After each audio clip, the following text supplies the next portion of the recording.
Welcome everyone to your August monthly horoscopes. I am so excited to have a very special guest join us today. Her name is Ashlee. She is also a professional astrologer from the astrologynexus.com. She is traditionally trained in Hellenistic astrology, but over the years has combined more modern techniques. And I'm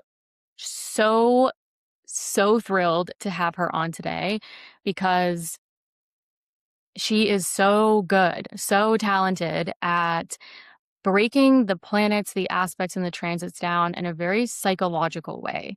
So, not only how they might manifest, but how they might feel, how they might really individually show up in our lives. So, I think a lot of you are really going to resonate with what she says, how she breaks it down. And if you do, I highly recommend you reach out to her on the astrologynexus.com, where if you're looking to work with someone, have her break down your natal chart, the transits, you can connect with her there and work with her. So I highly recommend you check her out on the astrologynexus.com. Her information will also be in the description below, so you can click on the links there. Now, today we are going to really break things down with different perspectives. So I'm sort of going to lay the foundation down. I'm going to provide sort of the planets, the transits, the house rulership, maybe a little bit of interpretation, and then I'm going to have her pick up sort of the deeper, more psychological components of what could be coming up with these transits throughout August. So welcome, Ashlee. Thank you so much for being here. So happy to be here. Thank you so much. All right. So we have a lot to get through. A lot. Mhm. All right. So we are going to start with going through just kind of introducing the transits that we're going to go through in August. Now, there is still so much going on in August, coming off of a wild July. And so this is not conclusive. We're not going to break down every single aspect. Trust me, we've already met. We've been working together for a couple of years now. We've tried. We would be here for days if we broke down August the way that, we went through initially. So we've chosen very specific transits this month to really kind of put things into perspective. But correct me if I'm wrong, Ashlee, the transits that we picked have this really nice, beautiful flow. Very nice. This nice They story. tie together perfect. Yeah. So I think you guys will enjoy it. I think we should jump in. What do you think? Let's do it. All right. So we are starting off on August 9th with this Venus applying to an opposition with Neptune. Now we're going to go through each of the rising signs. Again, in addition to the show notes, having Ashlee's information if you want to work with her, all of the timestamps are in there below. So, but kicking off with this August 9th, this Venus-Neptune opposition that starts to really amplify is highlighting the Libra Aries axis in all of our charts. And there's this very interesting feedback loop with this opposition. And this feedback loop, Venus is in rulership, right? So the feedback loop is, Neptune is in Aries, and this is a Mars ruled area. And so Neptune is looking at Mars in Gemini at that anaretic degree, right? That degree of intensity and urgency, and saying, what do you think, Mars? And Mars is in Gemini, a Mercury ruled sign, going to Mercury and saying, what do you think, Mercury? And Mercury is now in Leo, and Mercury is square Chiron. So Chiron at 0 degrees of Taurus and Mercury at 0 degrees of Leo. And so the square aspect is that action aspect that I think could be playing into that Venus-Neptune opposition and sort of this tug of war, right? This opposition can be very challenging and even deceptive with Neptune there.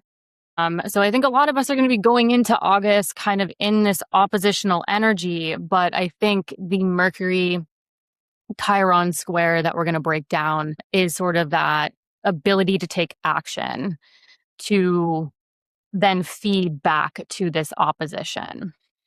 Anything you want to add to that? I agree. I think that this Mercury in here, working with Chiron, it's ready to say the thing that's going to balance out the oppositional forces between Venus and Neptune at this point. Mars is ready. Mars is urgent. Yeah, It's got a lot of mental chatter and it is ready to go. And now that Mercury is in Leo, it's like, let's go. Let's do this. Yes. Figure it out. The energetic degree is there. It's in our face. There is urgency. And, you know, that Mars is also interacting with the nodes. We're not going to break down that too much this month, but there's so much chatter as we go into August. But that Mars, you know, that Mars is also very recently coming off of that Mars-Uranus conjunction. And then that Mars is at that aneretic degree. So I think that is going to definitely play into that opposition. All right. Moving on to what do we have next on the list? We have the eclipse. It's eclipse season, y'all. Let me get this a little bit more exact. It's a loud one. Yeah. Leo's ready to roar this month. All right. So the next thing we're going to be breaking down is this new moon solar eclipse at 20 degrees in Leo. So as always, it's eclipse season, new beginnings, new endings. The one thing you mentioned, Ashlee, when we met to sort of break this down initially was the fact that the moon has to pass over this Jupiter in Leo before it goes exact. And I think that that is a very good point that you made, where it's sort of like, well, this is not only a new moon, it's an eclipse. And that moon has to pass over Jupiter. And that Jupiter is sort of helping bolster or expand that moon before it hits an exact eclipse point. So that could add a little bit of intensity here. There's still, you know, a lot of other things going on in the background. Mars is now in Cancer. So that Mars, I think, has cooled off a little bit from the being in Gemini at that aneretic degree, that sense of urgency, a lot's going on there. But I think this new moon eclipse is interesting with the interaction with Jupiter. We also have Mercury at the midpoint of Venus and Uranus. So that Mercury, again, Mercury seems to be a very prominent planet this month, right? It's involved with one of the major eclipses, you know, that the Venus Neptune that we just briefly went over, how it's all kind of coming back to Mercury to maybe manage and kick off some of that action. Now we get to an eclipse. Mercury is still somehow involved, being at the midpoint of Venus still in rulership and Uranus. So we'll break that down a little bit because it's kind of merging both of those planets into that Mercury in Leo. Anything else you want to add to that? Well, I think, Mercury is such a big player this month. And with being at the midpoint of Venus and Libra and Uranus and Gemini, it really brings in a different type of relational balance and invites more experimentation.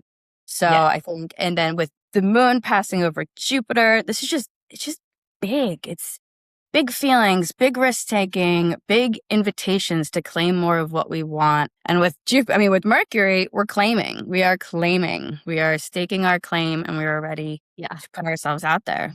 It's in Leo. It's in Leo. It's Leo. It's in fire. It's in Leo. It's ready. Yes. Like, I have arrived. I have arrived. Brand new chapter. Yeah. All right. So, and then that leads us to August 15th is the next day on our list, where we have the Mercury and Jupiter conjunction. So again, Mercury's got a lot to say this month in Leo. And the way I think we're going to integrate this through each rising sign is that the Mercury-Jupiter conjunction is highlighting two axes in our charts. The first is the Gemini-Sagittarius axis, because Mercury rules Gemini and Jupiter rules Sagittarius. However, because we have a full moon lunar eclipse in Pisces, we decided we're actually going to focus on the Virgo Pisces axis, because Mercury also rules Virgo, and Jupiter also rules Pisces. And because there is this full moon lunar eclipse happening here across this axis, I think we think that the Jupiter Mercury conjunction here in Leo at 10 degrees is sort of the prelude to that eclipse. So I think that's pretty much it that we had for that. Mhm. But I don't know. What do you think? Do you think this is like big conversations, more information, maybe even on a collective level? I do. I feel like this is when you finally actually can like name the shift that you're feeling. And Yeah. it's like a chapter heading in between the two eclipses in a way. And it seems like it's helping us integrate the stuff from the 12th and before it seeds the Virgo Pisces work. So Yeah. it's kind of like, this is like naming, how do I want to say this? This is where like Leo's inspiration seems to become more workable in a way. Yeah, and I also think that the nodes have recently left the Virgo Pisces axis as well. So I think Right. yes, the Sagittarius Gemini axis in our chart can absolutely be highlighted, but I really think it's sort of like the star of the show is the Mercury Jupiter conjunction preluding, prepping us for that full moon lunar eclipse, which could culminate something, close something out, really highlight something in big ways. Again, this is an eclipse. But I think that Mercury Jupiter conjunction in Leo, like you said, it's like it's big and it's Big. it's playing into, Jupiter is expanding that Mercury, and maybe even, off the top of my head, maybe even expanding the part of our chart ruled by Virgo. That could be playing into this very interesting full moon lunar eclipse that's involving that Mercury Uranus square. Yeah. This full moon lunar eclipse is gonna pack a punch. It is. It's action, it's breakthrough, it's wow. Blows the door open for sure. Yeah, and it's immutable, involving Well, involving Uranus. So this could be a little shake and bake. It's gonna wake us up quite a bit. So again, I think how we met earlier, really kind of breaking down that Mercury Jupiter conjunction, because I think that's going to give us also maybe those contextual clues as to what we're really going to be breaking through, taking action on, working with regarding that full moon lunar eclipse that we're going to break down. yeah. And then we are going to close the month out on August 31st, last day of the month, with the official Jupiter Saturn trine. Now, the Jupiter Saturn trine, in the previous years, we've had a lot of Jupiter Saturn squares. And so you have the planet of expansion versus the planet of restriction and pulling back in a square configuration in the previous years, where a lot of us had that point of, tension. There was sort of like, well, I really want to expand and move this way, but Saturn was there to be like, no, you gotta pull back, you gotta work on this a little bit more. Whereas now we have the first Jupiter Saturn trine. So they're in a trine configuration. We're closing out the month with these two actually sort of working together, would you say? I would think they're locking things in. Having the fire trine too. I mean, it adds for direction and creativity. Yeah. And even though Saturn is not in its happy place, it still creates like a more stabilizing channel for what Jupiter wants to do. It's like basically Jupiter in Leo is expanding your Jupiter rule houses, and Saturn in Aries is helping you put a little bit more structure around your Saturn rule areas. Maybe not so much structure as desire too. Like, it's not the most structured sign, but it's like, let's do this. Let's start. It's ready to rumble. Yeah, and we'll get a few more Jupiter Saturn trines with the retrograde cycle. So this is, I think this is prominent. It's worth breaking down because we're finally getting out of the Jupiter Saturn squares and moving into that trine configuration where I think it's a little bit more constructive. It's a little bit more strategic in terms of longevity and expansion.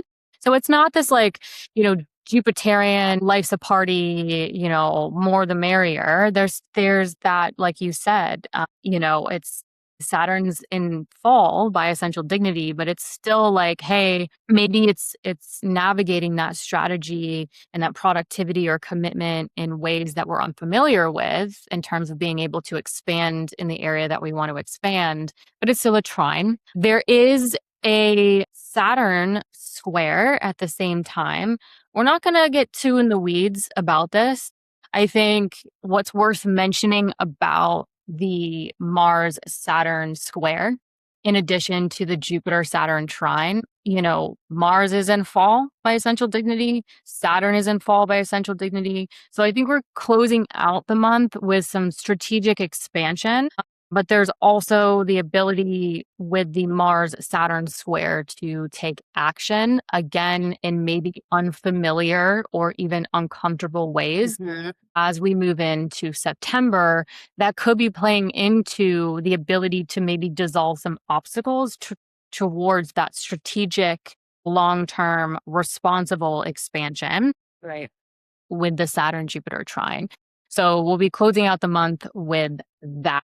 And I think all of these transits we've kind of really worked with before we even jumped on today really do flow in this nice way. So anything else you want to add to that? If not, we're going to jump right in. Let's jump in. Let's get to the risings. All right. Aries risings. Let's do this. Aries risings. We are kicking off on August 9th when Venus starts to apply to this opposition with Neptune. Now, this is interesting because this Venus-Neptune opposition is across your first and seventh house axis. And so what are your thoughts on the first and seventh house axis in terms of what this opposition could create in terms of tug of war across the first and the seventh? Well, I mean, Aries and Libra is already the axis of I am and we are. And then in your first and seventh house, it's like I am, we are. So basically, with Venus in the seventh, opposing Neptune retrograde in the first, I feel like we're getting a little more reflective. I feel like this is the beginning of some rose-colored glasses starting to fall off. And we're starting to see, Aries Rising would be starting to see how potentially they've been maybe idealizing themselves or trying to become somebody they're not in a relationship to try to keep the peace. Interesting. Because or that just self-editing. Neptune's retrograde too. Exactly. In case everything's stuck in a loop and it's like, okay, like who am I in this relationship? And this even could be a projection of your own desires onto your partner. Or, business partnerships. Any close partnership. I mean, a therapist, a doctor, any of that stuff. I feel like it's unclear boundaries are the major theme here. And your sense of self may just feel a little blurry in your close relationships. Yeah. And we won't get into this too much, but Saturn is also now retrograde in that first house with Neptune as well. And so, Saturn in the first, really changing the way you identify with your physical body, your identity, how you take independent action. And now we have this Neptune-Venus opposition across the first and the seventh. So I think on a, maybe on a minimal level, this could bring up just some contemplation with, your own needs and how they're being integrated with your relationship to the other or others in your life. And this could be as maximal as, like things really maximizing in marriage. Maybe there's some things going on there. Let's break down, maybe I should break down a little bit of the feedback loop to see where Aries risings can maybe utilize some of the things going on in the background to help balance this opposition. Yeah. So for Aries risings, this Neptune in the opposition is in your Aries first house, which is a Mars ruled area. And so Neptune is turning to Mars. I'm going to bump this up just a little bit. We want Mars at 29 degrees, baby. We want it at that anaretic degree. So that Neptune is reporting to this Mars now at that anaretic degree, which is a degree of urgency. Mars is really trying to get out of Gemini. And this Mars is in a Mercury ruled area. And so Mars is kicking up a lot of heat. There's a lot of urgency. And Mars is turning to Mercury and saying, what's up? what's going on? How can I take action to maybe alleviate some of this urgency? That Neptune is also saying like, hey guys, like I'm in an opposition. And so Mercury has now entered your Leo fifth house, and this is the place of joy, which could include children if applicable to you, creativity, self-expression, all the fun stuff in life. And this Mercury is in a square with Chiron at 0 degrees in your Taurus second house of earned income and self-worth. And so where you could be initially seeing some action or some things happen could be the area of finances, self-worth, your creativity, things maybe going on with children if applicable, romance, self-expression. But where this action could create new potential outcomes is going to be those Mercury ruled areas, right? So there could be some action playing out that could actually be creating sort of new outcomes to this Virgo sixth house of daily work, health, routines. But because Mars is in that other Mercury ruled area at the anaretic degree, I think it has a little bit more say right now. And so it's in that Mercury ruled area. And so the square between maybe finances or joy, children's self-expression, those fifth and second house themes could actually be a way to create new outcomes for this Mars intensifying in the area of communication, siblings, extended family, phone calls, appointments, errands, short distance travel, all of those, immediate everyday things that can then now report back to this Neptune and say, okay, this is what's going on. So I think Mercury is definitely ready to talk, especially with Aries risings, because Mercury rules that third house of communication. So there could be a lot of conversations, communications to take action to maybe get stuff done and help balance whatever's going on between you versus partnership or you versus business partnerships, etc., like we discussed across that first and seventh house axis. I think that's it for my analysis. Is there, I think I'd like to hear sort of your take on maybe some of the psychological components of that for Aries risings. So I think this is very much a recalibration of how Aries risings relate to themselves, to their close personal partners, to their own self-worth, and to their joy. So with Mars at the anaretic degree in your third house, you start to voice your wants and your needs instead of silencing them. And you may have been feeling a little bit more silenced or unsure of who you are with Saturn, Neptune retrograde in your first house. So I feel like this is an opportunity to adjust the day-to-day commitments and agreements so they reflect like mutual value in relationships. And then I think this may be Aries rising starting to speak more candidly about their needs, their wants, what they contribute in relationships, and what they're getting back. And I think this is all meant to heal potential self-worth wounds.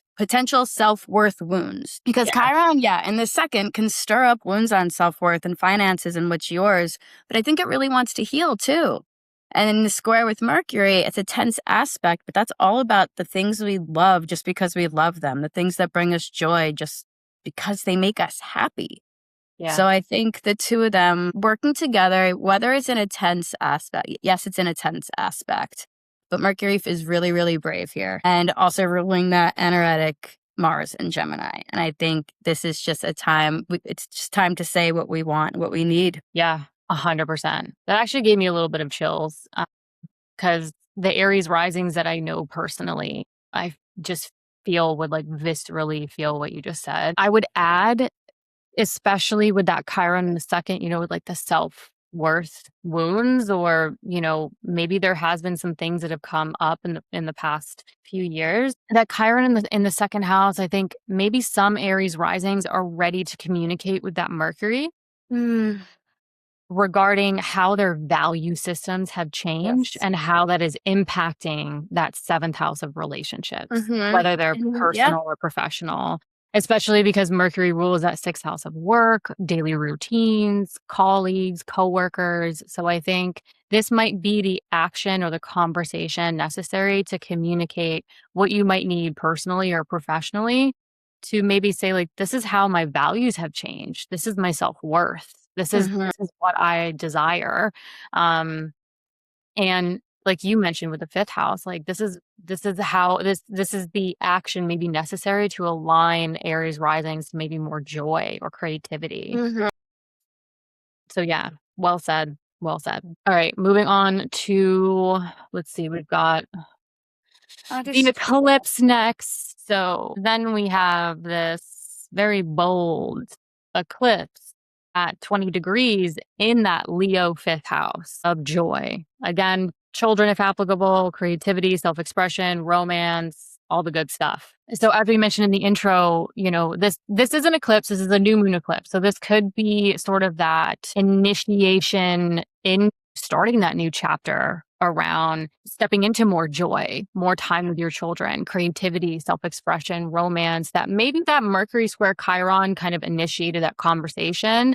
And now you're saying, okay, now's the time to kick this off and start. But this moon, before it goes exact, had to pass over that Jupiter that's now in that Leo fifth house, that place of joy, really bolstering it, really expanding this eclipse. And at the same time, that Mercury that we mentioned rules over that Gemini third house of communication. Again, your immediate environment, siblings, extended family, as well as that Virgo sixth house of daily work, health, and routines. That Mercury is at the midpoint of the Venus and Uranus. So I think this is blending, like you mentioned, sort of the relational aspect versus what's happening with communication and exchanging information, siblings, extended family, et cetera, with that third house. And so again, this is an eclipse, but it's bolstered and expanded by that Jupiter. And that Mercury is still technically a prominent player with it being at the midpoint of Uranus and Venus. So lots going on there. I love this for Aries risings. I feel like this is such a reboot of like the creative identity, your self-expression, and your relationship with romance, children, and anything that brings you joy at all. I think Aries risings might be noticing where they've been treating the things that they really enjoy and love to do as more afterthoughts instead of like a core part of their life. And then this eclipse can help you like own the role as a creator in your own life and like bring yourself joy. Especially, well, with Mercury at the midpoint between Venus in your seventh and Uranus in the third, it creates a interesting interplay between like love and freedom and beauty and the unconventional. And it brings in, it like invites experimentation and new unusual ideas that could really like open you up to new things that you love. Yeah, that actually what you just said kind of sparked another thought I have about this, because with this eclipse being and Jupiter and Mercury in the fifth house is technically trine and creating flow to that first house, your Aries first house of self. So like you said, it's, what was maybe an afterthought is now like those obstacles are maybe dissolved a little bit, and the Aries risings can now maybe actually start to see their joy. Yeah. And that Jupiter rules that Sagittarius ninth house, and it's also in a trine configuration to that ninth house of growth and potential. So I think Aries risings might actually start to see things that they couldn't see before in terms of joy or creativity, that this eclipse is now kind of kicking off and saying, all right, like, let's kick off this new chapter and let's kind of focus on this and see where it leads us over the next 5 or 6 months. So I kind of like this eclipse for Aries risings as well. All right. I feel like even just like the third house area, because it's ruled by this Mercury, it just becomes more playful and expressive. And then even you're honest there too. Yeah. And then your sixth house with Virgo, even like your daily work and routines, that daily grind maybe actually starts to support more of like your passions and not just things you have to do. Yep. 100%. And then that Mercury continues when we get to August 15th, that Mercury-Jupiter conjunction in that fifth house. So for Aries rising, a lot going on in this fifth house of joy. So, Jupiter with the eclipse, that moon having to pass over Jupiter, bolstering that eclipse. Now it's Mercury's turn. Bolstered and expanded. So I think with the Mercury-Jupiter conjunction, as mentioned in the intro, Mercury rules this Gemini third house, Jupiter rules this Sagittarius ninth house. So it's ruling this third and ninth house axis. But Mercury also rules this Virgo 6th house, and Jupiter rules this Pisces 12th house. So it's really also highlighting this 6th and 12th house axis. Now, for this month, we're focusing on the Virgo Pisces axis. For you, Aries risings, again, it's that 6th house of daily work, health, and routines, as well as that 12th house of behind the scenes, the subconscious thought patterns. What are you working on behind the scenes? What is not so visible to the external world yet? Mm-hmm. That because we're focusing on the 6th and the 12th, also because this leads us into that full moon lunar eclipse that's going to be highlighted across the 6th and the 12th. So I think this Mercury-Jupiter conjunction, as we mentioned, this is really that prelude to maybe what is being expanded, what is really coming up, that this full moon across a Mercury-Jupiter ruled area is going to sort of highlight or culminate or bring to fruition. But, I think this is really just a continuation of the maybe expansion of the work, the health, the routines, as well as the Gemini 3rd house of communication, exchanging information, siblings, extended family. But with Mercury ruling that 6th house, I'd like to add, and correct me if I'm wrong, the 6th house is your daily work. It's also, even like side businesses I put there. Yeah. And with Mercury also ruling that Gemini 3rd house, if you work in technology, communication, transportation, short distance travel, or really like those communication fields, this could be a very prominent, expansive, self-expressive transit, especially I think if you work in those fields or you're looking to work in those fields. I think that's it for my general analysis. I don't think there's much else with that. What do you think? I mean, I think that's pretty good. I think with following the Leo eclipse, which pushed Aries risings to take their joy more seriously and stop treating it as an afterthought, this is the day where you can actually name what you really want. This is the story I'm ready to live. And then when that Pisces eclipse happens, that's when we can figure out what parts of the story are true, what needs to be edited, which is just kind of our head in the clouds, and what's practical. But I feel like this is more big picture time and not details. This is dream big. So speak the dream, write it down, and then let the rest of August show us which parts are ready to let go of and which parts were. So basically let the rest of August show you which parts are ready to be lived and then which parts were just meant to get you started. I really like that connection that you made to the full moon lunar eclipse, where this Mercury-Jupiter conjunction is sort of it's showing, it's saying the thing, it's showing us the thing. That when we get to the full moon lunar eclipse on the 28th, where that full moon lunar eclipse in Pisces is ruled by that Jupiter in the 12th house. And again, you saying that just literally, again, spun me off into a new thought, where the Mercury-Jupiter conjunction is we can finally see it, or we can finally say it. Yes. But the full moon lunar eclipse is highlighting this very hidden part of the Aries Rising's chart.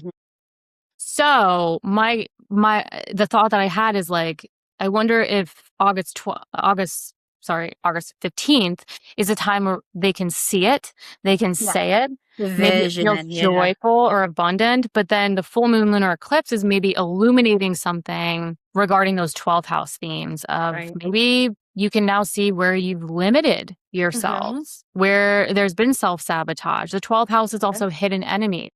Maybe you can see something in your lives where you're now I can see the thing that was holding me back or preventing me from finally doing the damn thing.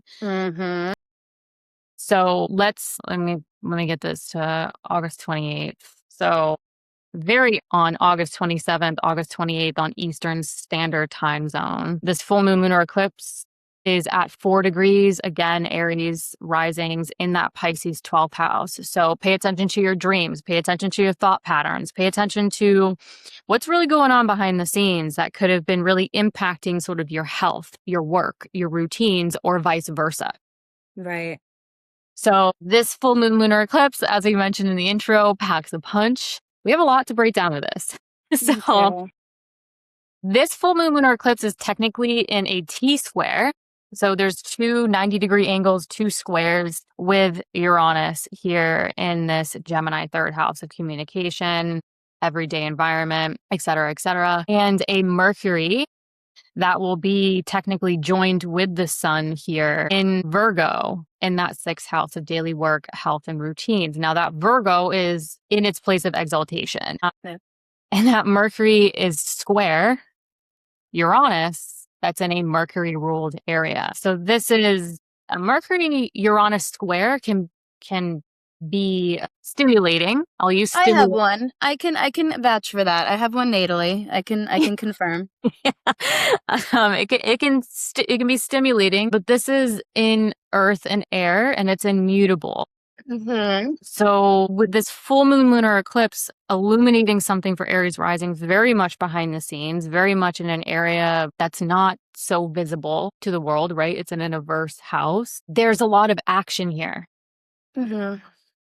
with this eclipse. And this could be, what really jumps out at me is not only this Mercury Uranus square, but the fact that they're both in those Mercury ruled areas and Mercury's in its place of exaltation. So it's like Mercury is the honored guest. It has a lot of say, I think, in the direction that we're going with what is culminating, what's coming to a close, what Aries risings are maybe seeing behind the scenes and now taking action on regarding maybe the communication, the work, the health, the routines in a way that looks very prominent, very strong.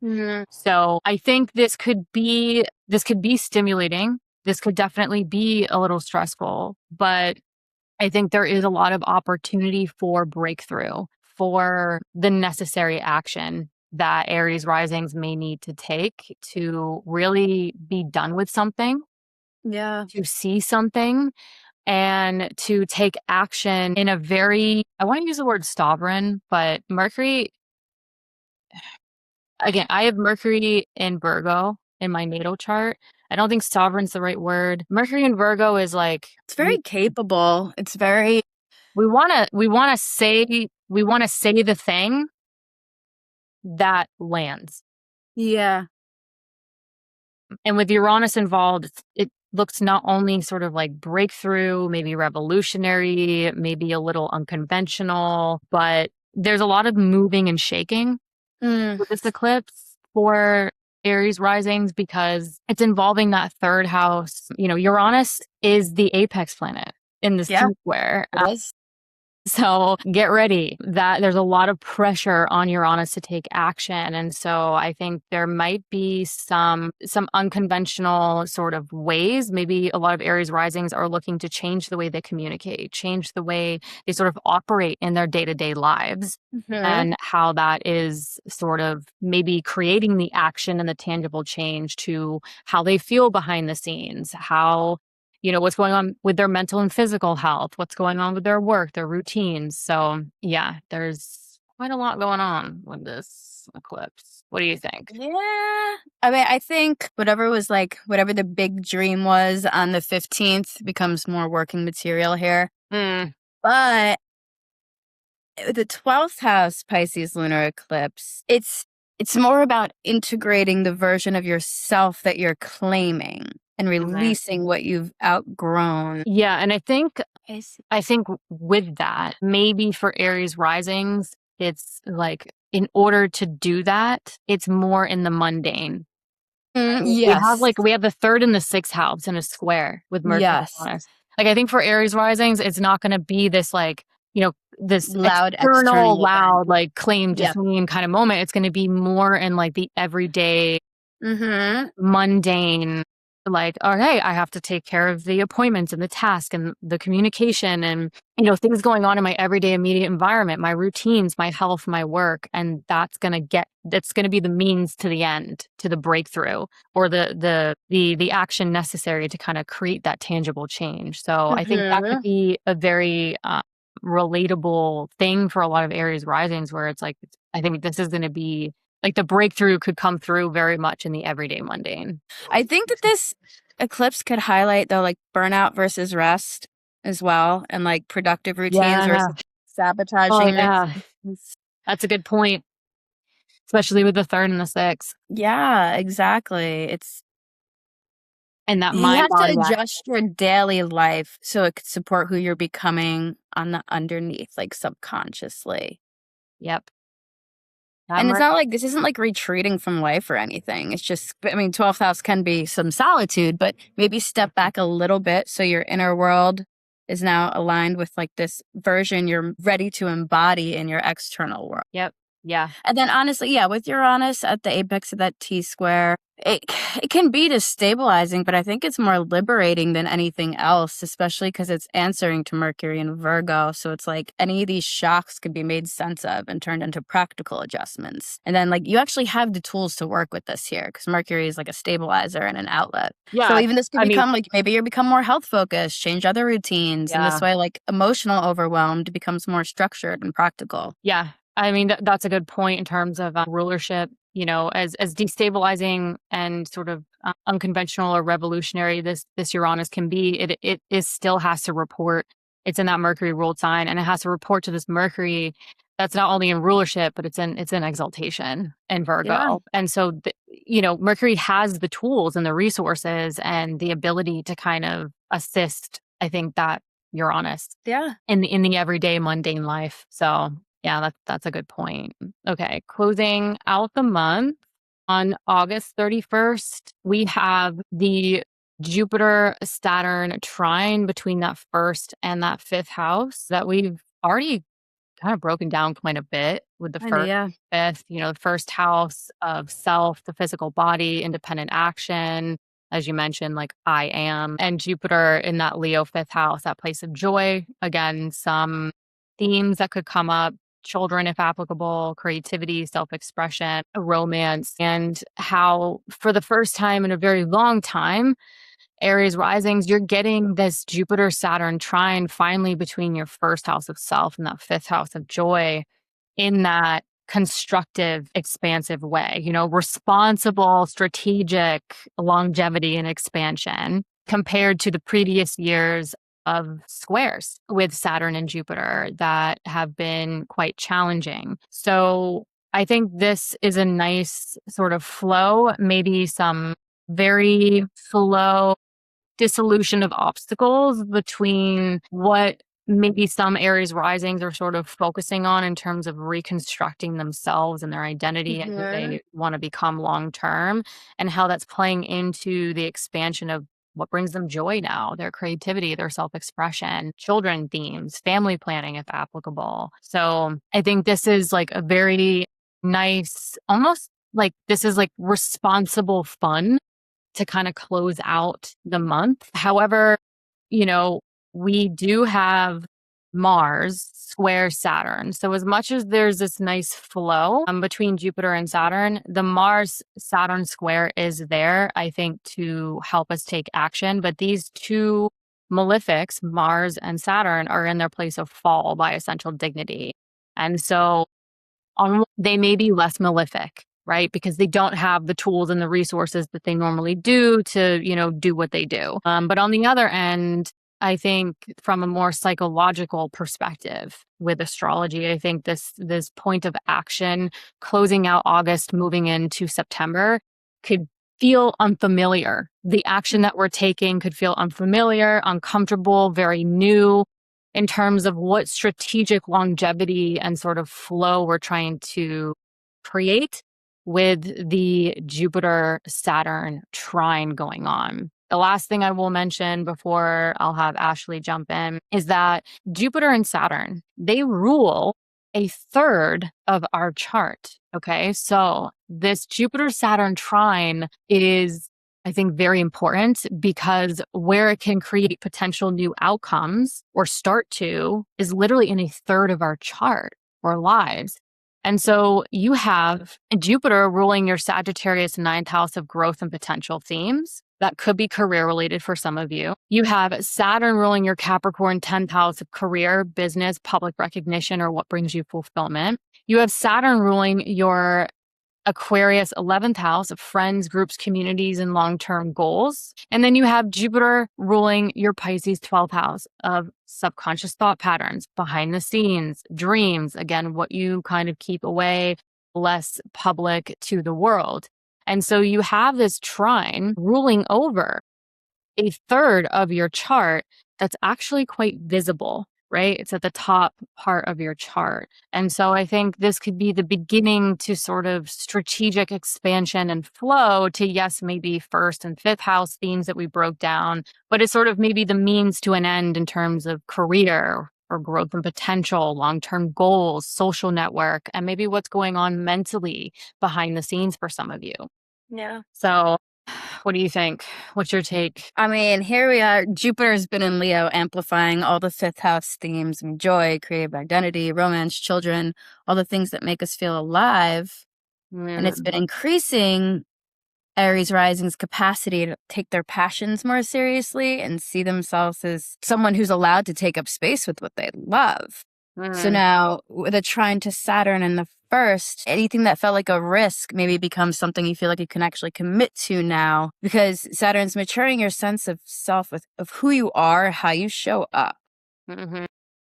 So basically now, Jupiter is growing your confidence, your courage, and Saturn wants you to take responsibility for your direction and your actions. Yep. So now this is like an integration point. It's like a lock it in moment, you know? I mean, it's about owning the authority that you now have in your life. And then because Jupiter also rules the 12th house eclipse that just happened, this transit kind of creates a more stable container for everything that was maybe shifting in the inner world.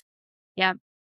And then it starts to translate into more who you are, how you move through the world, and more of your public sphere and what you're willing to build long term. I love that. The full moon, lunar eclipse in Pisces that we're coming off of, ruled by Jupiter.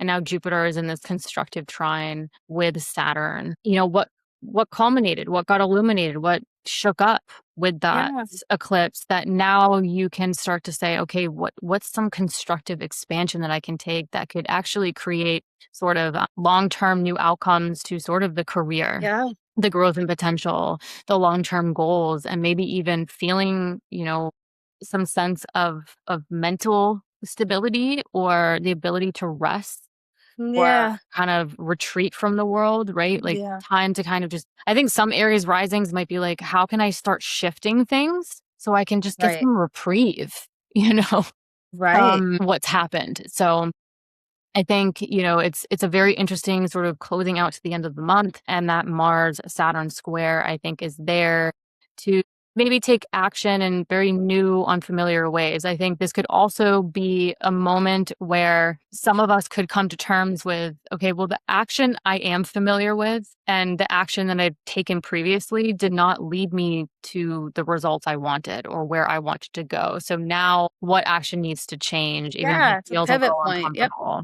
Yeah. So I think that's the perfect way to kind of close out for Aries risings. You know, what is the pivot point that's going to help them step into this trine as they close out the month? All right. Moving on to Taurus. August 9th for Taurus risings. Hey, Taurus risings. All right, Taurus risings. Kicking off on August 9th, we have the Venus applying to an opposition with Neptune across your 6th and 12th house axis. So Venus will be in rulership in that 6th house of daily work, health, routines, in opposition with this Neptune in your Aries 12th house of subconscious thought patterns, dreams, behind the scenes. You know, the 12th house is not a very visible house for the world. So this opposition could really be sort of this tug of war across sort of what's going on behind the scenes, what's going on mentally, that could be impacting sort of your routines, your health, and your work, or vice versa. But as mentioned in the intro, you know, this Venus and Neptune in an opposition can be a little deceptive. It could be a little, you know, there could be a lot of sort of maybe confusion across sort of how you feel mentally or behind the scenes versus what's really showing up in your routines and your work. So like maybe your work and your health and your routines with Venus in rulership is going, and it appears to look quite balanced and you know, good, but maybe you're feeling a little differently, or there's some interesting contemplation going on behind the scenes that maybe is not fully compatible with what appears to be on the surface. Yeah. So either way, those 6th and 12th house themes with that opposition could be sort of in that tug of war, but breaking it down, sort of analyzing it a little bit more before I have Ashlee kind of, pull her psychological perspective on it is, this Neptune in Aries is in a Mars ruled sign. And so Neptune is sort of looking to Mars that's at this anaretic degree, this 29th degree in your Gemini second house of earned income and self-worth. And so there could be this sense of urgency, this like really strong desire to take action around like your value system, your self-worth, a financial situation. But Mars is in a Mercury ruled sign and it's turning to Mercury and saying, now what? Like, can you help out? Like, what's going on here?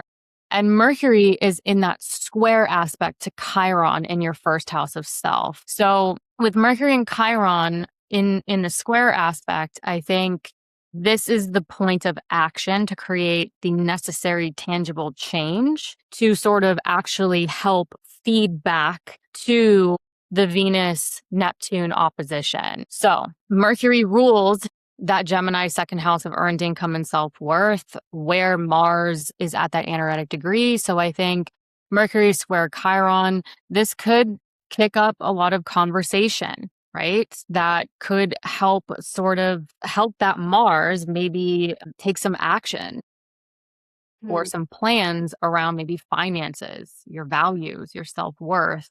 So that Mars can then sort of report back to this Neptune that is sort of, I think, in a very different place in the 12th house. And I think, Ashlee, you'll have an interesting take on that in a moment. And then, with Chiron is in a Venus ruled sign. It's in your first house of self, Taurus risings, and it's reporting back to this Venus. So I think it all comes down to this Mercury to take action and to sort of manage whatever communication or conversation is necessary that could create change to, maybe that Virgo 5th house of joy, creativity or self-expression, maybe children if applicable to you. But I think with Mars in that other Mercury ruled sign at that anaretic degree is going to be more the star of the show in terms of what Mercury is trying to manage in terms of this feedback loop. And Chiron, I think, is just kind of taking it all in and reporting back to this Venus in rulership that is, quite comfortable there in the 6th house. So I think it's a very interesting sort of flow and feedback in terms of rulership. What is your take on it? I feel like the seesaw here is between how Taurus risings are working and caring for their bodies and then what's actually going on in their inner emotional or spiritual life. As I think with Venus and Libra in the 6th opposing retro. So I think a lot of Taurus risings might start to see where they've idealized their ability to keep pushing through all the time and look functional on the outside while they might actually be dissociating or numbing out or just carrying a lot on their own behind the scenes. And maybe where they're saying yes at work all the time when they're already at capacity. Yeah. Smoothing.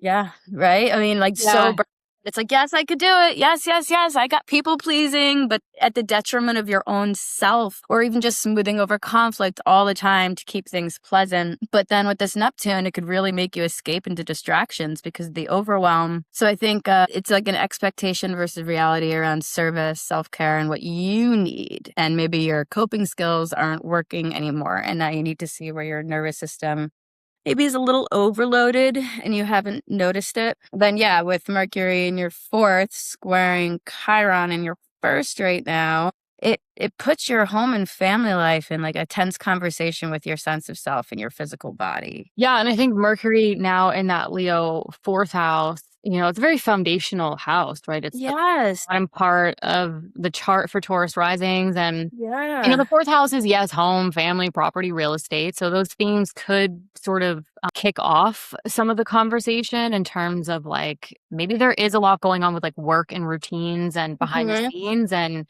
I think with Mars at the anaretic degree, maybe some Taurus risings are like, well, I need to make money. I need to keep going. I need to keep paying the bills and taking action, but it's burning me out, or this isn't really fulfilling me in some ways. And then there's conversations maybe going on at home, and with Mercury ruling the 5th house, maybe it has to do with children, right? How am I going to take care of my kids? How am I going to take care of my emotional and physical needs? So I think for some Taurus risings, there might be sort of this like, point of action where it's like, what is it all worth? And when is enough enough? And that opposition of like, how can I do what I want to do and maybe focus on sort of the things that feel more fulfilling to me. Maybe it's time with my children. Maybe it's my creativity, enjoying life with Mercury ruling that 5th house of joy. But I think there's a lot of like foundational conversations or action that involves this sense of urgency around like, what are my financial needs and all these other things that we discussed in order to balance this opposition across the 12th and the 6th house. Like, what parts of your life are affecting you mentally and what parts of your life are affecting you physically with that 6th house, and using this Mercury Chiron square to really take the action, speak up, have the conversation. And for some Taurus risings, maybe it's the people you live with or relationships with home and family that could be that point to help you take action to alleviate that sense of urgency with Mars. Mars also, ruling that Aries 12th house where Neptune is now retrograde. It's less illusionary. It's like pulling the veil off of what's been going on, or maybe deceiving some Taurus risings. Like Neptune retrograde in the 12th house, like generally makes me think of, when you're going along and you're like, yeah, everything's fine. Everything's great. Like everything's good. And then all of a sudden you're like, no, it's not. Like, this is not what I thought it was. Or, there's all these other things that now I have to manage. So yeah, I think this is an interesting take for Taurus risings, where this month could start to kind of kick off some necessary changes to really balance the work, the routines, the health, what's going on behind the scenes, and what's going on foundationally in their lives, that maybe also could be shifting their perspective mentally behind the scenes. Like maybe there's things going on with family or at home where maybe some of them are like having the conversations and they're like, oh yeah, this is making me think of my life or routines or whatever a little differently now. Yeah.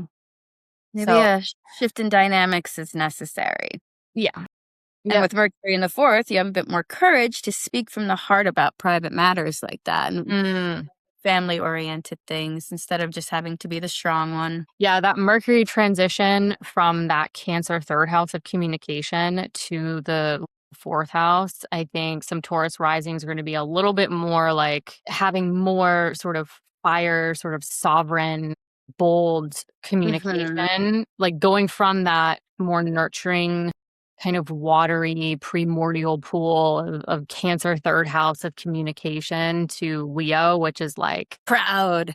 Here it is. Like, yeah, I'm here. Might help some Taurus risings kind of speak up. That could create that action to help create that balance across the 6 and the 12. So maybe, maybe some Taurus risings are like speaking up about, people they live with or family. And they're like, this is what I need to do, or this is where I need your support or your help to help me balance this 6th and 12th house axis. So it could be as minimal as that, I think, for some Taurus risings right now.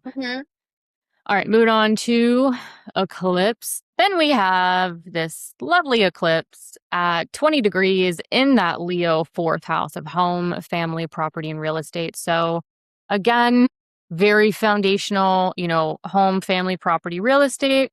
What are your emotional, physical needs, people you live with? And this could even have sort of those subcategories of like renovation, redecoration, those kinds of things with the 4th house. So this new moon solar eclipse is a very powerful new beginning, planting new seeds around maybe your emotional or physical needs, maybe relationships with family. Maybe there's a new chapter with home, family, property, and real estate themes going on, that this moon, before it goes exact in this eclipse at 20 degrees, had to pass over this Jupiter sort of getting supercharged, getting a bit bolstered here. So I think this new moon packs a little bit more of a punch, because what's those video games where like is it Mario Kart, or like you're driving and like you get a supercharged Yes, That's kind of what I think supercharged. about Yes. with this new moon. It like passes over Jupiter and it's like, Yes. whoa, I just got like a supercharge to my motor kind of Supercharged. thing. Yeah, that's good. So I think this is an interesting new moon because it's so foundational for Taurus risings, but the passing over of Jupiter not only getting bolstered, Jupiter rules his eighth house. So with eighth houses being like other people's resources, mortgages, loans, for some Taurus risings, I almost wonder if this is like a new beginning to maybe like a partner's resources, if applicable, or like money, finances, resources that's playing into some new chapter around home, family, property, and real estate. Again, I'll let you break that down because I think you're really good at that. But the other thing I want to mention before I forget with this new moon solar eclipse is that Mercury is in that Leo fourth house with this eclipse at the midpoint of Venus and Uranus. So that Mercury is also bridging that second house of earned income, so a financial house, and the sixth house of daily work, health, and routine. So I think it's an interesting, Mercury is still a prominent player with the midpoints with this eclipse. I think also kind of tying in maybe financial themes, self-worth themes, work, routines, health, and sort of what is going on foundationally that maybe some Taurus risings are really trying to kick off something new or like a new chapter here. I'll let you take over. I mean, it's a new moon solar eclipse. It's like a reset at the base of your life when it's in your fourth house. Now you probably think like, what does home really mean to you? And does your situation reflect that? Yeah. Because this eclipse will be highlighting where you've been living in a version of home that may fit who you used to be or may exist more in theory. And now you want something that feels more alive, more heartfelt, and more honest. And I think, yeah, it could be renovations. It could be the people you live with. It could be moving because maybe you just don't want to live where you live anymore. Or family planning. That's true. Very well, that fifth house of children. Let's bring a new member into the family. Yeah. Yes. I think some Taurus risings might really be looking at sort of like, all right, what do we need to do for like buying a home or renovation? Yes. So I think if that resonates, I don't want to freak people out. Whenever I mention kids, I get a bunch of emails of like, oh my God, am I going to get pregnant? No, like, no. If you want to. Like, do you want to get pregnant? Because if you want to, with Mercury and Jupiter, you could expand upon that. But if you don't, this could be, that Mercury ruling that fifth house. I love what you said about sort of like, what's the foundation that used to support you that maybe no longer does for some Taurus risings? Because that Mercury at the midpoint ruling that fifth house of joy, like this could also be like, I just want a more creative space. I want a more joyful space. Or even just my family. Decor doesn't suit my joy. I don't like the pictures on my walls. They don't excite me. They're not. Yeah. And then it's silly, but it really is like, what about this is going to make me really happy? Like, how can I make my home a really, really happy place? Yes. And then with the Mercury and Leo at the midpoint of Uranus in the second and Venus in the sixth, it bridges your resources and what you have to work with how you work and take care of yourself. So you need to build that home environment that supports that. I mean, that home environment will support both what you have and how you do it. Yes. Like, yeah, it's not only going to, maybe some Taurus risings are like, how is my living environment going to support my finances, my self-worth, but how is it also going to support my health, my work, teens as well with that point. I love what you said about the, like, some Taurus risings are like, my home, my living situation is maybe really no longer compatible with me, or something needs to change about it to really support me and my life, because this new moon is angular. It is, and yes, that's right. It's so you're going to it's square the first house of self. It's square the seventh house of marriage, long-term partnership, the others. And so for some Taurus risings, depending on their natal chart, I think especially if they have anything, I would say, what do you say, with an eclipse, maybe anything within 15 to 25 degrees, would you say? I usually slower, but I think for an eclipse, that makes a lot more sense. Like the moon can have like a wider orb. Yeah, it is a bigger orb for sure. Yeah. So anything, I would say like a wide orb of, 15 to 25 degrees in your first and seventh house, if you know your natal chart. this new moon eclipse will swear that. And I think even create more opportunities, create action and change to maybe, you versus your marriage or partnerships and sort of what's really going to support that foundationally. All right. The Mercury show continues as we get to August 15th, when Mercury and Jupiter join. They are conjunct at 10 degrees in your Leo 4th house of home, family, property, and real estate. And so just like the moon got bolstered, passing over that Jupiter before going exact, now Mercury gets its turn to kind of step into that expansion. So Jupiter could be expanding that Mercury, expanding those Mercury themes. Now Mercury rules that second house of earned income. So hopefully this is an opportunity to expand resources and income for some of you.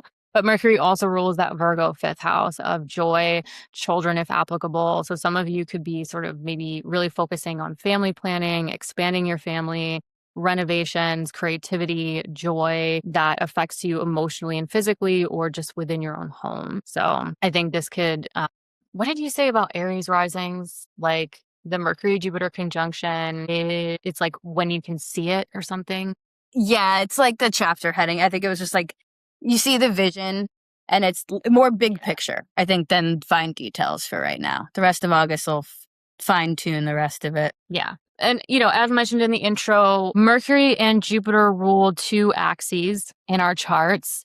And so Mercury rules that Gemini 2nd house of earned income. Jupiter rules your other financial house, that Sagittarius 8th house. But we're going to focus on the Virgo Pisces axis, the 5th and the 11th house axis, because this is where the full moon eclipse is going to happen. So we're predicting that the Mercury-Jupiter conjunction is the prelude to the full moon eclipse, highlighting that Jupiter ruled Pisces 11th house and that Mercury ruled Virgo 5th house. So again, this conjunction's happening in the 4th, but I think it could be the prelude to really illuminating the 11th house of long-term goals, personal and professional social networks, and then Mercury also ruling this 5th house of joy, children if applicable, creativity, self-expression. So I think this could be an important point in the month around August 15th or the days leading up to it to kind of get that contextual clue. Again, kind of what you mentioned, Ashlee, with Aries risings, like the point that it's visible, like you can see it.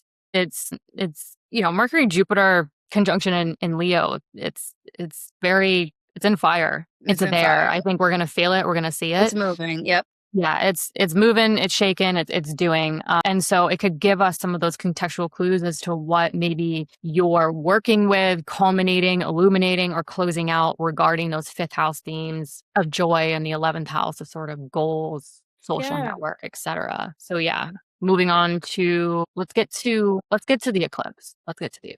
Let's just do it. Why not?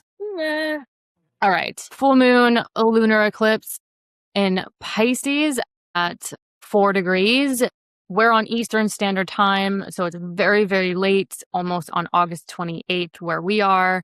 So depending on where you are in the world, again, we're on Eastern Standard Time. Full moon, lunar eclipse at 4 degrees, supercharged illumination in that Pisces 11th house of friends, groups, communities, long-term goals. So some of you could really be seeing something going on socially, whether it's personal or professional.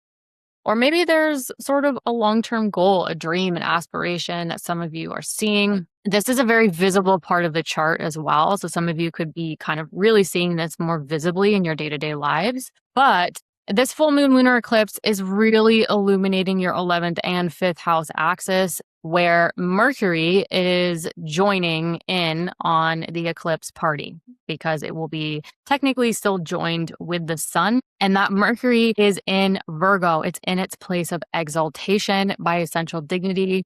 And so this is sort of, Mercury is the honored guest here in your 5th house of children, if applicable, self-expression, romance, creativity, joy.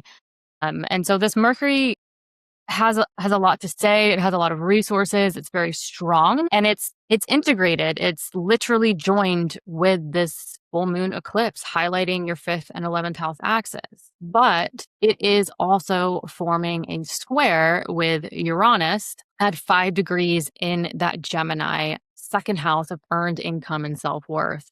So that Uranus, Mercury Uranus squares, really any aspect with Mercury and Uranus can be quite stimulating. This is in mutable signs, so I think there is a lot of opportunity for adaptation and change to occur here. Now, Uranus is technically in a T square with the moon and the sun and Mercury at the time of this eclipse. So Uranus is getting two 90-degree angles on this day, which basically means that there's a lot of pressure on Uranus to take action. And well, correct me if I'm wrong, Uranus is quite stimulating. It likes to revolutionize. It likes to be a little unconventional. It's especially in Gemini, it's quite stimulating. So I think, Oh, yes. I think this Uranus is like it's ready. It's ready to act. It's ready. It's sort of like the cloud in the sky during like a thunderstorm or a lightning storm is what I'm seeing with this, where it's like the cloud, it's like looming, and then you're just like waiting for a lightning to strike. It's the change maker. Yeah. Yeah. And this is interesting. It's between the 2nd, the 5th, and the 11th. So it's sort of like where is there maybe a lot of pressure to take action, innovate and change finances, your value system, your self-worth? That could be playing into something with children, if applicable, your creativity, what brings you joy, your self-expression, as something is maybe culminating around a long-term goal. Your friends, your groups, your community. So this looks quite stimulating in very interesting ways for Taurus risings as we're kind of getting towards the end of the month. What are your thoughts on this? I see this as, I feel like, we've been thinking about changing what home means to you and how you inhabit your home. And then this eclipse is showing where your community's long-term goals need to reflect that. So I feel like this brings like a surge of feeling around who your people are and where you're going with them and how that influences your personal life. I almost wonder for like some Taurus risings, I think it might be sort of like the friends, the groups, the communities, the long-term goals. And like how that's impacting sort of like maybe the innovation and change to the self-worth and the value system. And then for some Taurus risings, I feel like this might actually include like maybe children or creative projects and like long-term goals and what needs to innovate and change around finances to maybe take action around them. That could also be playing into like where they live or something very foundationally in their lives that we've already covered. So I think it's kind of like different groups of Taurus risings at play here. Right. Yeah, definitely. So I feel like working with this eclipse, you could work with this eclipse best by focusing on what brings you joy and with utilizing that Mercury and Virgo there. Yeah. Even if you're feeling destabilized or there's shakeups around your self-worth, your finances, hang on.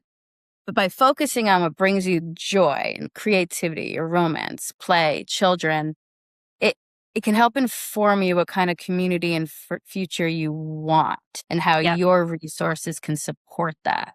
No, I think like, I'm like basically absorbing reshaping what you want around you, like what you want in your communities and what you want, like hobbies, joys, creativity. That's what's going to help you build a truer home inside of yourself too. Like external housing aside, like 4th house is also your private life.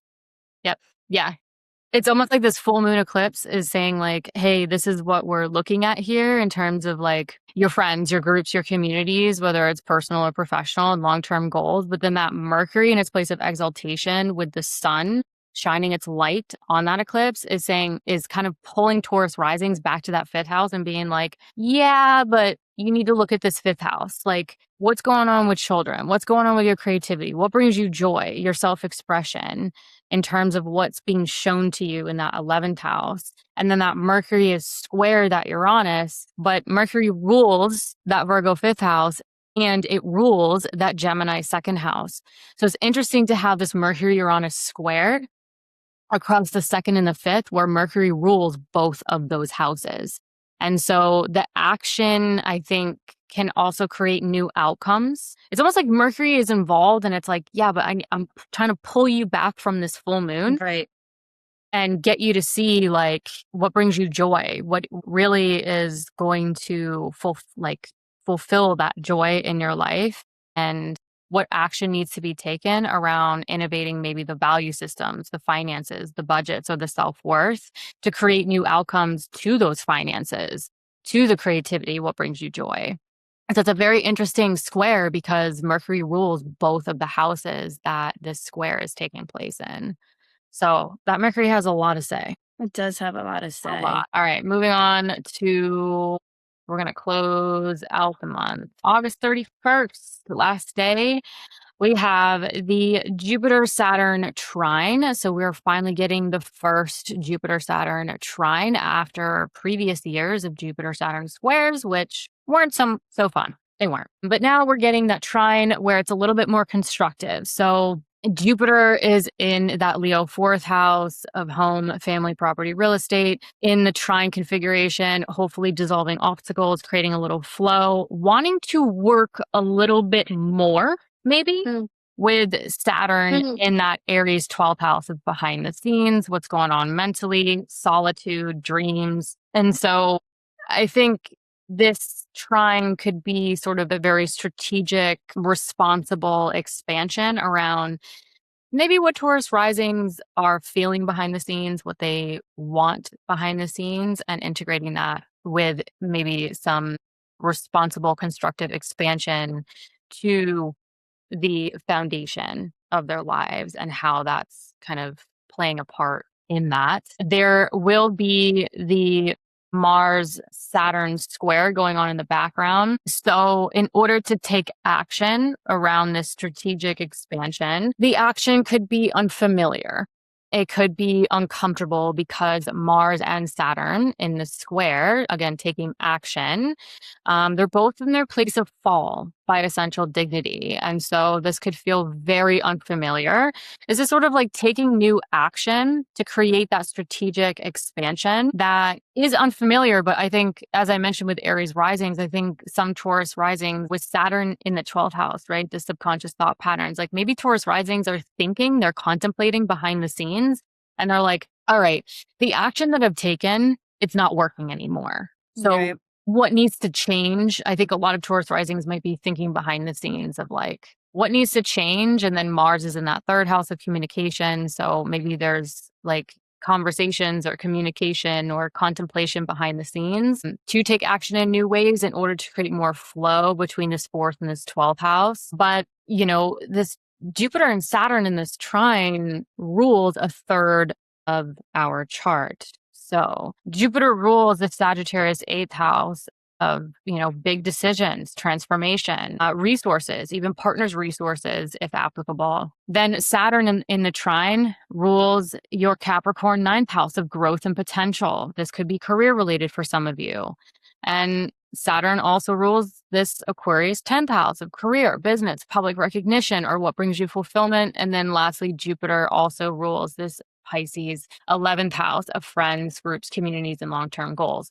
So again, even though this Jupiter-Saturn trine is happening very much behind the scenes and also very foundation, as you mentioned, Ashlee, sort of that private life, these planets rule a very visible area, right? You know, it's this top part of the chart, especially the 9th, the 10th, and the 11th house. So I think this could be some behind the scenes sort of private strategic expansion going on for some Taurus risings in order to set them up for success, maybe with long-term goals, career, growth and potential, or even some financial themes mixed in there. What are your thoughts? Yeah, I feel like Saturn in the 12th is kind of making you take responsibility for the stuff that happens behind the scenes, like your rest, your mental health, your spiritual practices, and potential self-sabotage patterns or coping mechanisms that aren't working. Yeah. But when you have the support between Jupiter in your 4th and Saturn in the 12th, your desire for that more, nourishing home life is supported by a commitment to your inner world. Yeah. So I feel like here now, being supported and safe and happy at home turns into willingness to like set boundaries, create structures, and do the inner work that makes that possible. And with Jupiter ruling your 8th and 11th houses, this could help stabilize some shifts possibly that happened around community or friendships or something that happened around the Pisces eclipse. So I feel like there might be some more insights about who you can really lean on, what you want from your people, which help influence how you structure your private life, how much of yourself you give away.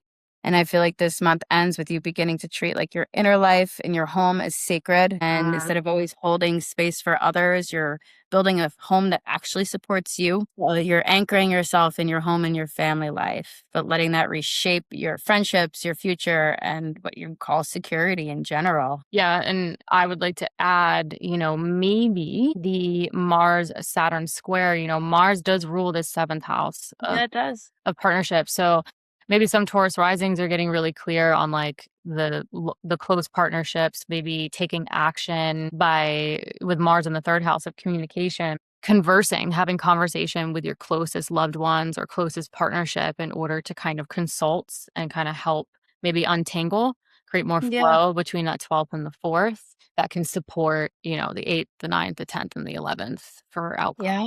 Which is just your overall trajectory in general. So Yeah. So kind of similar to what we mentioned with Aries risings, where it's like, there's a lot going on beneath the surface that's actually setting maybe them up for some strategic success long term in the more visible part of the chart. absolutely. All right, you ready to move on to Gemini risings? Ready to move on. Yeah.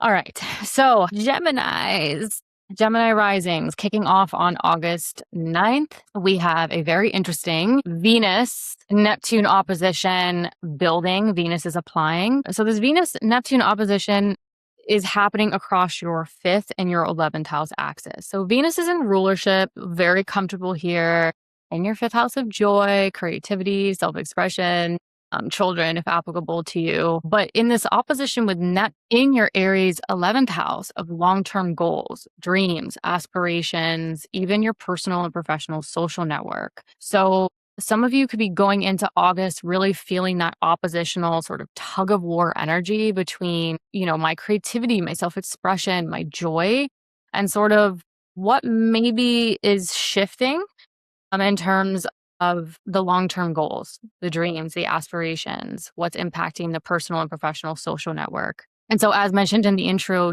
Venus and Neptune can be quite deceptive, quite illusionary.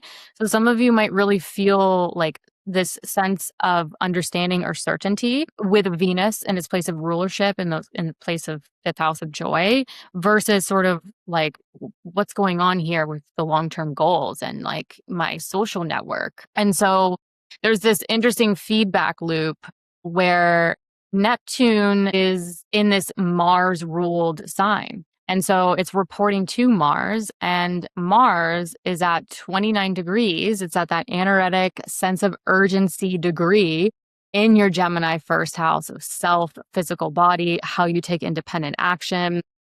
So I think for Gemini risings in August, this is going to be particularly interesting because I think a lot of Gemini risings are really going to they're viscerally going to feel that sense of urgency where Neptune is like, I don't know what's going on here. What's the goal? What's going on with the personal and professional social network? And Mars is like, let's go. Like I got to get this done. There's a sense of urgency around that action, specifically in that first house of self. But that Mars is in a Mercury ruled sign. And so that Mars has that sense of urgency, but it still has to report back to this Mercury that's now in your Leo third house of communication, exchanging information, those people, places, and things within your everyday environment. So this Mercury is now in a square with Chiron in your 12th house of behind the scenes, subconscious thought patterns. What are you working on behind the scenes? And so Mercury is sort of managing, I think, because the rulership kind of leads to Mercury. And Mercury is in that square. And the square aspect is that point of action, right? When we have oppositions, we need to take action in order to balance that seesaw effect, right? So Mercury, I think, is partially a manager going into August for Gemini risings, particularly because Mercury rules their first house of self, a physical body. So I think this could be a very important month for a lot of Gemini risings where Mercury is ready to take action with that Chiron. Maybe some Gemini risings are ready to talk about what's been on their mind, what they've been working on behind the scenes. Mercury does not only rule the first house of self. So I think for some Gemini risings, the conversation, the action being taken to balance this opposition could actually be to support sort of them taking more independent action, supporting their needs. But Mercury also rules this Virgo fourth house of home, family, property, and real estate. It's going to get really kicked up with the eclipse that we'll get to later this month. So this could also have to do with something going on with family, something going on with the emotional and physical foundation, again, home, family, property, real estate themes.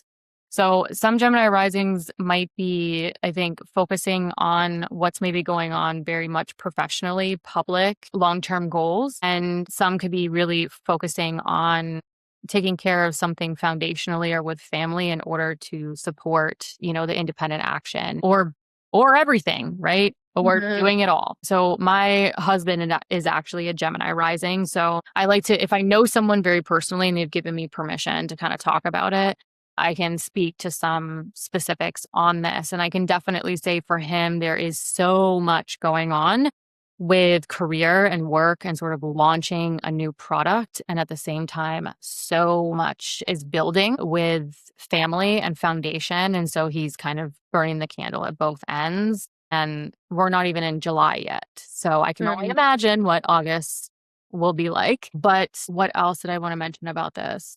I think that's it. I'll let you take over. I'll let you analyze this on your take. And then I can add in.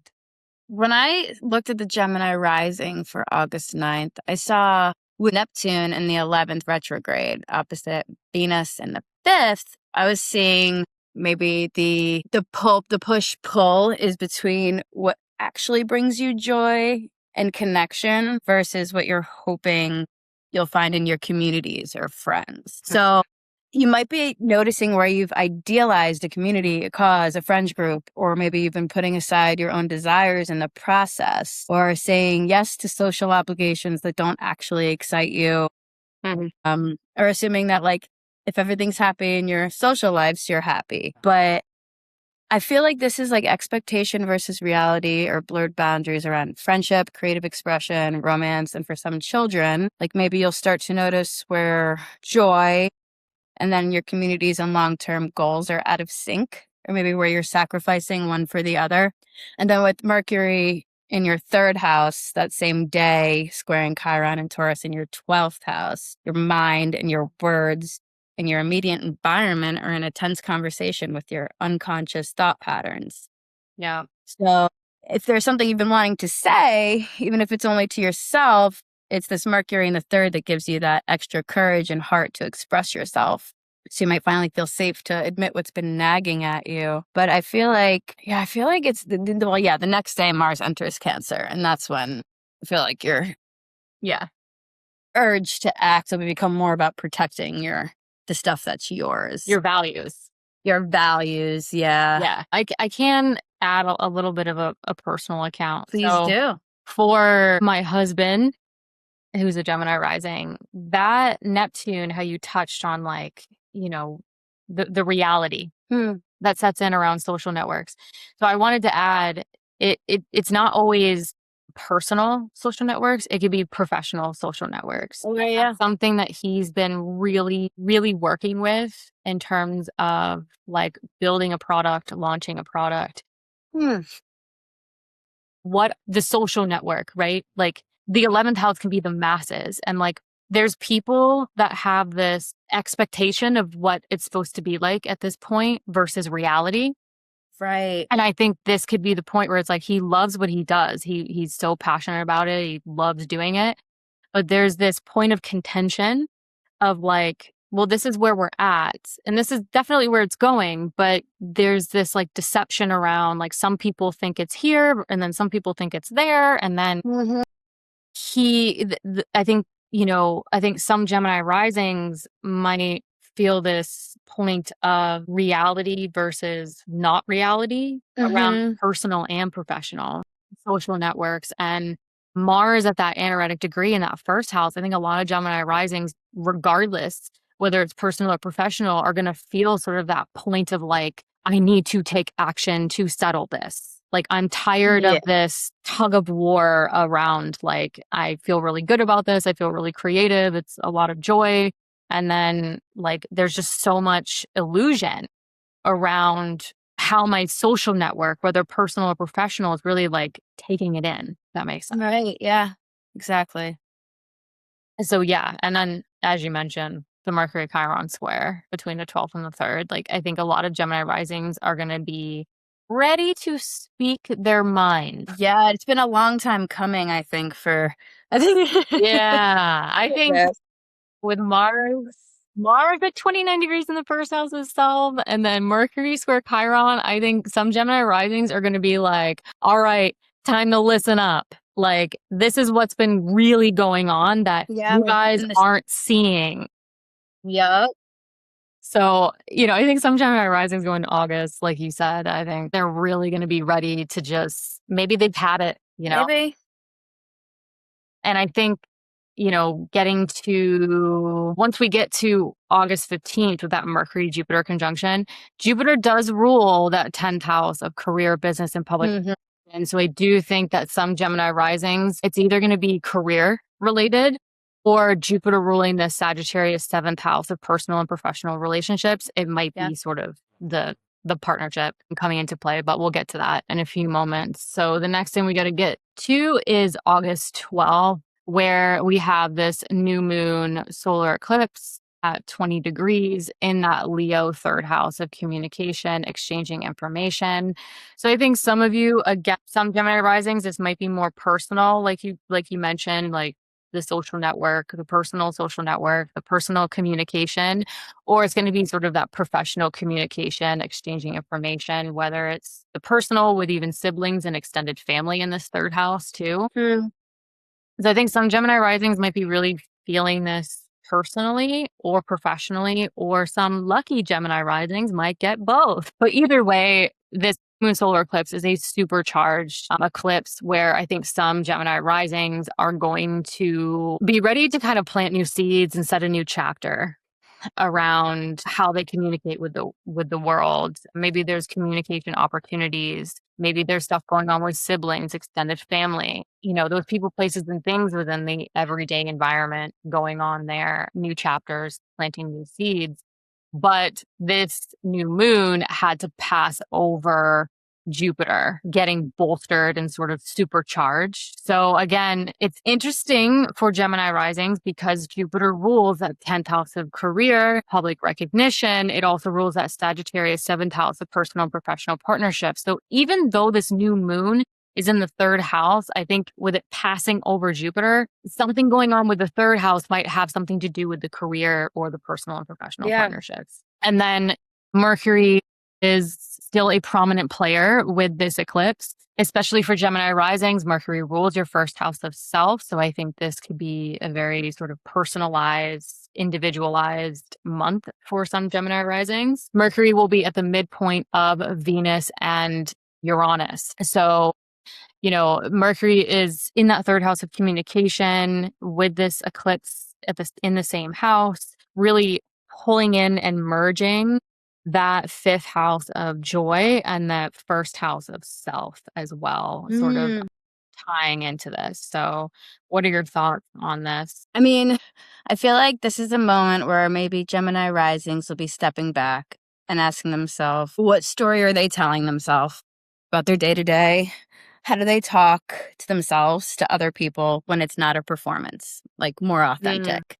So I feel like this can highlight where you've been scattered, overstimulated, or stuck in an old script and you're ready for something clearer.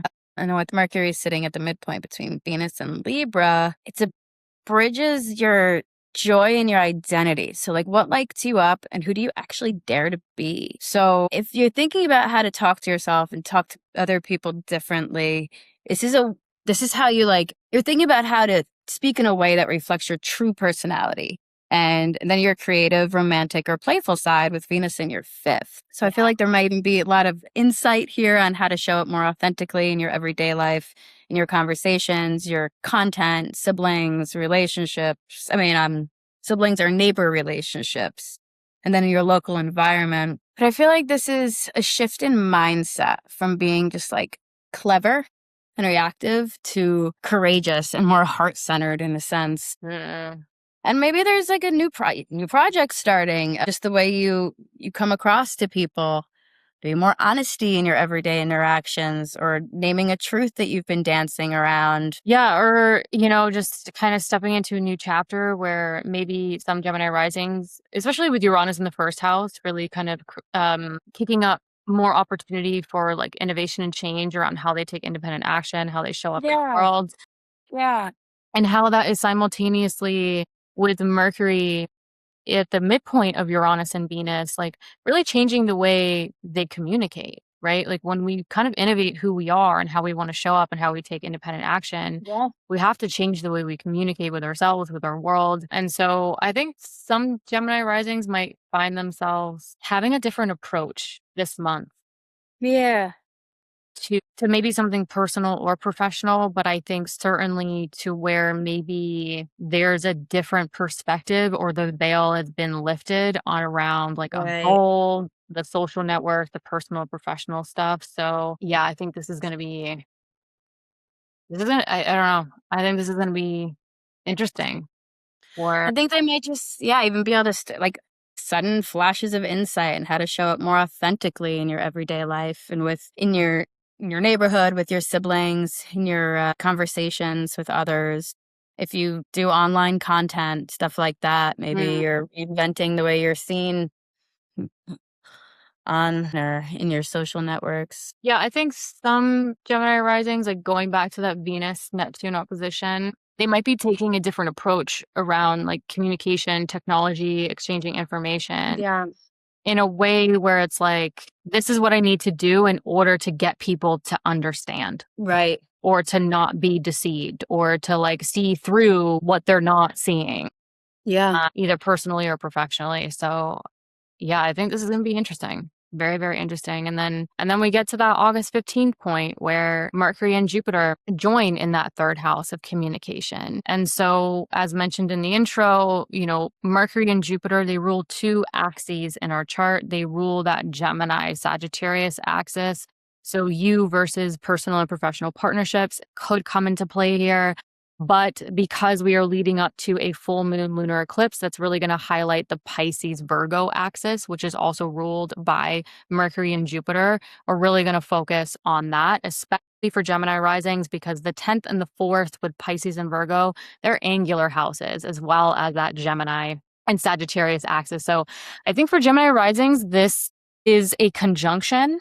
The Mercury-Jupiter conjunction is very important because it literally rules the 4 angles of their chart. It sure does. It sure does. I didn't even see that. Yeah. So there's a lot of potential that's coming together with that Mercury-Jupiter that could be highlighting maybe something going on with home and personal, professional partnerships, or something going on with career, business, public recognition, and their sense of self and how they take independent action.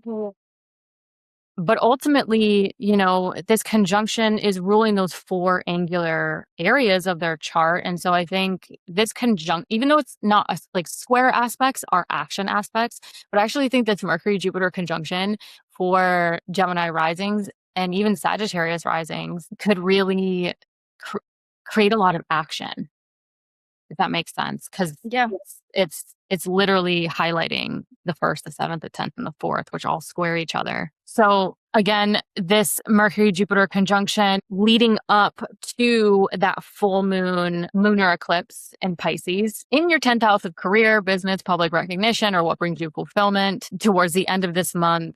I think this is the prelude to that. So this is a good point in the month, I think, for Gemini risings to really pay attention to, because it could give you those contextual clues as to what you could be really closing out, culminating, illuminating around something very foundational in your lives with home and family, or career, business, public recognition, or both. Anything you want to add to that? I mean, this conjunction in the 3rd house, this is big talk, loud talk.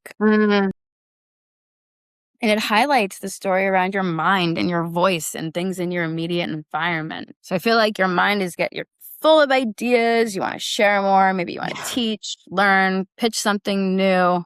But this is big picture over details here. So it's really good for brainstorming, announcing, or framing some new narrative for yourself regarding what you've been wanting to change. And then, yeah, with Jupiter ruling your 7th and your 10th, this is ties your communication directly into your relationships and your public path. Yeah. So how you change your story, your tone, your voice, how you speak to yourself and others, it impacts how you show up with others and how visible you are in the world as well. Yeah, especially because this Mercury-Jupiter conjunction is technically sextile to the first house of self. So whatever's coming up could create opportunities for Gemini risings. And it's also in a trine configuration to the Sagittarius 7th house of personal and professional partnerships. So it could create more flow to how you operate within those connections with others. All right, moving on to, let's get to the full moon lunar eclipse in Pisces. So we're on Eastern Standard Time. This full moon lunar eclipse is at 4 degrees, very, very late on August 27th. So August 28th, for most of us, will be experiencing this. So full moon lunar eclipse, as mentioned, this is a really supercharged illumination at the height of your chart. So 10th house of career, business, public recognition, or what brings you fulfillment. But it's the moon and the sun in opposition, really supercharging the 10th house of career or what brings you fulfillment. And then that 4th house of home, family, property, and real estate. So this could be a very busy time for a lot of Gemini risings where this eclipse is heavily involving this Mercury. Mercury will be sort of joining in. It's still technically conjunct this sun that's shining its light on this full moon eclipse in the 10th house. And this Mercury is in its place of exaltation. So this Mercury is sort of the honored guest here. It has a lot of resources. It's very, very strong by essential dignity. And it is also in a square aspect to this Uranus at 5 degrees in your Gemini first house of self. So this is very stimulating. This is all happening in mutable signs. There's a lot of opportunity for adaptation, change, not only because it's immutable, but this Uranus is actually forming a T-square with an eclipse and an exalted Mercury. So this is very, very stimulating. This is very, very strong. And there's a lot of pressure on that Uranus to act. And I think with it being in the Gemini first house, I think a lot of Gemini risings are going to feel that stimulation. They're going to feel the desire to move, to innovate, to change, to take independent action with whatever is really culminating across the career or what brings them fulfillment versus the home and family. So this is a lot. I think this could be a lot going on for Gemini risings as they close out the month. What are your thoughts? I think that this is a moment around how you're seen, what you're known for. I feel like there's going to be a lot of big feelings around your reputation, your career path, or the role you play in the world. And maybe you're starting to wonder if your public life and career actually reflects the person you're becoming or if it's built on an older version of you.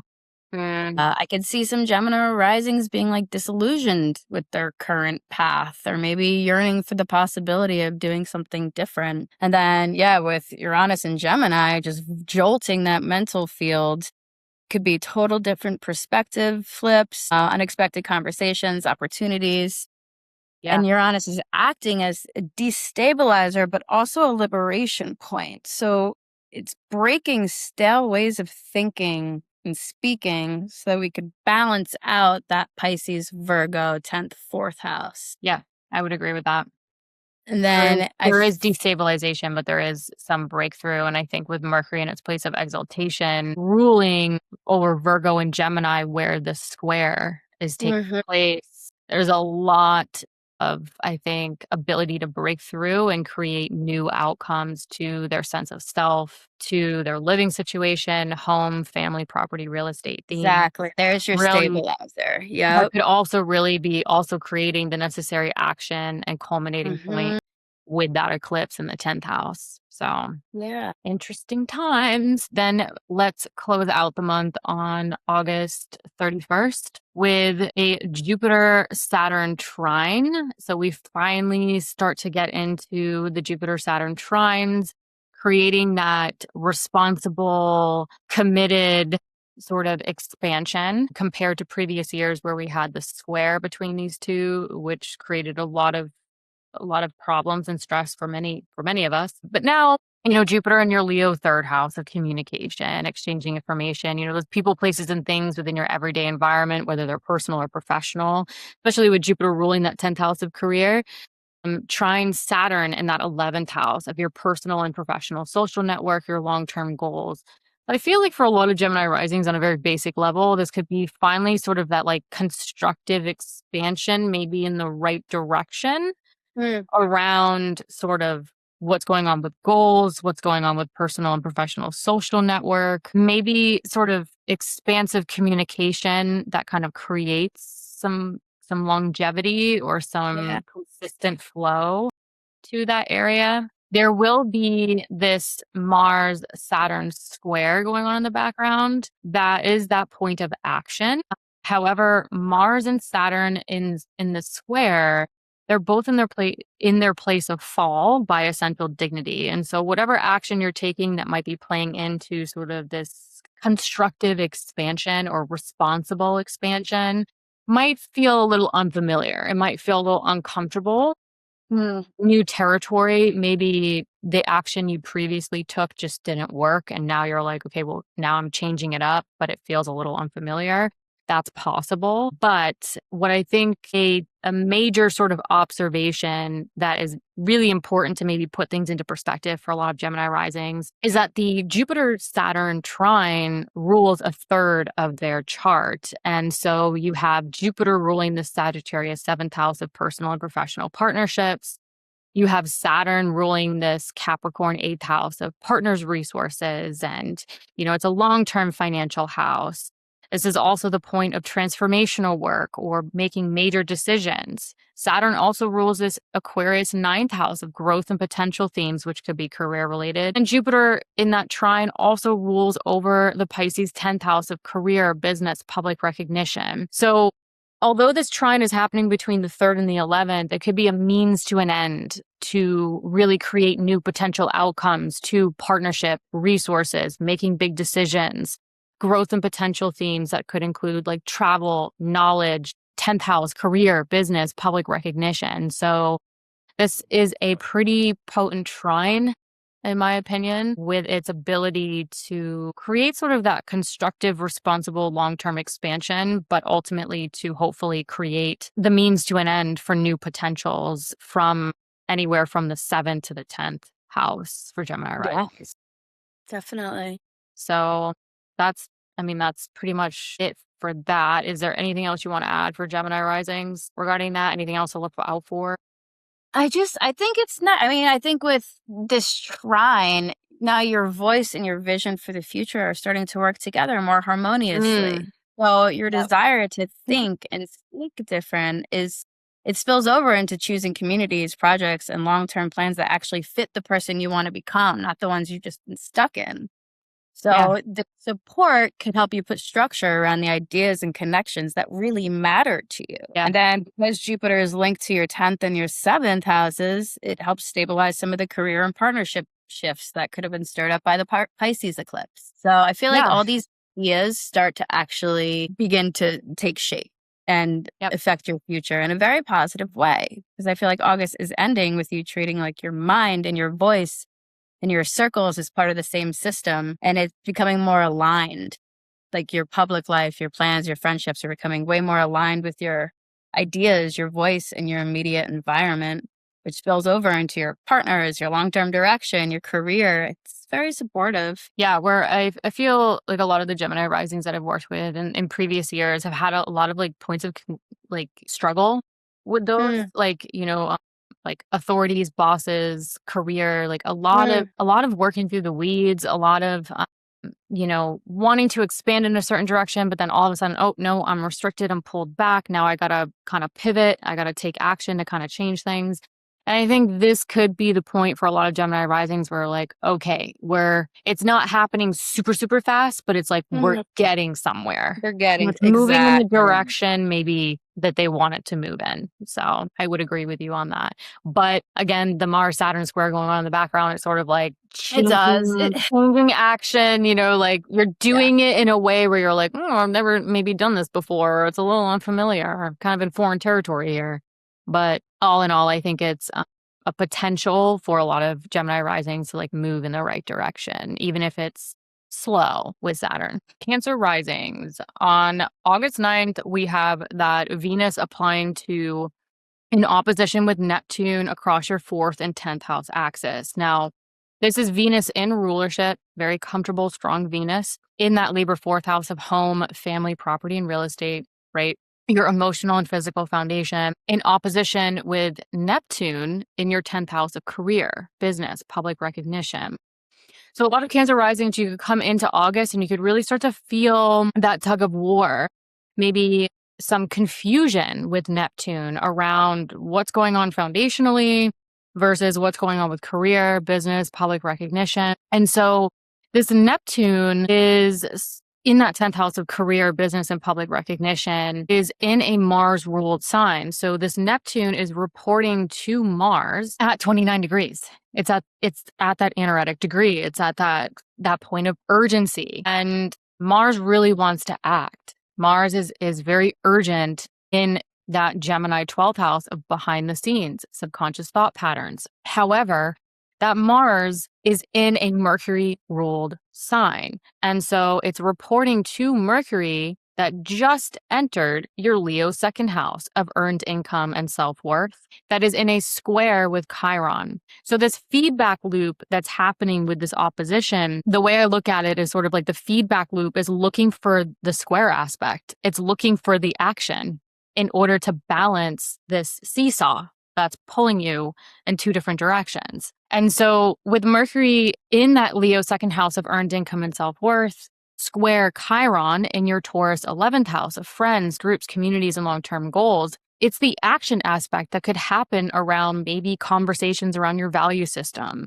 budget, finances, self-worth, and sort of what's going on with personal and professional social network, your groups, your communities, your friendships, as well as your long-term goals that could be playing into those second house themes. Either way, that Mercury square Chiron is, I think, ready to talk. It's taking action.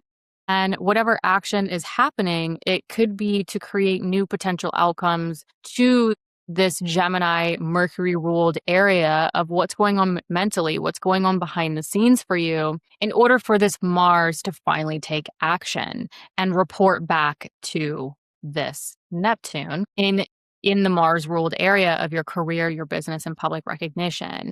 So the Mercury Chiron square could be sort of the means to an end, maybe uncomfortable conversations that feel maybe wounded for some of you, that really create the necessary action to sort of be able to report back to this opposition and hopefully kind of balance what's going on at home versus what's going on with career or what brings you fulfillment. What is your take on this, Ashlee? Oh, I see. So for Cancer risings, I'm seeing here that this tug of wars probably might be playing out as projecting an image of stability at home and family life that isn't actually reflective of what's actually happening in your public role or career. So I feel like the mirror is turning towards your private life on one side, your public life on the other, and you might start to see where you've been keeping things peaceful and beautiful at home, but your career or public life is confusing, non-committal, idealized. So you could just quietly carrying responsibilities at home, even though you're really, really struggling at work and aren't able to even see it clearly, honestly. Yeah, but I feel like this retrograde. Yeah, I feel like maybe things are starting to clear here. And then there's starting to think about what's realistic around home, family, and your responsibilities. Like, I think a lot of Cancer risings are going to notice they've been stretching themselves a bit too thin to maintain an ideal, and your inner needs and your outer role haven't been on the same page. And that Mars at that anaretic And then degree in that Mars at 12th the house. 12th, yes. And I think then some Cancer risings might be mentally like irritable. I think so. There could And be, then when we or have just like like a lot, there could be a lot on their mind a that lot on their isn't mind. visible to their home and family or No, isn't visible to the people they work with or their business. not yet. Not yet. Will be. Not yet. Will be. It's coming out. So yeah, that's a very, very valid observation there with that. And now with Chiron and Mercury in a square, Mercury in your second house, your money and your resources and your self-worth are in a tense dialogue here with your communities, friendships, and your long-term goals. So maybe some wounds about not having enough, not contributing enough, or feeling like your value is tied to what you provide materially rather than like who you are, in that relationship. Ooh, that's juicy. I like that. Juicy. Cancer rising, I feel like this is a deep one. I mean, Cancer, come on now. We're in water. But I feel like there's something that these Cancer risings have been wanting to say about what you can realistically give and what you need in return. Or and then maybe their groups and communities or friendships aren't supporting their values or their self-worth. Yeah. And things just aren't, your group situations just aren't working for you anymore. But with Leo in the second, boosting your self-worth, boosting your confidence helps you put words around your needs and your boundaries, and hopefully helps you speak more boldly about uncomfortable stuff like your worth, your pricing, your time, your energy. Yeah, and that Mercury in Leo, ruling over Gemini, where this Mars at the anaretic degree, that sense of urgency in the 12th house is like, I think some Cancer risings are maybe going to speak their mind or speak. I think so. It's been bubbling. It's been waiting. And I'm not saying Cancer risings aren't going to like blow or anything. They're not going to like explode. I think they're ready to talk about their values and their voice. self-worth. Yes. Like, where is this not sustainable? Like, what do I need? Yeah. This is what I'm carrying. Yes. Yeah. This is what I'm carrying at home. This is what I'm carrying in my business and at work. Yeah. Yeah, I can see that. I can totally see that for some Cancer risings. Okay, so August 12th, we then get to the eclipse that lands in that second house at 20 degrees in your Leo second house of earned income, your values, your self-worth. And so this new moon comes along and I think is the opportunity for some Cancer risings to say, this is what I'm worth. This is my value. Maybe there's even new chapters around finances, financial budgets that you want to play out over the next 5 or 6 months that were part of that conversation around long-term goals and your worth and your value that we just broke down. But this new moon eclipse is a really strong, potent, new beginning or planting new seeds, but it had to pass over Jupiter before it went exact. And so it sort of gets supercharged. It gets bolstered a bit here. And so Jupiter ruled areas could be playing into this, such as your Sagittarius sixth house of work, health, routine. So some of you, the values, the finances could involve, naturally your work, your health, and your routines. But Jupiter also rules that Pisces ninth house of growth and potential. So maybe some of you are really looking for like a new venture, a new chapter around, your knowledge, teaching, publishing. For some of you, this could be career related as well. It's happening in a financial house. So I think not only values, but finances around some of those themes.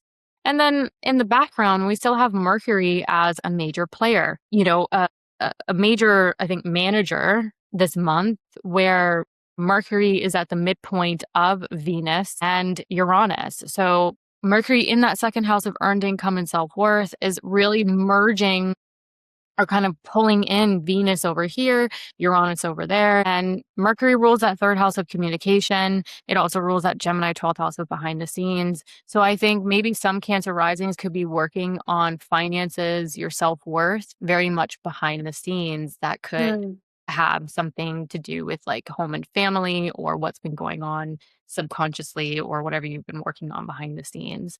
What are your thoughts? I think that this eclipse can totally highlight where Cancer risings have been undervaluing themselves or staying in underpaid or undervalued situations, relying on old scarcity complexes. And I think there's going to be an urge to change the way they relate to material things. earning, spending, or the way they measure their own worth. So it's just like a reset on how Cancer Risings value themselves and what they're willing to build their life on. And then with Mercury and Leo in the second, at the midpoint between Venus and Libra in your fourth, Gemini in your 12th, kind of becomes a bridge between your home and your unconscious self. So you might be thinking a lot about how home, family, and your private emotional habits can influence what you believe and what you deserve and what you're willing to ask for. So maybe how you might start to see how family dynamics or inherited beliefs about money and worth have shaped you. I think that might be Yeah. something. And I think this is the beginning, but this is the start of a new story about your value. And Yeah, but maybe that's a really good point you just made. Like with Venus inherited family dynamics. Yeah. Yeah, I mean, Cancer Rising with family. Uranus in the 12th, like maybe you are seeing of like, oh, this is what I was conditioned, or the repeated patterns, and like I don't need to do that anymore. And now Mars is at 0 degrees, that critical degree in that cardinal I'm not sign doing this anymore. of that first house. It's like it's a sensitive point that I think kicks off for a lot of Cancer risings, where it's like, yeah, I'm not doing this anymore. And I'm taking, Mars in Cancer reminds me of the crab. It's not walking straight from point A to point B. It's sort of like, well, this is the pattern, right? From point A to point B. But Mars in Cancer is like the crab, where it's like, no, I can take a different route over here, and then I can sway over here, and then I can sway over here. The crab goes back and forth. So I think some Cancer risings might be looking at taking action in new ways. Yeah. This month that's very personal to them, but also sort of their career, their, what brings them fulfillment, as well as that Mars ruling the Scorpio 5th house of children, if applicable, or what brings them joy. So I think this is a very, very interesting kind of layout for a lot of Cancer risings this month. Agreed. All right. August 15th, the Mercury show continues as Mercury joins Jupiter. So we have a Mercury-Jupiter conjunction, again, in that Leo second house of earned income and self-worth. So a lot of financial themes, value systems, self-worth themes, material possessions. The eclipse got supercharged, but passing over that Jupiter, now it's Mercury's turn. And so this is interesting for Cancer risings because of what Mercury rules. Right? It rules that Virgo third house of communication, exchanging information, and it also rules this Gemini 12th house of what's been going on behind the scenes, subconscious thought patterns, solitude, and Jupiter is expanding that. So it's almost like expanding maybe what they've been thinking behind the scene, more of that, expanding their communication, exchanging information, expanding their immediate environment, and how that oddly might be playing into finances or self-worth. Again, they can piece that together however they want if that resonates. But the Mercury-Jupiter conjunction is highlighting two axes in our charts. It's highlighting the Gemini-Sagittarius axis, right? Mercury also rules Gemini and Jupiter rules Sagittarius.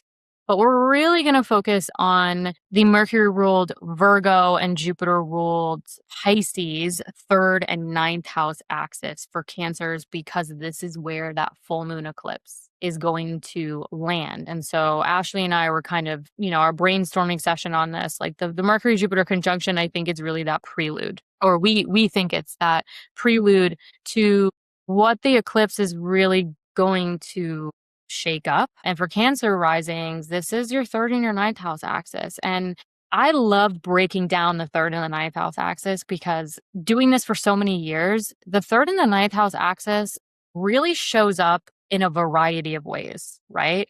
Like the third house is communication, exchanging information, which could be technology, transportation, short distance travel, but it could be siblings, extended family, appointments, errands, phone calls. It's the people, places, and things within your everyday environment. But then this ninth house is like the bigger picture. Yeah.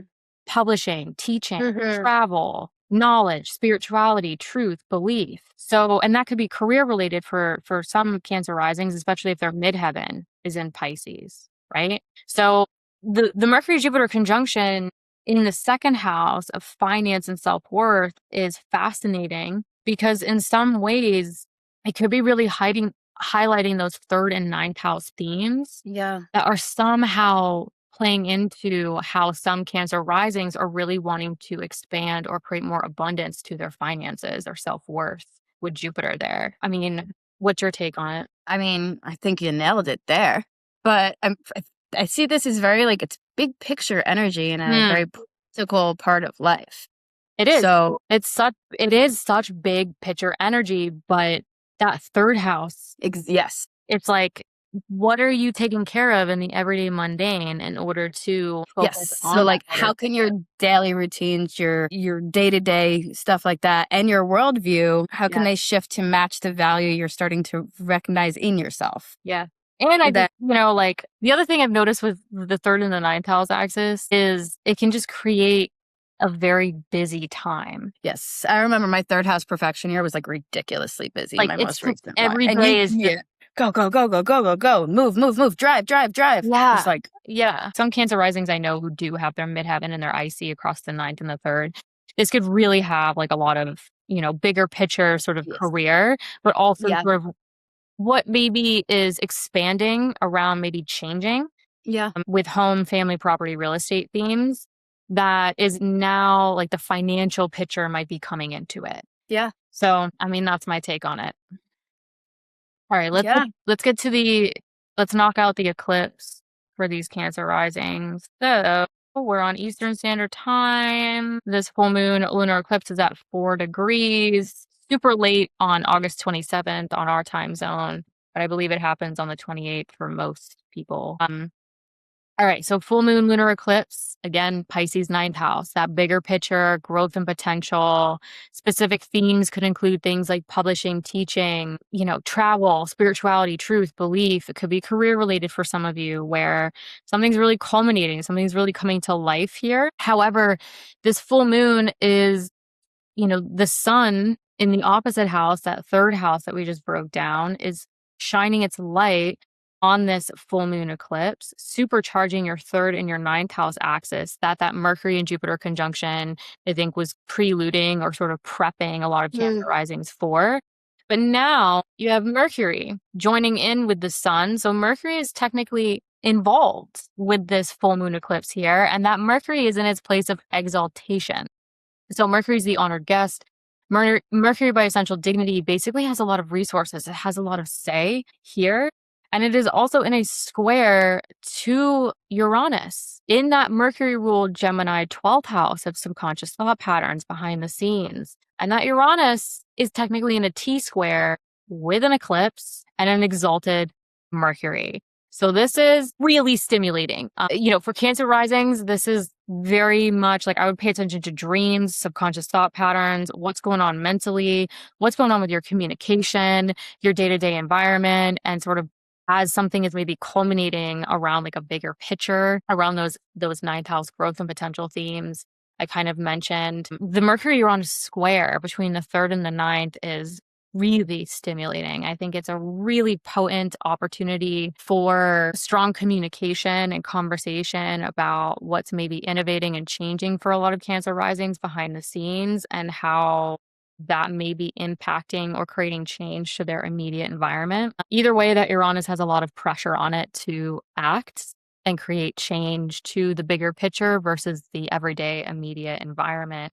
And for Cancer risings, this is really initiating in that 12th house behind the scenes. So what are your thoughts on this? Because this is, yeah. See, when I first, with this Pisces eclipse, I am seeing Cancer risings as potentially noticing where they've kept their real dreams just in their imagination.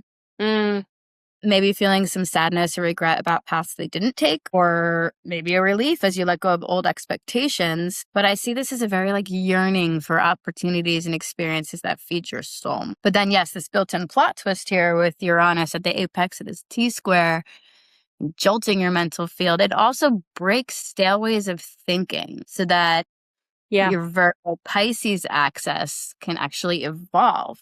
Yep. So there may be surprise news, perspective flips, or unexpected conversations, but with Mercury and Virgo right now, you can actually make sense of them and turn those shocks into like practical adjustments in your life. So you can work with this eclipse by like saying what you actually think, learning what you need to learn, and having whatever conversation can bridge the gap between where you are and where you want to go. So Yep. I feel like this eclipse is kind of where your evolving sense of worth meets your beliefs about what's possible, and being able to see yourself differently can now like reshape the direction you're walking towards. Yeah, and I think some Cancer risings with Uranus heavily involved in the 12th house, like, what are your subconscious dreams? Like, what are your contemplations?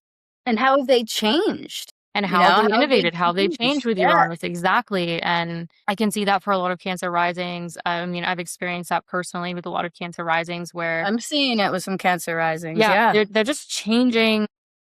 They don't even know what to think about it. I know a few that are like, who am I? Who am I? That, but also like, What do I want? Where am I going? yeah, I think some Cancer risings that I know personally, they it's sort of like their dreams and everything they thought of behind the scenes, like they've either achieved it and now they're like, well, Now what? what?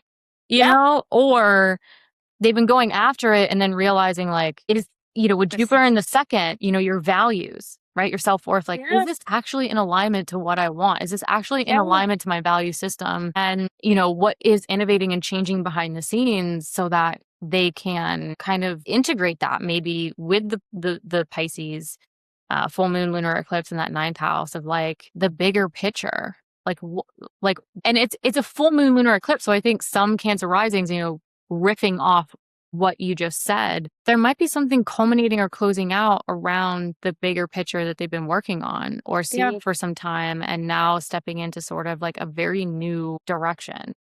Yeah. Especially with the nodes. Unexpected. The nodes have also shifted off that ninth and the third, and now they've shifted into the financial houses. So this What's is mine? What's yours? Yes. yeah, I think this is part of that transition. I agree. Yeah. All right. Let's close out the month. Last day of the month, August 31st. We have this very interesting Jupiter Saturn trine. So Jupiter in that Leo second house of earned income and self-worth is trine Saturn in that Aries 10th house of career, business, and public recognition. So in the previous years, we've had Jupiter Saturn squares. Part of us wants to go. Then Saturn's like, nope, pump the brakes. Now, Cancer risings finally, I feel like this could be very helpful for a lot of Cancer risings. Yeah. I think the Jupiter Saturn trine between the second house of finances and self-worth and the 10th house of career, business, or what brings you fulfillment is finally sort of like that slow, constructive expansion in the right direction that maybe a lot of Cancer risings have really been struggling to like take action and work through in the previous years. There will be a Mars Saturn square going on in the background. Both Mars and Saturn are in their place of fall by essential dignity. So this is a square, this is an action aspect. So whatever strategic sort of slow, committed expansion with Jupiter and Saturn around maybe finances, career, or what brings you fulfillment's going on, the Mars-Saturn square in the background, maybe some of you are taking action in very new, unfamiliar, or even uncomfortable ways, personally and also with career or what brings you fulfillment.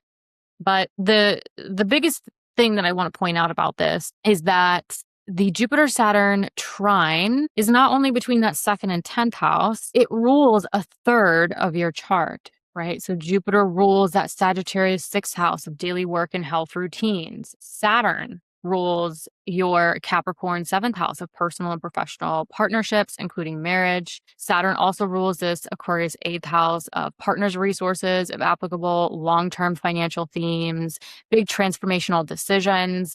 And Jupiter also rules this Pisces 9th house of that bigger picture, growth and potential. So with the Jupiter-Saturn trine, yes, it's across the 2nd and the 10th, but I think whatever is flowing or whatever action is being taken, even if it's uncomfortable or unfamiliar for a lot of Cancer risings, it's actually it packs a punch because it can create sort of new outcomes anywhere from the 6th house to the 9th house, which is pretty incredible. I mean, that's a lot of life. That's a lot of themes there. And so I think there's a lot going on in that portion of maybe work, partnerships, money, growth and potential that a lot of Cancer risings are utilizing this trine with Jupiter and Saturn for the first time in a very long time. What are your thoughts on this? I mean, Jupiter has been in your second house, expanding your sense of what you're worth, what you value, what you bring to the table. And then Saturn retrograde in the 10th is pushing you to take responsibility for your career paths and roles you want to be known for. So you're changing story with your money, your resources, your self-worth, and your career story and how that supports you. Actually, they start to support each other. Yeah. So knowing that you deserve more turns into now you actually being able to structure your work and responsibilities differently to reflect that. So maybe Cancer Risings are making a concrete decision about your career direction, or renegotiating terms that match your value, or setting boundaries about overwork, or maybe committing to a new path that supports your purpose and your stability. But I think this is where you start to feel more supported enough to just find success on your own terms and not the ones that you inherited. And then with Jupiter ruling your 9th house, and where we just had that Pisces eclipse, I feel like this transit stabilizes some of the belief and direction shifts stirred up by that. So some insights about what kind of life is meaningful to you. They don't stay abstract, but they start to influence like actually what you earn, what you accept, and what you build. So I feel like Cancer Risings have been working really, really hard and are finally starting to insist that what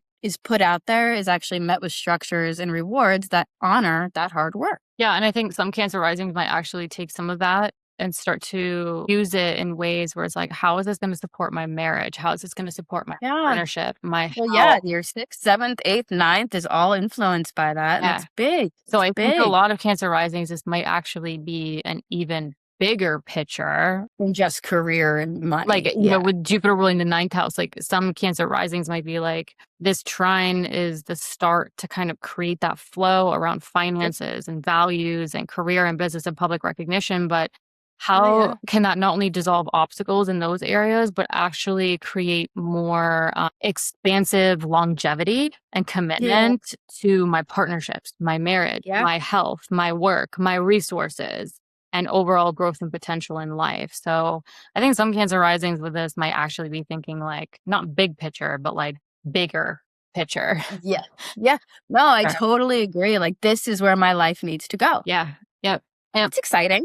It's exciting. I'm excited for Cancer Risings. I feel good. So am I. Yeah. All right. Moving on to Leo. Leo Rising. Leo Risings. On August 9th, we have Venus in its place of rulership in applying to an opposition with Neptune in your Aries 9th house. So really going into August with this oppositional seesaw kind of tug of war aspect across the 3rd and the 9th. And we just broke down a little bit of the 3rd and the 9th with Cancer Risings and how it can bring up so many things. So I think for some Leo Risings, this might be really the 3rd house of like the daily mundane, you know, the appointments, the tasks, the phone calls, the communication, the siblings, the extended family, and what's going on there. And having to really try to find that, with Neptune, like that confusing balance with like, what's the bigger picture here? Where am I going? You know, what's the growth and potential? How do I balance these two worlds? And then for some Leo Risings, this might be more professional. So this might have more to do with sort of communication, exchanging information, technology, working with that and feeling sort of like, well, where am I going with this, right? Because Neptune is retrograde. So I think there's a shift in perspectives, or the veil has been lifted around, the growth and potential, the bigger picture, the teaching, the publishing, the travel, the truth, the belief, all of these things that could be career related. And so this opposition going into August can be, I think, a little confusing, kind of like a total shift, especially with Venus in rulership, because Venus is very comfortable, has a lot of say in the day-to-day mundane life versus like Neptune's up here, like, okay, where am I going now? And this Neptune is in a Mars ruled sign. And so this Neptune is reporting to Mars saying, hey, help me out here. What's going on? I'm in your house, and Mars is at 29 degrees, the anaretic degree, that total sense of urgency in that Gemini 11th house of social network and long-term goals. And Mars is like, well, I'm in a Mercury ruled house and Mercury isn't here. So Mars then turns to Mercury, which is now entered your Leo first house of self, the physical body, how you take independent action. And this Mercury is square Chiron in your Taurus 10th house of career, business, and public recognition. And so the way I look at this feedback loop with this opposition is really trying to balance. And Neptune, I think, is confused. It's taking on a new perspective. It's seeing things in a new way. And the feedback loop is trying to find the planet that can take action. And the planet that can take action right now is Mercury, square Chiron. Again, the square, the action aspect. And this is between your first house of self and your 10th house of career, business, and public recognition. Now, the action could definitely be, a conversation, a communication, especially with Mercury being in that first house of self in Leo, definitely ready to talk. Square Chiron in that 10th house, like there could be conversations around career, what feels fulfilling, your public recognition, that is helping you sort of initiate the conversation or action that Mercury can then talk to Mars that really wants to take action around maybe long-term goals, your personal or professional social network.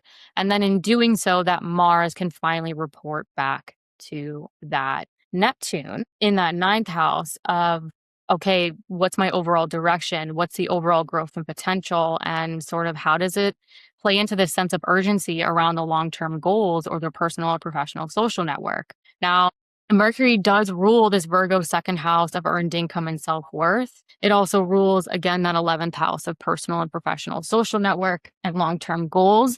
So I think some of the action could be to create those new outcomes to maybe new goals, new ways of relating to friends, groups, communities, whether it's personal or professional. Could have a little bit of some financial themes trickled in there because Mercury does rule that second house. But either way, I think this is sort of Mercury's helping manage the ability to communicate and take action personally. That could be playing out with sort of career, business, public recognition, or what brings you fulfillment. That's helping sort of what's going on with that opposition in the everyday mundane or in your personal life, and sort of contemplating sort of the overall direction or perspective around overall growth and potential. What are your thoughts on this? I mean, I'm a Leo rising, so again, sometimes it's a little tricky for me, because it's like I'm looking at myself, So Yes. go for it. So, I mean, I'm seeing this as with Venus and Libra in the 3rd, opposing Neptune retrograde in Aries in your 9th house. The tug of war is between your everyday thoughts, words, and familiar surroundings or immediate environment on one side, and then your higher education, spiritual beliefs, travel plans, big picture worldview on the other. So I see this as potential tension between keeping conversations pleasant and balanced, and then acknowledging these truths that you're discovering. I feel like this is like learning to walk the talk in how you share your beliefs and your teachings. That's an interesting, I like that. So I feel like you may be smoothing things over with your words a lot and letting your actual opinions sit in the background. Maybe some Leo risings have noticed that they've been idealizing some belief system, teacher, or a life path that doesn't actually hold up to what they imagined. And it could be career related. It could be career related, yeah. And any ideas that once inspired you but don't fit anymore.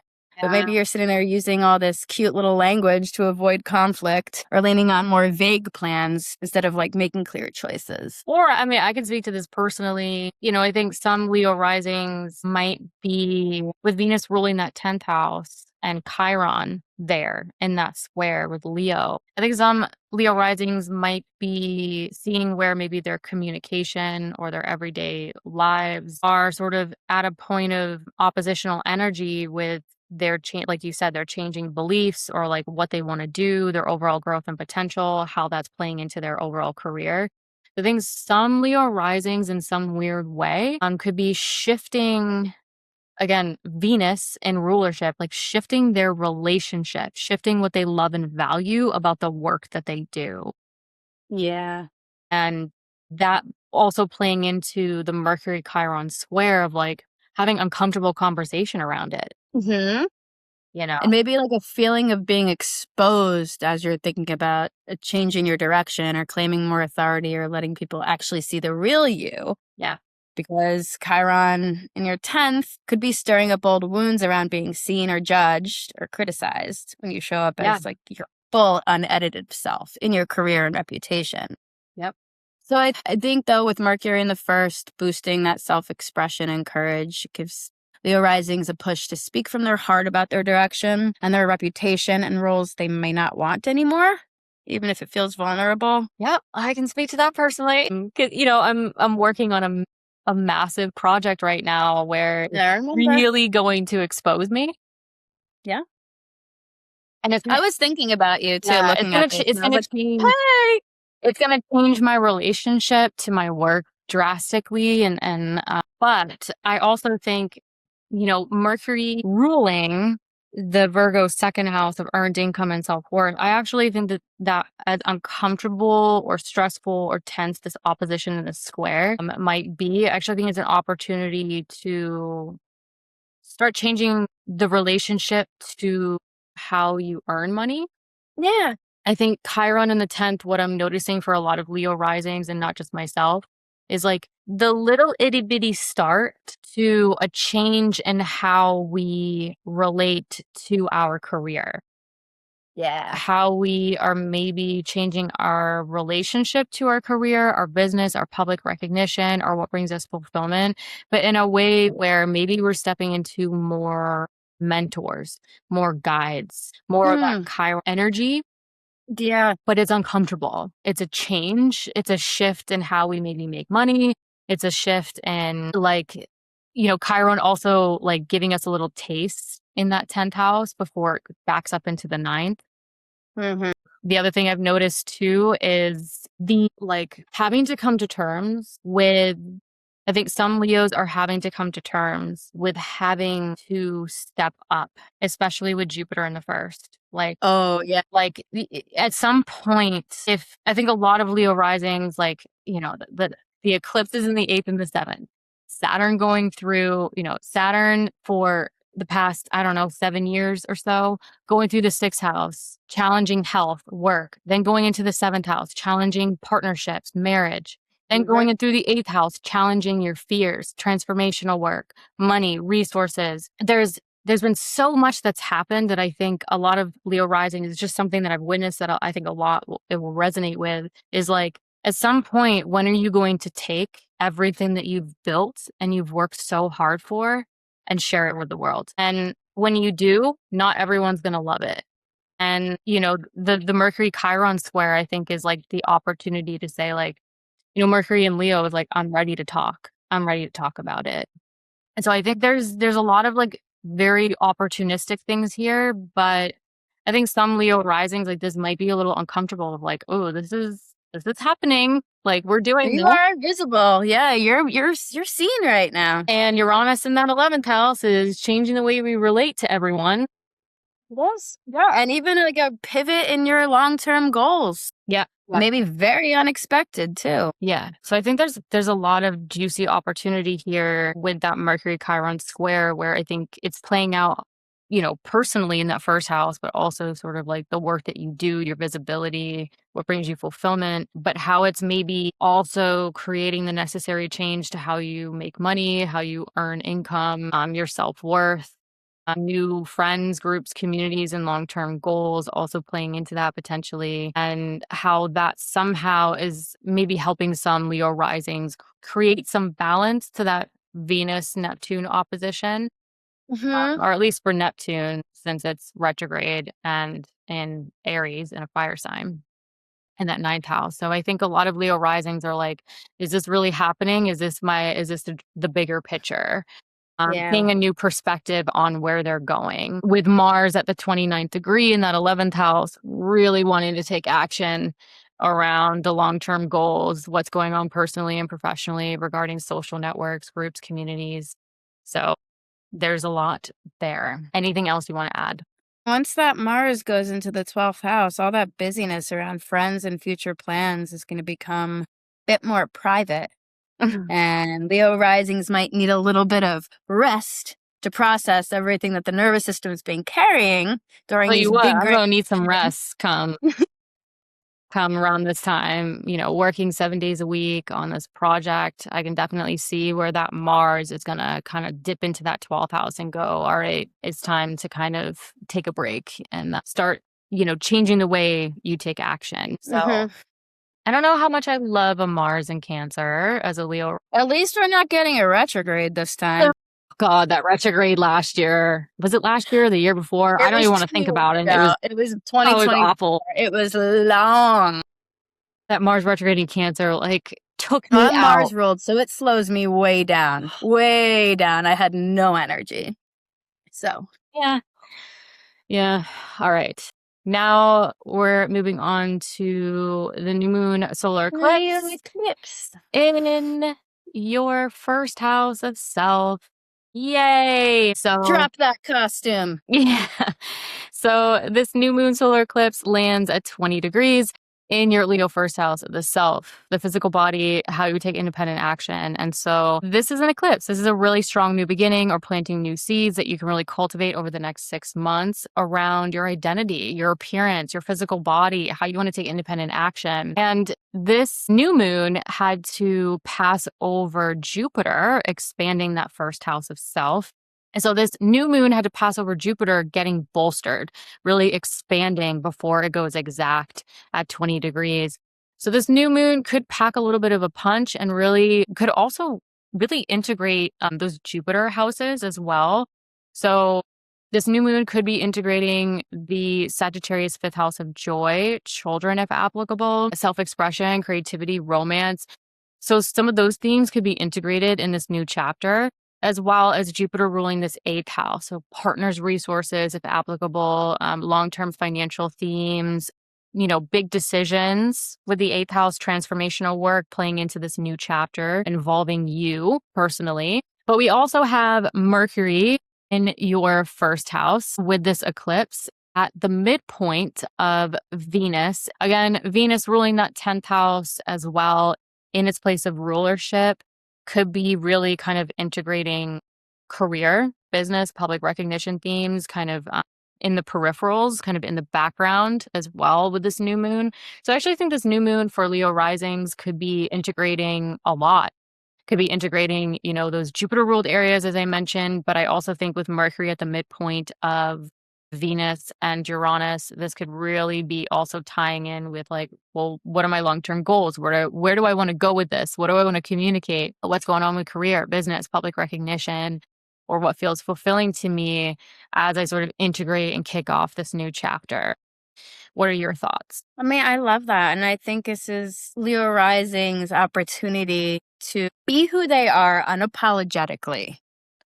And I think some may be just ready to revamp the way they look or behave in a way that makes you feel more alive. But I think this is the moment where Leo risings potentially stop trying to make themselves smaller. And with Mercury in the first, at the midpoint between Venus and Libra and Uranus and Gemini, this is like a bridge between how you talk and who you talk to. Then we have Mercury squaring Chiron, and which puts your identity and your public role in a tense conversation that could stir these old wounds about being seen and judged or criticized when you show up as your full, unedited self, your career and calling. And there may be a feeling of exposure when you think about changing a direction or claiming more authority or letting people see the real you. But this is a great time. This is like a push to show up as more as yourself, not the version everyone expects, but the version that feels real in your body. Yeah, I would agree with that. I think it's going to be kind of like a double-edged sword, so to speak. I'm looking at this like Jupiter's there. This new moon gets bolstered by Jupiter. This is sort of like, I think some Leo risings, again, like you mentioned with like the Chiron element, like these really kind of conversations or actions that might feel like trigger old wounds, especially with Mars entering that 12th house of subconscious thought patterns. Like there might be some residual stuff that comes up there, but I think some Leo risings, like a part of us is going to love the visibility and the expansion. And then there's going to be another part of us that's like, I don't know. What did I get myself into? So and I'm But not, your Jupiter is expanding you, whether you whether like it you or like it or not. not. Yeah. Yeah, Yeah. I mean, and this is an invitation, honestly. Yeah. I agree. And yeah, and with like, and your beliefs and your public role are still in the mix here. So you're changing more than what you look like and Yep. how you put yourself out there. You're changing the story of who you are, like in relation to the world around you. And I kind of like a Mercury in Leo. I think the Mercury in Leo, regardless of whether a part of you feels a little uncomfortable or a part of you loves it, like that Mercury in Leo, I think can help a lot of Leo risings like step into more boldness, like more self Confidence. more Yeah. confidence, and Confidence. just be Yeah. like, you know what? I'm owning it, and this is me, and here Yes. we go. And I'm not sorry about it. Yeah. Yeah. And you shouldn't be sorry No. about it. But that Mars in Cancer might it might be kicking up some things mentally or Yeah. behind the scenes, or kind of I like to call it like the monkey mind, The so paying monkey mind. attention to not letting your thoughts kind of get the best of you and just own who Mhm. you are, even if it's uncomfortable. People are going to love it, people are going to hate it, who cares? Yeah.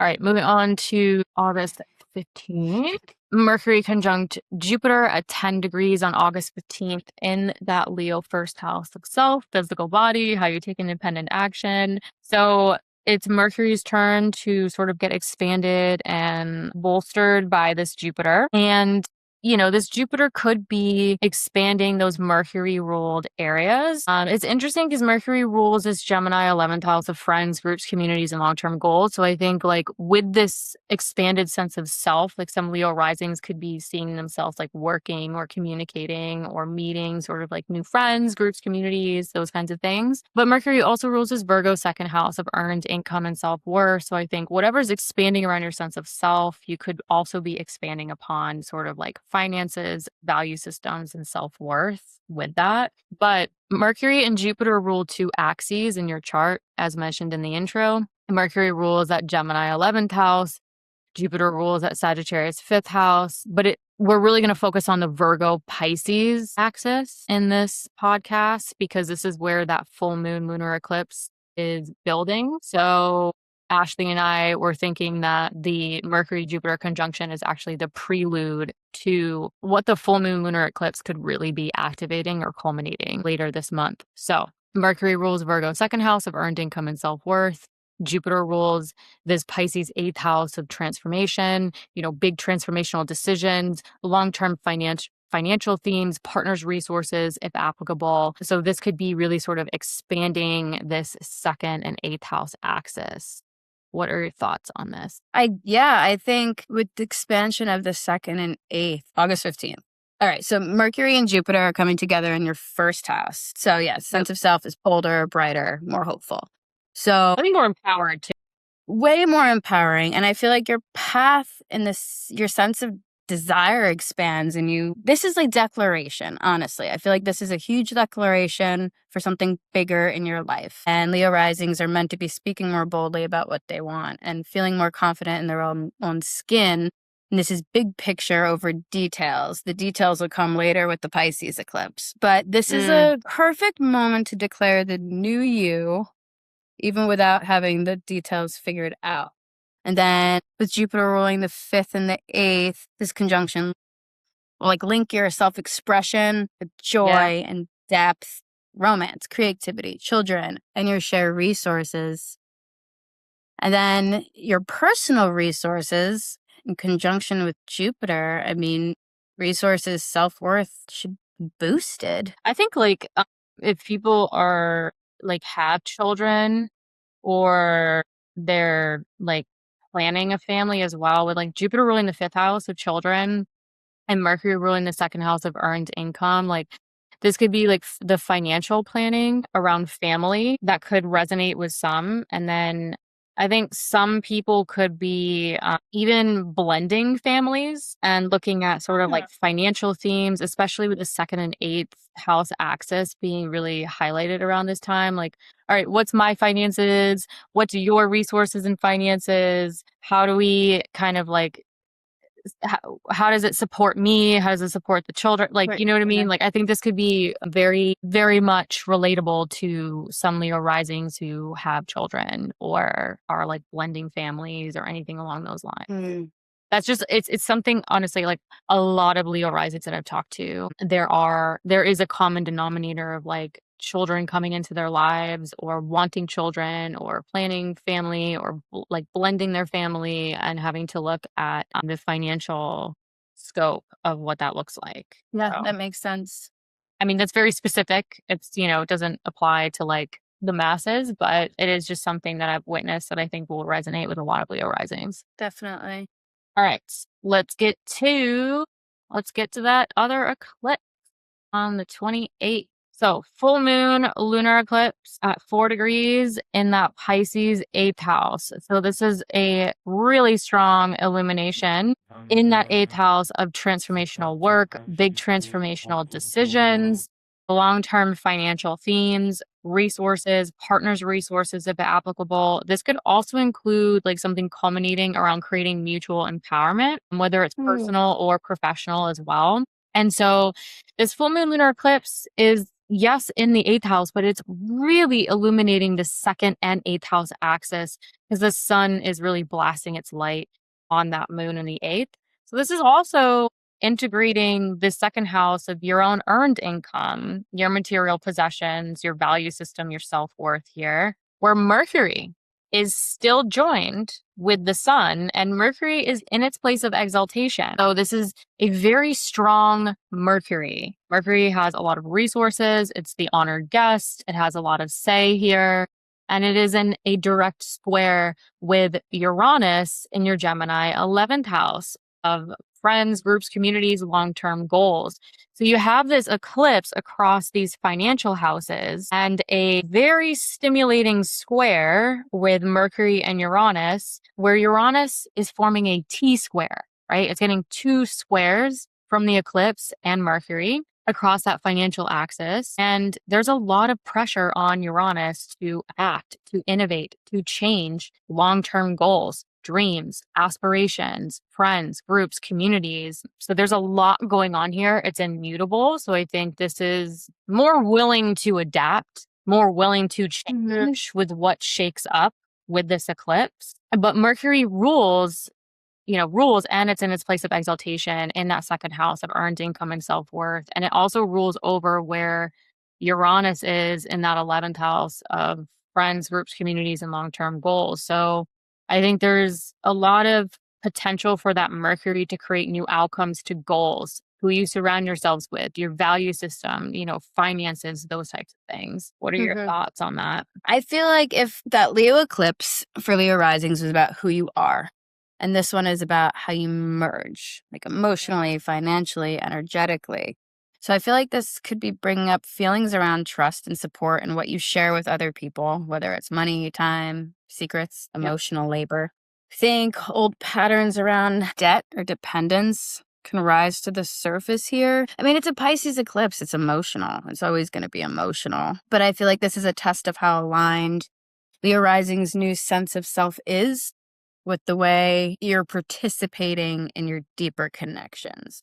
So any Leo risings who've been carrying more than their fair share, I think this is a turning point, especially with Uranus at the apex of this T square and Mercury and Virgo as the grounding point. I feel like you can make sense of any instability that comes up and turn it into practical adjustments by getting realistic about what you have, what you're willing to invest, and defining what's actually reciprocal. Like, I think this is, what am I carrying? What am I carrying of others? But this is where the new you is like meeting the reality of what you share with other people.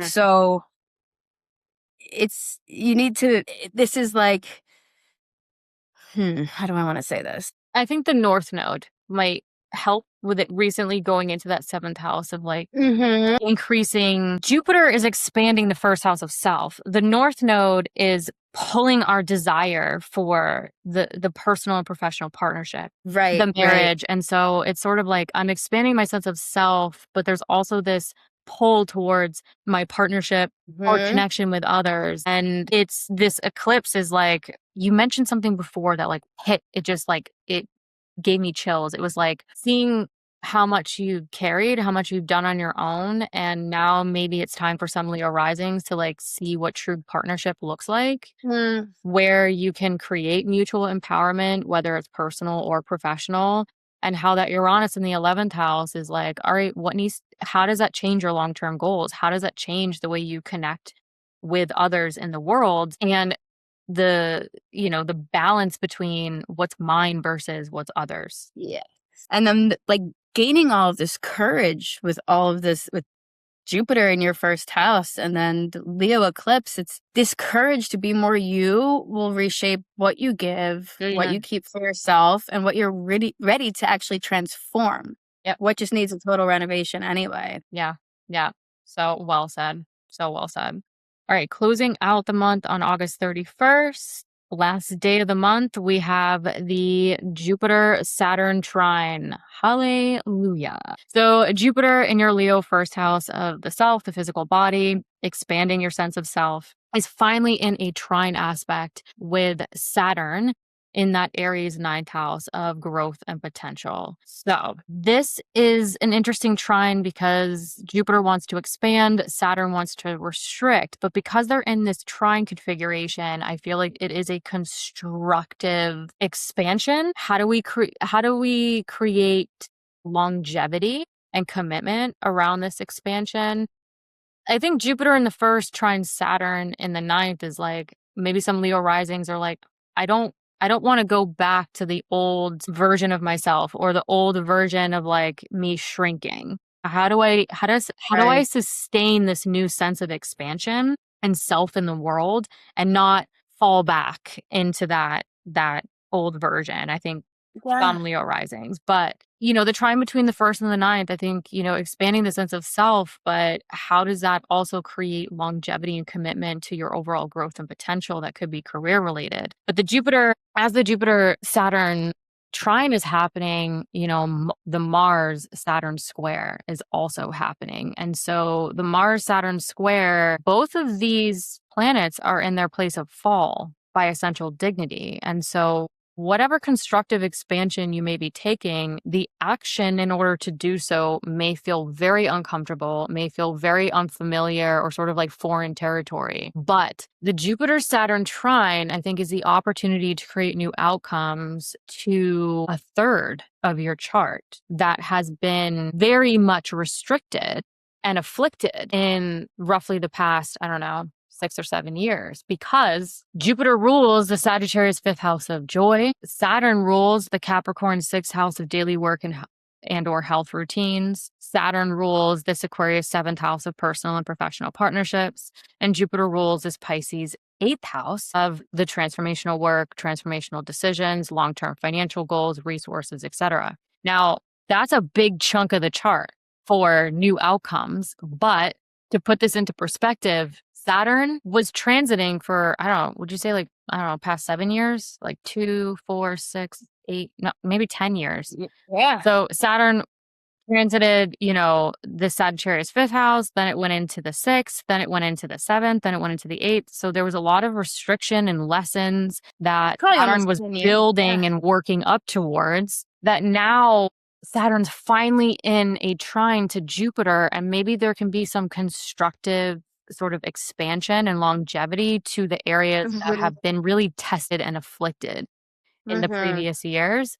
What are your thoughts on that? That's just kind of an observation that No, I like that. I think with Saturn in the ninth here, it's like the serious side of belief and direction. It's more disciplined study and commitment that give life meaning. And then Jupiter's been there expanding you, your confidence, your presence, your appetite for a bigger and truer life. So when these two are in a supporting aspect, the person you're becoming and the path you're walking are actually starting to line up. So here you are wanting to live more boldly and honestly and more authentically. And then here's Saturn, like, okay, are you going to commit to these beliefs and practices and directions that support that? And then, you have Jupiter also ruling that Pisces eclipse in your eighth house. this is helping to stabilize any emotional and financial shifts from that eclipse. Yep. Well, any insights you've had about what you share and what you don't, any insights about what you share and what you need don't stay like theoretical, but they'll actually start to shape what you believe in and deserve and actually influence the life you're willing to build now. So all those ideas that you had now, and now you can put them into action. This is like a lock it in. But I mean, Saturn is in Aries. It's in detriment in Aries. So it's not going to do the work for you. You know, you have to, this is basically like Jupiter is giving you the courage to want more, and Saturn is giving you the backbone to do something grown up about it. But I feel like this month ends with Leo risings taking themselves seriously in like the best way. Yeah. Like instead of see that. forming a version of you, you're actually ready to back it up with the beliefs and choices that make that life real and sustainable and something to build on. Like a legacy. It's your legacy here. Yeah, I can see that. Where Saturn has been climbing up the chart for Leo risings, and this could be the point where it's like, all right, how do I pull together all of the lessons, all of the things that I've been building and working on, and actually start to kind of constructively create longevity and commitment around them? Mm-hmm. So yeah, that's pretty much all I have there. You ready to move on to Virgo? Ready to move. So Virgo risings, we have kicking off the month on August 9th, Venus is applying to a direct opposition with Neptune across your second and eighth house axis. So Venus is in rulership here, very comfortable, very strong in that second house of earned income and self-worth. But it's in an opposition with a retrograde Neptune in that Aries eighth house of those long-term finances, partners' resources, if applicable, you know, transformational work, big transformational decisions that might be taking on a different perspective that creates this oppositional sort of seesaw kind of, you know, feeling like you have to be in two different places at once across the second and eighth house axis. But there is this interesting feedback loop that I think is playing into the attempt to balance this financial axis. So Neptune in Aries, it's in a Mars ruled sign. It's looking at Mars saying, hey, what's going on here? Well, Mars is at the energetic degree, that 29th degree, that sense of urgency in that Gemini 10th house of career, business, public recognition, or what brings you fulfillment.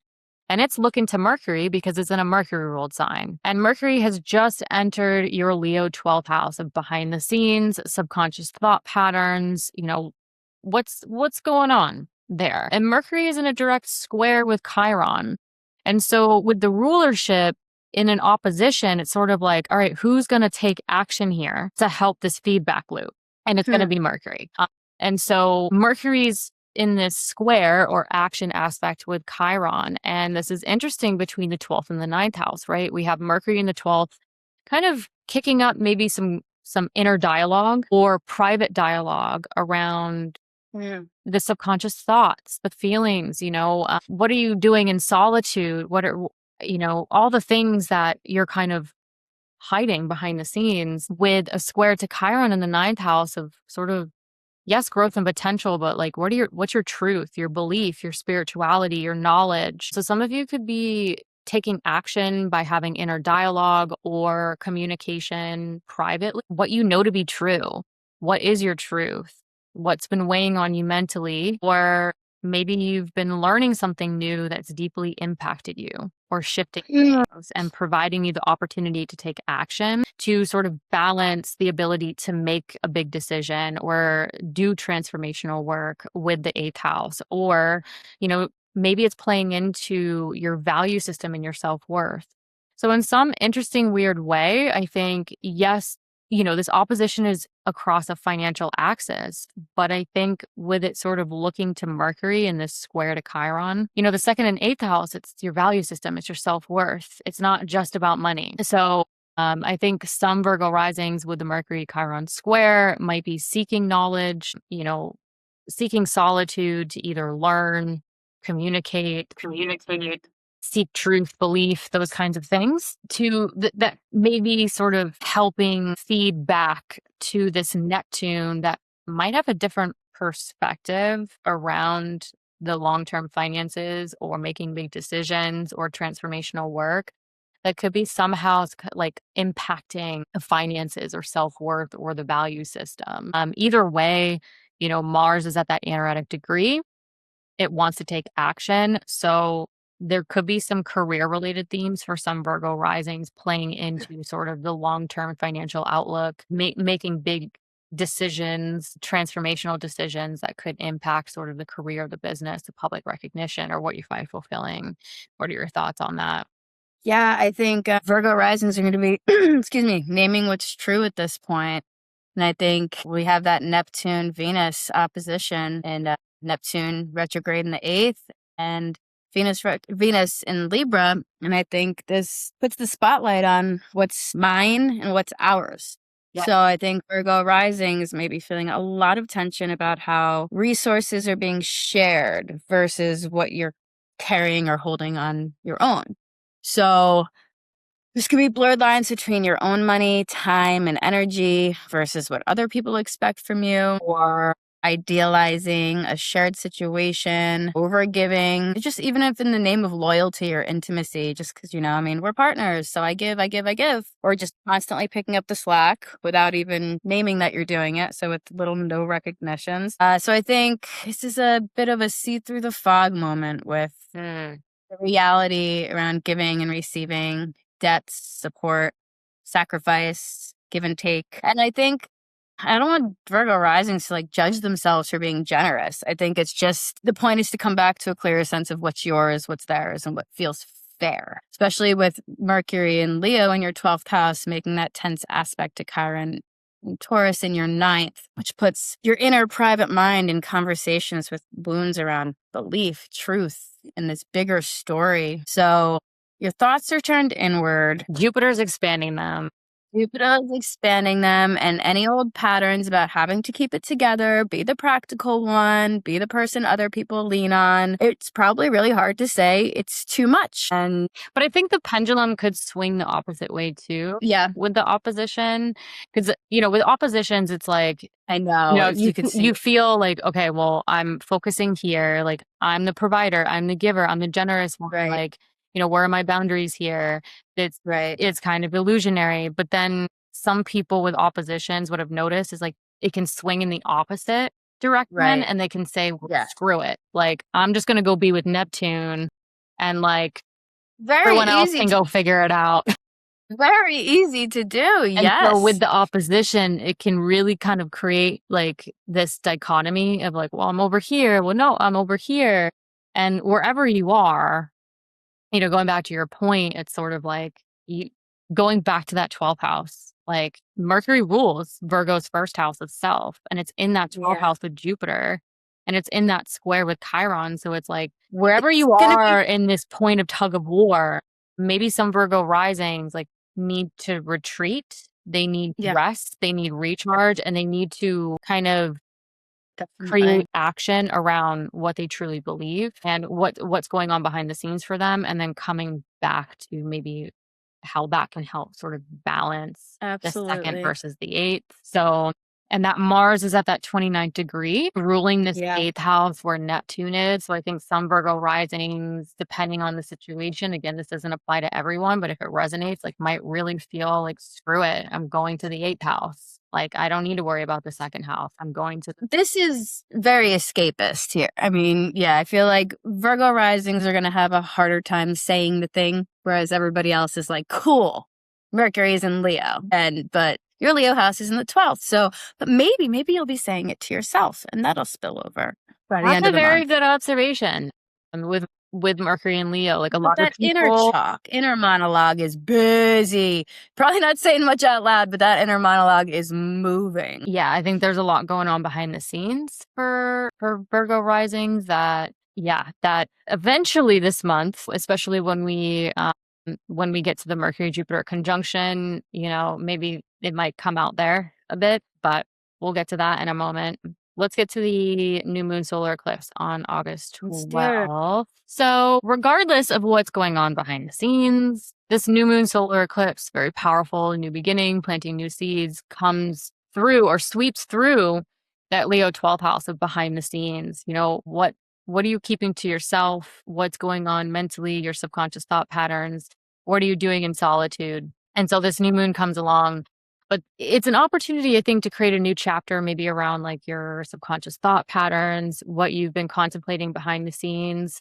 But this new moon had to pass over this. And so in a way, it gets bolstered, it gets sort of expanded. But what's really interesting about this for Virgo risings, and I've witnessed it with the Virgo risings that I know personally that might resonate with a lot of Virgo risings listening, is that the new moon passing over this Jupiter rules two angular houses in their chart. It rules that Pisces 7th house of personal and professional partnerships, including marriage. And it rules the Sagittarius 4th house of home, family, property, and real estate. And so this new moon, there might be something going on behind the scenes that's playing into this new chapter that could involve partnership themes that you're working on behind the scenes. Or it could involve sort of something that you're working on behind the scenes that maybe with Mercury in that 12th house, you're not ready to talk about yet. But it could involve something that you want regarding home, family, property, and real estate. Maybe some are thinking about moving, but they haven't quite sort of communicated it to everyone. Maybe some people are having like a secret relationship. Maybe some are sort of initiating a new way of relating or relating to others, or initiating sort of personal and professional partnerships, especially since, not too long ago, Saturn went through that Pisces 7th house. A lot of tests, a lot of challenges regarding, relationships and partnerships there. So I think this could be a very interesting sort of behind the scenes start to maybe something new regarding with how Virgo risings are relating to others, or something new regarding sort of what's going on with home, family, property, real estate themes that they're maybe not ready to kind of share with the world or publicly be open about yet. That makes sense. I'd say it's brewing underneath the surface. And Mercury's at that midpoint of Venus and Uranus. So I think some Virgo risings, regardless of what's going on, they're looking at those financial themes. They're looking at sort of the career, what feels fulfilling, and integrating that with what they're maybe initiating behind the scenes or privately. Yeah. I feel like for Virgo risings, this is not very loud on the surface, but really, really big for the inner world. And I think a lot of Virgo risings might start to notice where they've been treating like rest and solitude and emotional processing as something optional and something that can be like squeezed in when there's time after everything else is done. Yeah.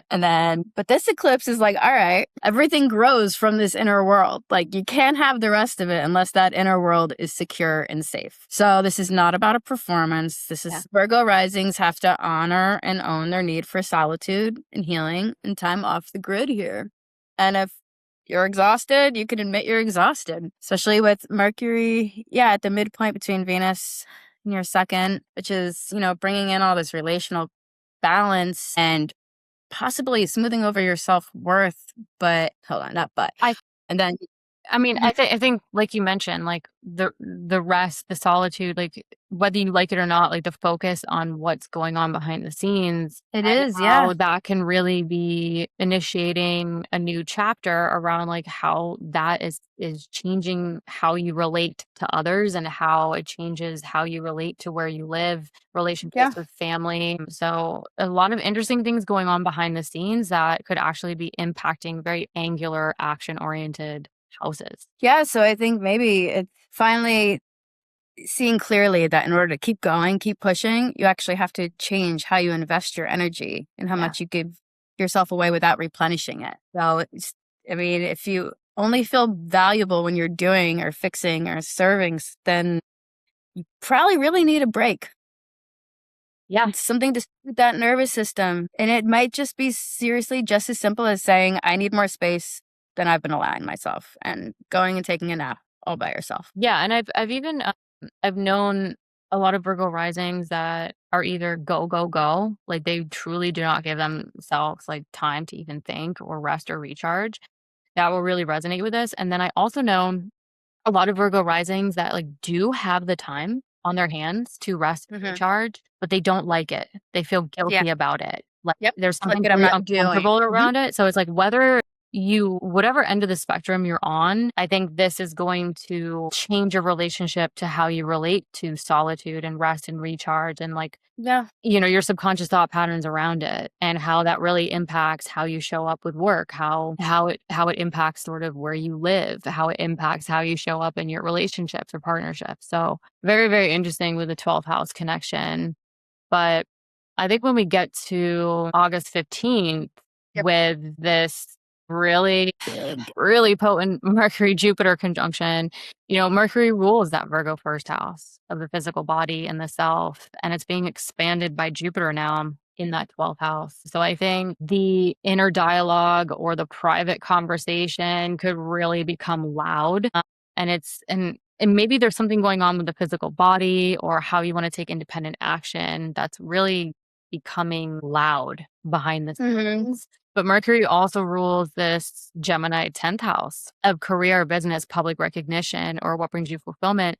And so I think for some Virgo risings, this might be very personal and visceral to like the physical body, or this might be like a very loud behind the scenes inner dialogue or private conversation around sort of the work that you do, your public recognition, what brings you fulfillment. And particularly because the Mercury Jupiter conjunction rules two axes in the chart and it rules all of the angular houses for Virgo rising, right? Mercury rules this Virgo first house, this Gemini 10th house, and then we've got Jupiter ruling this Pisces 7th house and Sagittarius 4th house. So again, I think there could be a lot going on behind the scenes for Virgo risings regarding who they are, something going on with personal and professional partnerships, career, home, family, property, real estate that's not quite ready to come out yet. Particularly the first and seventh house axis with Mercury and Jupiter ruling the first and seventh house axis here around, you versus the partnership and how this full moon lunar eclipse in Pisces on the 28th is illuminating this first and seventh house axis. So, whatever's going on behind the scenes, whether it's internal, whether it's happening privately behind the scenes, really paying attention to what's coming up, those contextual clues, as it could really be giving you sort of the prelude to the eclipse activating this first and seventh house axis for Virgo risings. What are your thoughts on that? Yeah, I think any of those inner shifts that occur through these 12th house it'll influence your sense of belonging and the way you partner naturally. Yeah. So I think, especially Jupiter ties into the 4th and the 7th by rulership. So these inner shifts that are happening, they connect to your home base and your relationship. So as you honor that inner world more, your sense of belonging, and the way you partner should change for the better. I actually do know a few Virgo risings personally that, if you're single, if you're a Virgo rising and you're single, the Mercury Jupiter conjunction, going off of what Ashlee just said, you could really be shifting sort of what's going on behind the scenes, maybe changing your mental thought patterns. And I think some Virgo risings, especially like single ones looking to partner, might start really thinking, how does my foundation affect my ability to partner? How does my partnership affect my foundation? Like partnering up with the right person, whether it's personal or professional, can really impact that foundational area and vice versa. So I think that's another kind of possibility there that I've seen come up. So I think there could be a lot going on for Virgo risings behind the scenes that I think they're starting to maybe contemplate or think about necessary changes.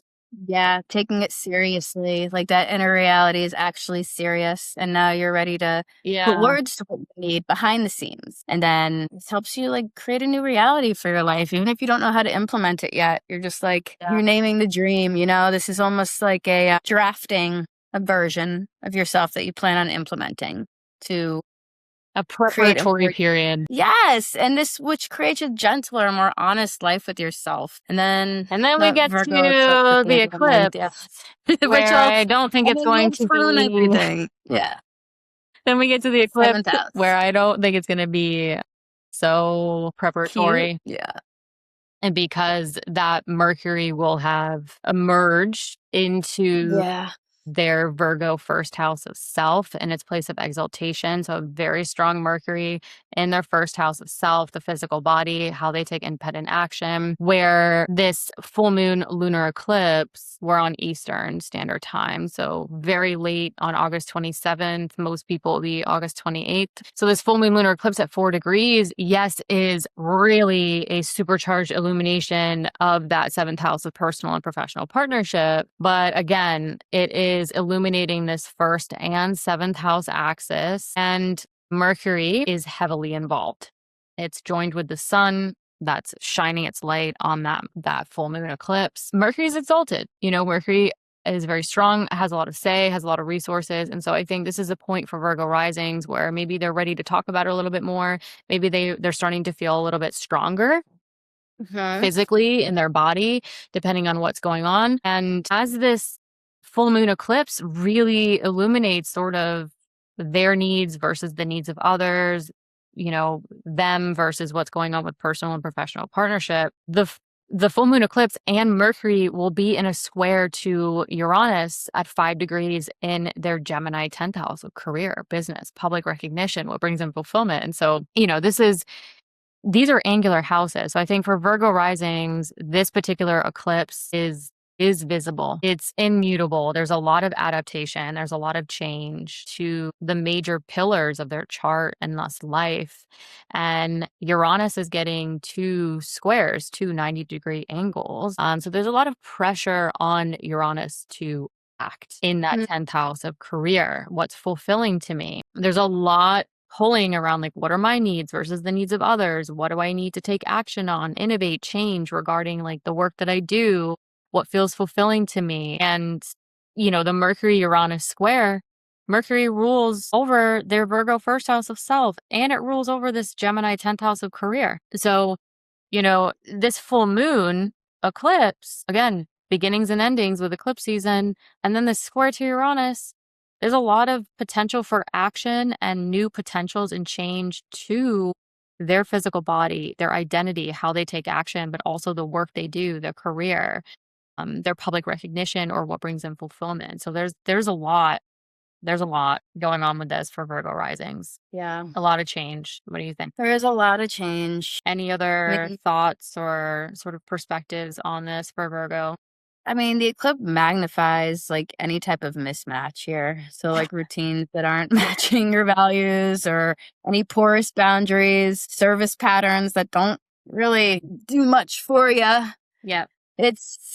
And there's a surge of feeling here around the people you're closest to, and anything you've been dreaming about or realizing about your inner needs, it becomes material in your relationships as well. So any patterns of self-sacrifice, over-functioning, or trying to fix other people, they're in play here, and it's time to let them go. Yeah, I think it's interesting how we have a full moon lunar eclipse in that 7th house of personal and professional partnership. So whether they're single, whether they're partnered up, it doesn't matter.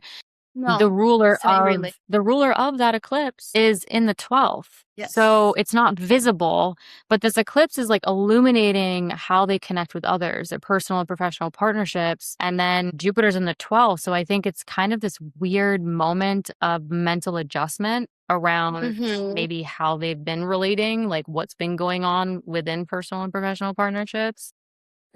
With this opportunity to create a lot of stimulating change with that Mercury Uranus square. So, wow. Yeah. There's a lot. But I mean, it's good though. Mercury in the first gives more clarity and language for your experience, so that will filter into how you show up with other people. And it probably feels really intense, but I do think it's more breakthrough than breakdown.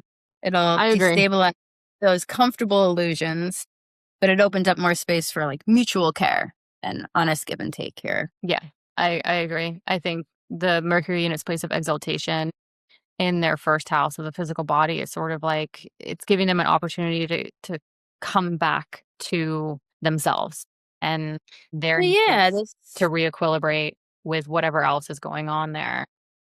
Yes. So yeah. Yeah. The willingness to actually honor your inner life will actually reshape how you choose to walk through life. Yep.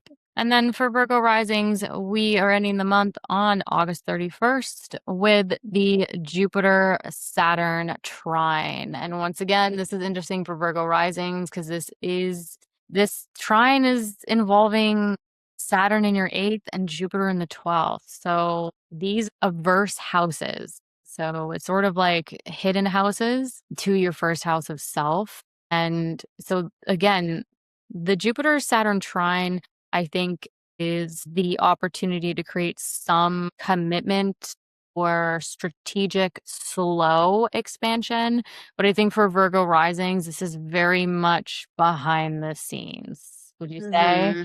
Like the 8th I and the would. 12th, like it's not this very visible, it's very much behind the scenes. I think it's involving maybe finances or having to make some transformational decisions that help create that constructive expansion, but it's not super visible. Again, what's interesting is like the Jupiter and Saturn ruling a third of our chart, right? Jupiter rules the Sagittarius 4th house of home, family, property, real estate. Saturn rules this Capricorn 5th house of joy. Saturn rules this Aquarius 6th house of health, work, routines. And then Jupiter also rules this Pisces 7th house of personal and professional partnership. So I think whatever's going on financially or making big decisions, what you're expanding upon behind the scenes is somehow impacting or playing a part into sort of this third of Virgo's chart of like what's going on behind the scenes. It's impacting home and family, property, real estate, what brings you joy, health, work, routines, and also sort of partnership themes.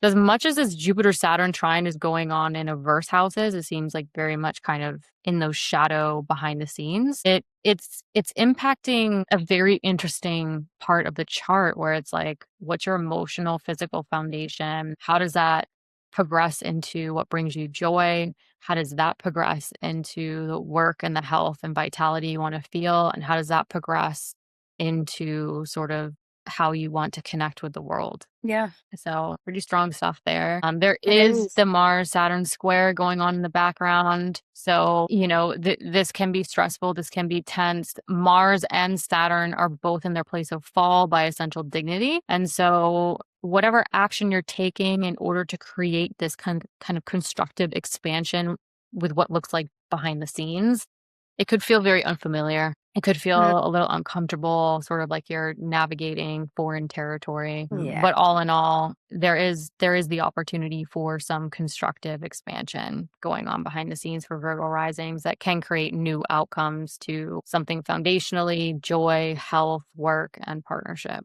Yeah. I mean, Jupiter in your 12th house has been expanding your awareness of what's happening beneath the surface. Yeah. I can't ignore it anymore. And then with Saturn in your 8th house of deep transformation, you have to take responsibility for these, for whether it's energy, money, secrets, burdens, power, intimacy. And with these two planets in a supporting aspect, any internal shifts you've been feeling become choices now that you have to commit to. Mm.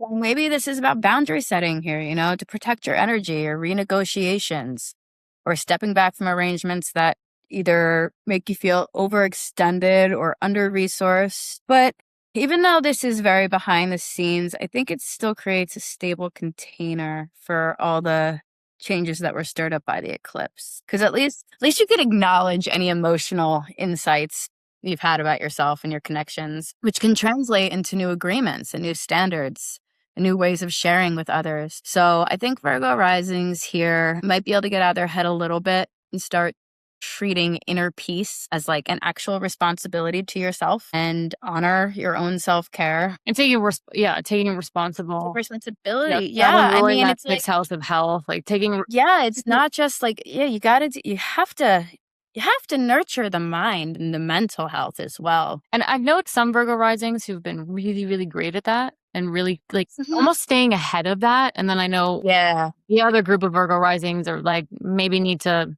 really focus on, with Saturn in the 8th house and the long-term financial themes, but ruling that 6th house of health, like where are you investing in your health? Where are you Mhm. investing teens and your work. And then Saturn also ruling that 5th house of joy, children, if Yeah. applicable, creativity, if you're single What and lights you dating. up? I Yeah. think Jupiter Yes. ruling that 7th house of partnership and Saturn ruling that 5th house of dating, if you're single, like where are you really shifting your inner thoughts or what's going on behind the Mm-hmm. scenes for you to kind of create new commitments, or maybe for some, like taking responsibility for how Yeah. you interact with people and like Yeah. changing the way you do that. So I think there's so many possibilities with Jupiter and Saturn ruling the 3rd of the chart, and just, the Virgo risings I know off the top of my head, really making sense with the intricacies and the complexities of those houses, and whether it's going to be like health,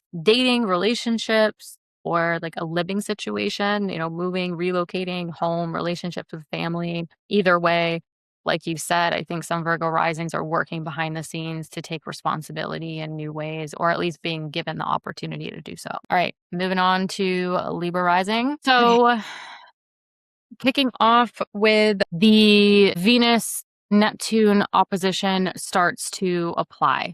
Venus is in rulership in your Libra 1st house of the self, the physical body, how you take independent action, pushing up to an opposition with this retrograde Neptune in that Aries 7th house of personal and professional partnerships, including marriage. And so this opposition can definitely create that seesaw or that tug of war between your needs versus the needs of others. Maybe there's also something going on with how you relate to others, or the 7th house also can include like court cases.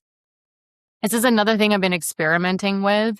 And so if that resonates, that could be something that could be kind of like, anytime with a court case, it's like you versus the other, right? It's always like versus something else. So this could be as maximal as that, or as minimal as just, like you versus how you relate with the world. Now, oppositions can be very challenging to balance, especially with Neptune and its illusionary effects. And so Neptune being in this Mars ruled sign is reporting to Mars. And Mars is at that 29th degree, that anaretic degree, that sense of urgency in your Gemini 9th house of growth and potential, the bigger picture. But it's in a Mercury ruled sign. And so it's sort of like, Mars is like, okay, I'm here, Neptune, but, where's Mercury? I have to report to Mercury.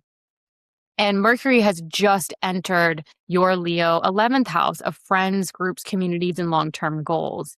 And it's in a square with Chiron. And so what I find over time is like, you have this opposition and it's hard to balance. And so sometimes we look for the square aspects to take action in hopes to balance that oppositional effect. And Mercury is in a square with Chiron in that Taurus 8th house. And this is interesting because, this is a square between your 11th house of friends, groups, communities, and long-term goals, with Chiron in that 8th house of long-term financial goals, partners, resources, transformational work, transformational decisions. So there could be this very interesting conversation, communication, or action being taken around a goal, who you want to surround yourselves with, versus maybe what's going on financially or with resources, or having to make a big decision that somehow is in this feedback loop with rulership back to you versus personal and professional partnerships. So that Mars is at that anaretic degree, that sense of urgency, really wants to take action to report back to this Neptune that now has a whole different perspective on a personal or professional partnership, maybe how you relate to others. So there's a lot of interesting things going on here for Libra risings. But the good news is that Venus is in rulership. So I think that could help some Libra risings as we get into August. What are your thoughts, Ashlee? I think that's definitely going to help a lot. But I also think some Libra risings might be a realization that you've been softening your own needs to be the good one or the kind one or the easy one in partnerships. And I think with Neptune retrograde on the 7th, there may be some noticing of how a partner, business, romantic or otherwise, you've been seeing them in an idealized way, or maybe making excuses for someone's behavior or but I think expectation versus reality in partnership is highlighted, along with blurred boundaries, sacrifice, self-betrayal, because I feel like Neptune retrograde is like, it's like being caught in a loop and you're finally seeing it from outside. Yeah. So this is basically your invitation to notice where your image of a relationship or partnership and the lived experience don't quite match. And then with Mercury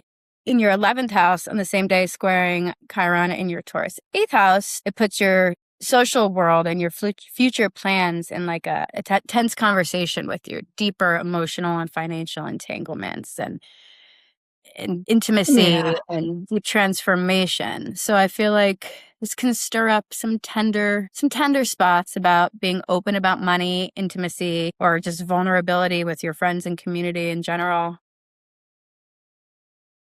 Yeah. I And definitely agree with that. but with Mercury and Leo and your 11th, it gives you the extra courage and warmth to your voice in the group spaces.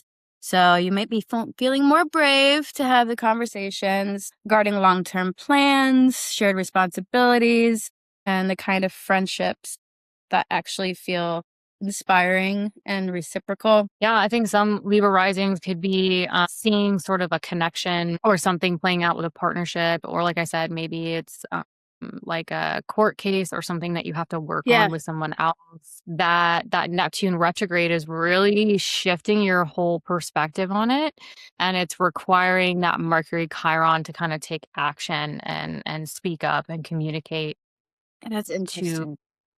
Yeah, it is. It is. I never ever really thought about the 7th house as court cases, and now I need to like go back and look at all that. It's That's something really that, interesting. Yeah. yeah, it is. It's something that Bernadette Brady. So I was reading a lot of like literature from Bernadette Brady over the Love years, her. and there was a couple things where she mentioned like court cases could land in the 7th. And then I grew up on court TV. My mom loves court TV. So like I watched murder cases and court cases on like Netflix. And then I would look at those charts and I started to realize, oh my God, there is a lot of 7th house connection when there's court cases going on. So if that is like, if you're going through a divorce or a settlement or, something along those lines, like there is a lot of 7th house Very connections there when that interesting. is going on or, Very interesting. statistically. So thought I'd mention that.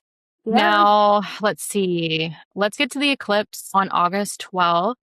So lots going on this month connecting to this Leo 11th house of friends, groups, communities, and long-term goals, especially with this new moon eclipse. So a really potent, strong new moon at 20 degrees in that Leo 11th house. So new beginnings, planting new seeds around maybe some long-term goals, maybe who you want to surround yourselves with, whether it's, personal or professional.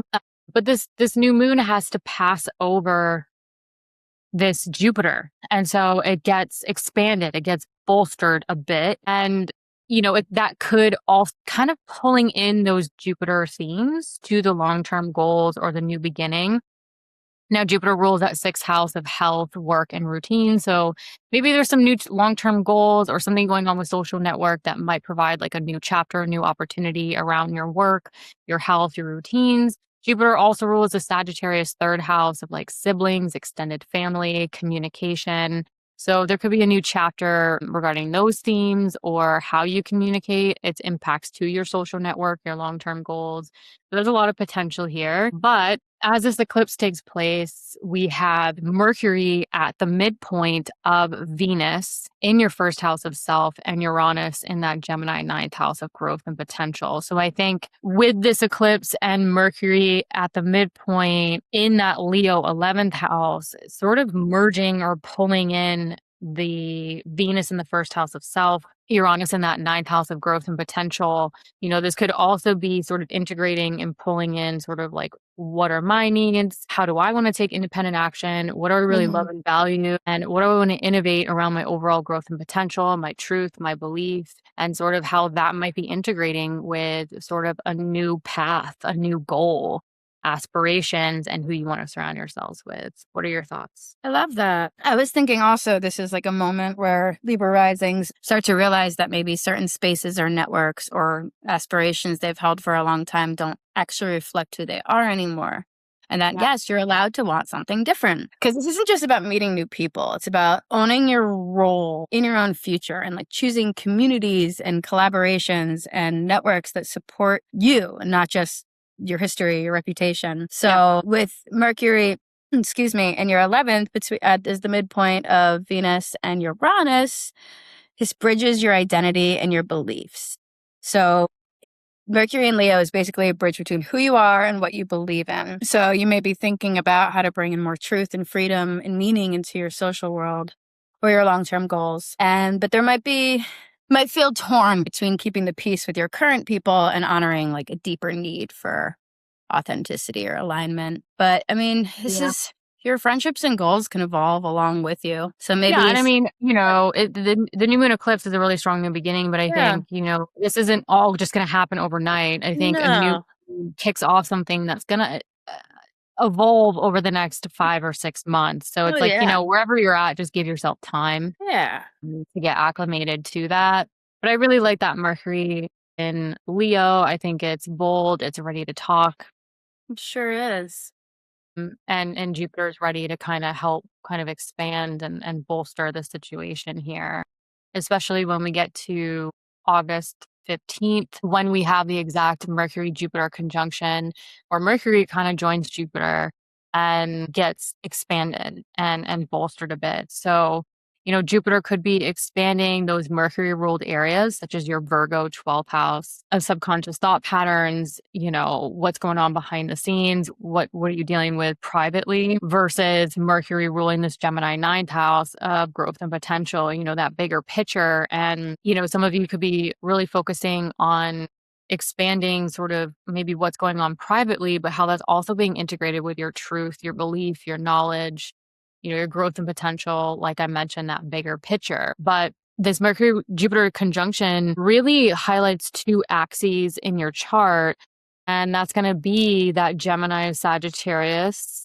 axis, the 3rd and the 9th. So the 3rd house of those people, places, and things within your everyday immediate environment, sort of the mundane life, right? Siblings, extended family, phone calls, appointments, tasks, errands, short distance travel, versus the 9th house of that bigger picture. But Mercury and Jupiter also rule this Virgo Pisces axis, your 6th house of daily work and health routines versus your 12th house of behind the scenes, subconscious thought patterns, solitude, etc.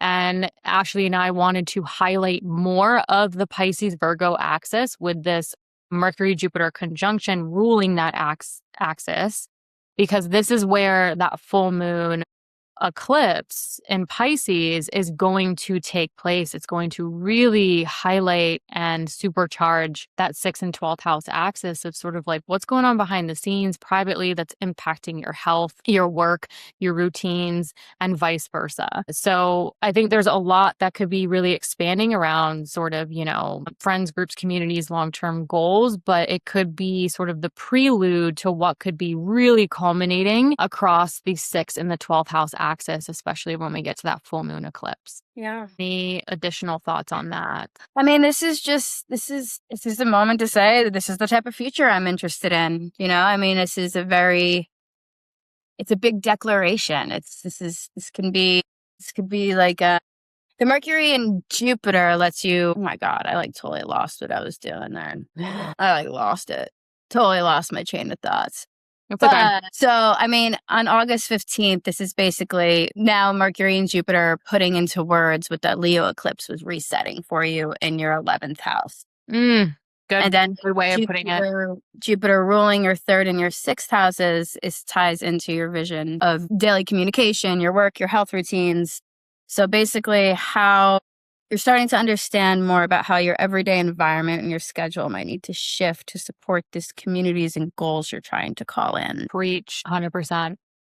All right, let's get to that full moon eclipse, highlighting that Virgo Pisces axis. So this full moon lunar eclipse at 4 degrees, really, really late Eastern Standard Time on August 27th. But for a lot of us, it'll be August 28th. Full moon lunar eclipse in that Pisces 6th house. What is being really illuminated and culminating around what's impacting your health, what's impacting your work, your routines. And this full moon lunar eclipse is involving the sun shining its light on that moon, coming from that 12th house of the subconscious. What have you been dealing with privately? What's been going on subconsciously, even? That Mercury involved in this is exalted. This is a really strong supercharged Mercury working behind the scenes. And Mercury is forming a direct square at the time of the eclipse with Uranus. So technically, Uranus in that Gemini 9th house of truth, belief, spirituality, knowledge, again, bigger picture, growth and potential themes. That Uranus is getting 2 squares. It's forming a T-square with this eclipse and Mercury. So there's a lot of pressure on Uranus to innovate, act, change regarding what's going on with the bigger picture, the knowledge, the truth, the belief. That Mercury is not only in its place of exaltation, but it rules over this Uranus in Gemini. And so there's a lot of potential with this T-square because Mercury rules over Virgo and Gemini, where this major square is taking place. And so there's a lot of potential to create new outcomes to the overall growth and potential, the bigger picture, the path forward. But because Mercury's working behind the scenes, this could really initiate from a very private place. That's requiring some Libra risings to get really clear on their health, their work, their routine, what's impacting them behind the scenes, and, how that focusing on what's going on behind the scenes could be sort of the point to take action, to sort of innovate and change. So it looks like there's a lot going on, I think, potentially in the mundane, right? The routines, the work, the health, the sleep, the solitude, what's going on mentally, what's going on privately. But maybe it's a means to an end to sort of create a breakthrough moment to, knowledge and truth and belief in the bigger picture here. So again, I think this could be a spectrum, right? Like very private, very behind the scenes, maybe not a lot of people in their lives are really seeing it. And then some Libra rising is like, whoa, there is a lot coming up and there is a lot coming out. That Mercury Uranus square is powerful and it's between the 12th and the 9th. So I think there's a lot of maybe truth coming out. There's a lot of breakthrough and maybe some things privately that are kind of coming out with Uranus activating that. So a very wide spectrum here, but what are your thoughts on that? I feel like for Virgo risings, if your day-to-day schedule and your work patterns and your physical self-care don't support the life you actually say you want, this is going to feel like an internal protest of sorts.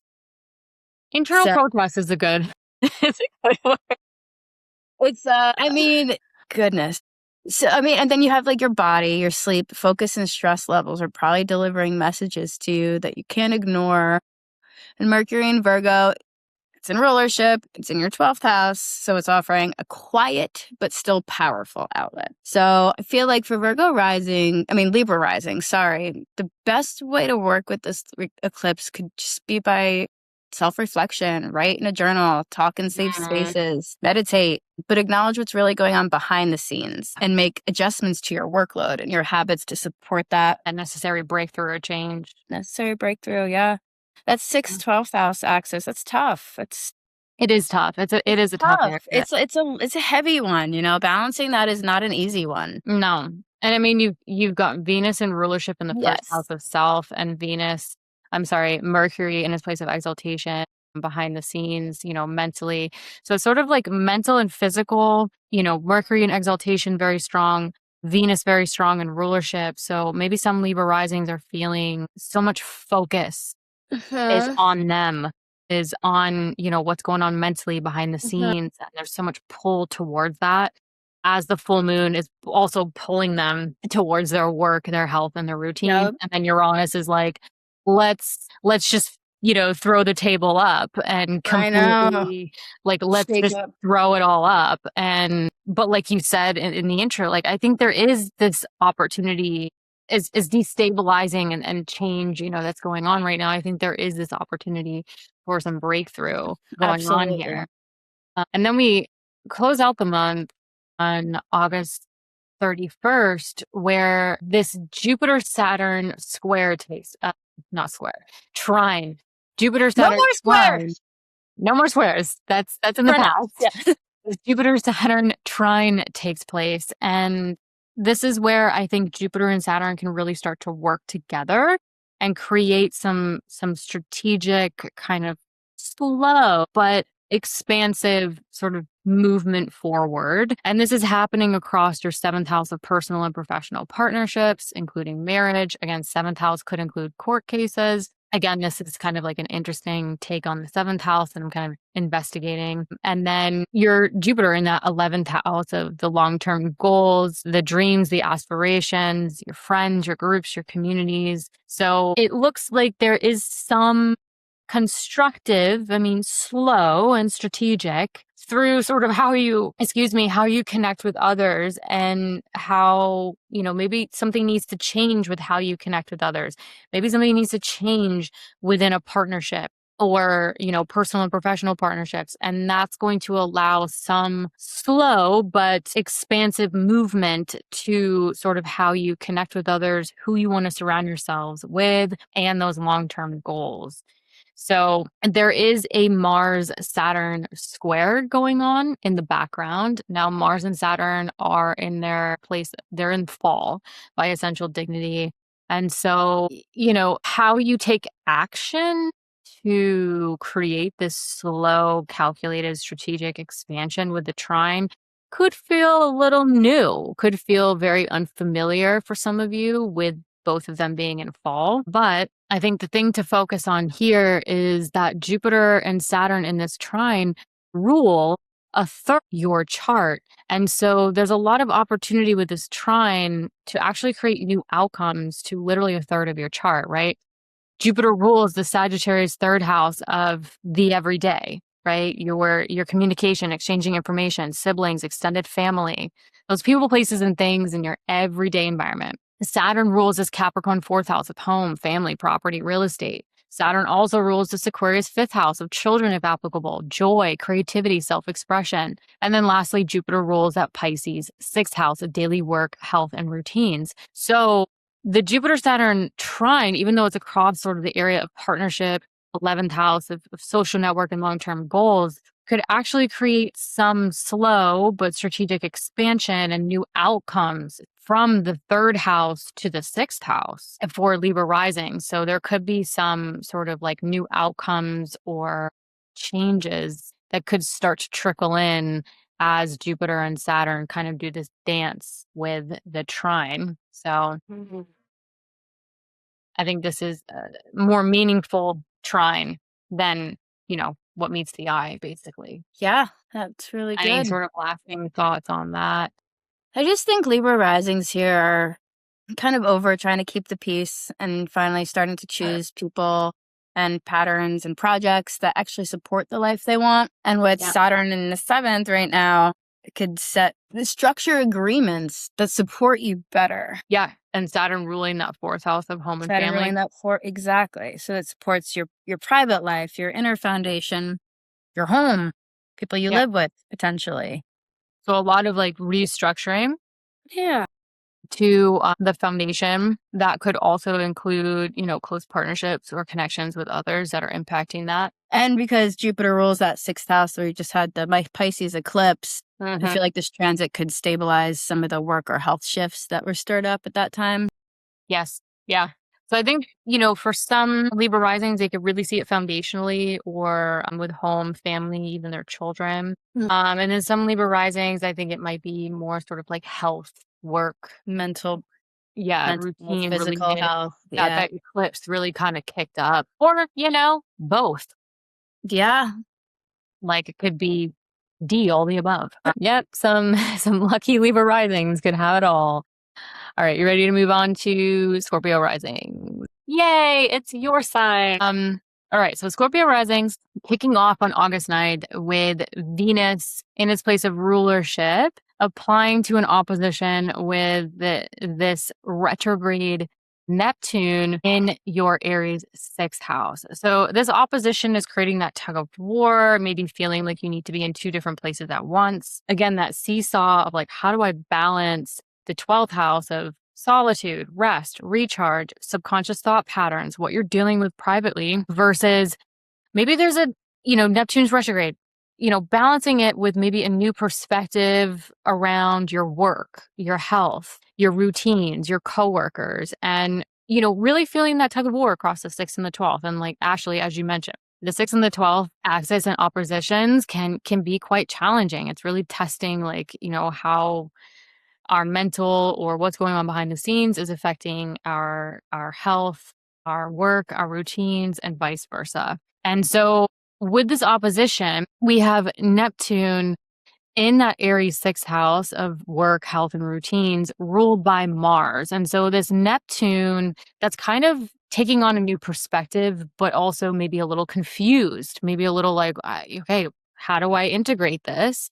Has to report to Mars. And Mars is at that anaretic 29th sense of urgency degree in the Gemini 8th house of transformational work, big transformational decisions, partners' resources, if applicable, those long-term financial themes. And so Mars wants to act. There's a lot of urgency here, but Mars is in a Mercury-ruled sign and Mercury's not home. So Mercury has just entered the Leo 10th house of career, business, and public recognition. And Mercury is actually forming a square to Chiron in that Taurus 7th house of personal and professional partnerships. And so with Mercury forming that square to Chiron, that's the action aspect. And so sometimes with the oppositions, we look for the squares sometimes, especially if it's in sort of the dispositor kind of rulership flow, because that action can kind of help create sort of new outcomes and new potentials that can feed back to that opposition and hopefully balance it.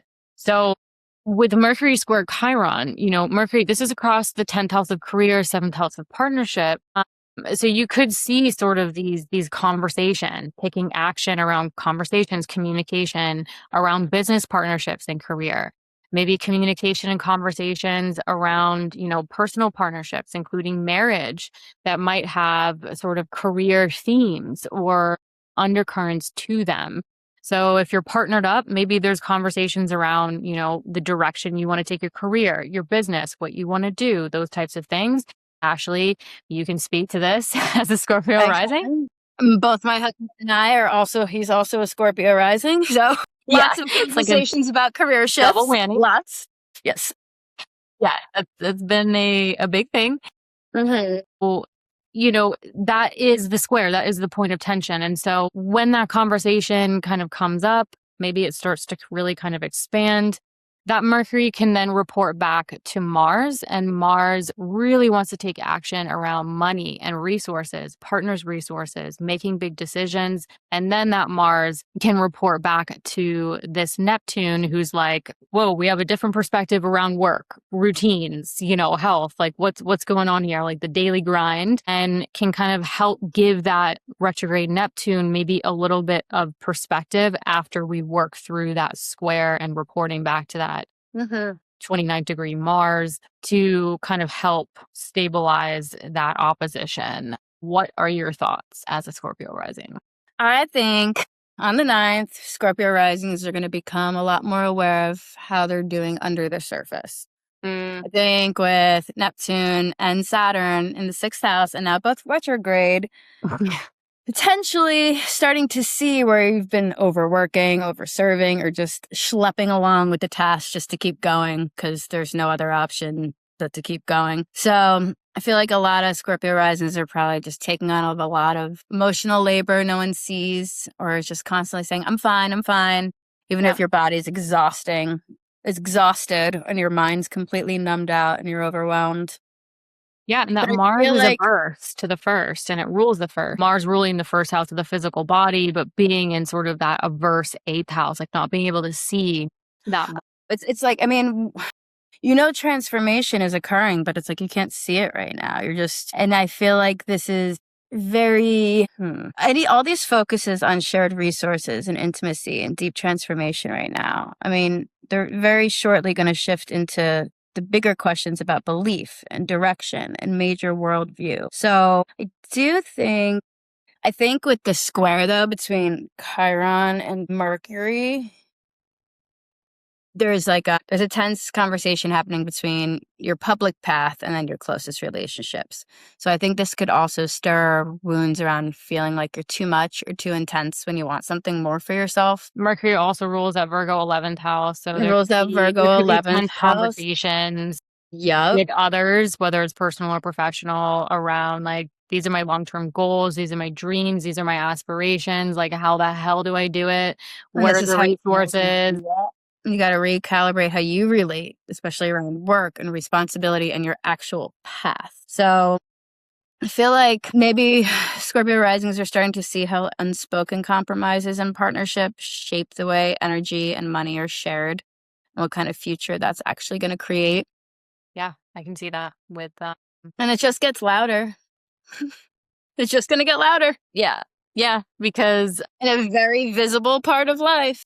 Yeah, because it really leads us into the new moon solar eclipse on August 12th at 20 degrees in your 10th house of career, business, and public recognition. So a really strong eclipse kicking off in that Leo 10th house around, what seeds are you planting? What new chapter do you really want to initiate that you want to unfold and sort of cultivate over the coming months regarding career projects, business, public recognition, what feels fulfilling to you. So I think, going back to that August 9th, Mercury square Chiron, the Venus Neptune opposition, it's like it's leading up and it's pushing into this eclipse around initiating something around that feels more fulfilling, or career, public recognition themes, where that new moon eclipse had to pass over Jupiter, really getting bolstered and sort of expanded in a very visible area of your chart and thus life. And, Jupiter rules your Sagittarius second house of earned income and self-worth. So maybe there are strong financial themes tied to this. Jupiter also rules the Pisces fifth house of joy, creativity, or children if applicable. So those themes could even be sort of something that's integrated in initiating this new chapter or planting those new seeds. And at the same time, you still have Mercury in, hanging out in the same house as this eclipse in that 10th house of career at the midpoint of Venus and Uranus. So Mercury's up here kind of pulling in and merging that Venus and Uranus, working behind the scenes regarding, your subconscious thoughts. What are you working on privately versus what you're trying to innovate around finances, resources, partners' resources, if applicable. So I think there's quite a bit actually going on with this new moon for Scorpio risings, and really, really trying to push into a new chapter around maybe something more fulfilling, more expansive, whether it's, just personal or it could be career related. Yeah. I think a lot of Scorpio risings right now are feeling where the role you're playing out in the world doesn't exactly fit who you are and doesn't actually light you up inside. Maybe there's just restlessness in work, feeling boxed into an old identity, or climbing some type of career ladder you don't even want. That's kind of I'm seeing a lot of Scorpio risings overwork because we have to. It's all, it's so ask yourself too, right? If your work could reflect the truth of who you are and what you love, and not just like survival mode and having to pay the bills, what would you want to be known for? Because that's where August is leading us for Scorpio risings. Yeah, if Jupiter's going to expand, your work and what feels fulfilling to you, how can you align yourselves to that more and more, especially with the nodes lying across here now? And then being very aware too of how changing a public path will ripple through your shared finances and your partner's resources. It will. What are you going to do? We can speak to that personally. But this is like pure creative energy around your calling. And I feel like this is a huge invitation to step out of roles where you're just like a fixer, crisis manager, or just the worker bee, or behind the scenes doing a thing. Yeah, I think that Neptune retrograde in opposition with Venus is really going to shift the perspective, or like lift that illusionary veil around, why am I working all these hours? What am I doing? What's it all for? And how is it really in alignment and in balance with like what I truly love and value behind the scenes? Yeah. Internally. Absolutely. So, and then, it just keeps going. because we get to August 15th when Mercury joins Jupiter and sort of gets expanded and bolstered just like the eclipse did. And so those Mercury ruled areas could start to expand even more. That momentum can keep going because Jupiter could expand, the Mercury ruled area of Virgo, the 11th house of those dreams, aspirations, long-term goals, social network. And it could also sort of help expand maybe those financial themes, partners' resources, or starting to work on those budgets and like where you want to go. So again, happening in that 10th house of career or what feels fulfilling to you. So this could really kind of play into that and continuing those themes. But the Mercury-Jupiter conjunction is highlighting two axes in your chart. As mentioned in the intro, Jupiter rules Sagittarius, your second house of earned income, self-worth, Mercury ruling that Gemini 8th house. So, it is highlighting a financial axis, but it is also highlighting the other Mercury-Jupiter ruled axis of Virgo and Pisces. So your 11th house of the long-term goals, your personal, professional, social network, as well as that Pisces 5th house of joy, children if applicable, creativity, self-expression, romance. And Ashlee and I decided that we really wanted to focus on the Pisces Virgo axis here and maybe more of those themes with the Mercury-Jupiter conjunction, because this is where the full moon lunar eclipse is really going to cultivate here and activate. So the Mercury-Jupiter conjunction could actually be the prelude, those contextual clues or what's really building to what that eclipse is really going to shake up as we close out the month. So what are your thoughts on this, Miss Scorpio Rising? Well, this conjunction happens exactly on my moon. I know. That's why I'm smiling.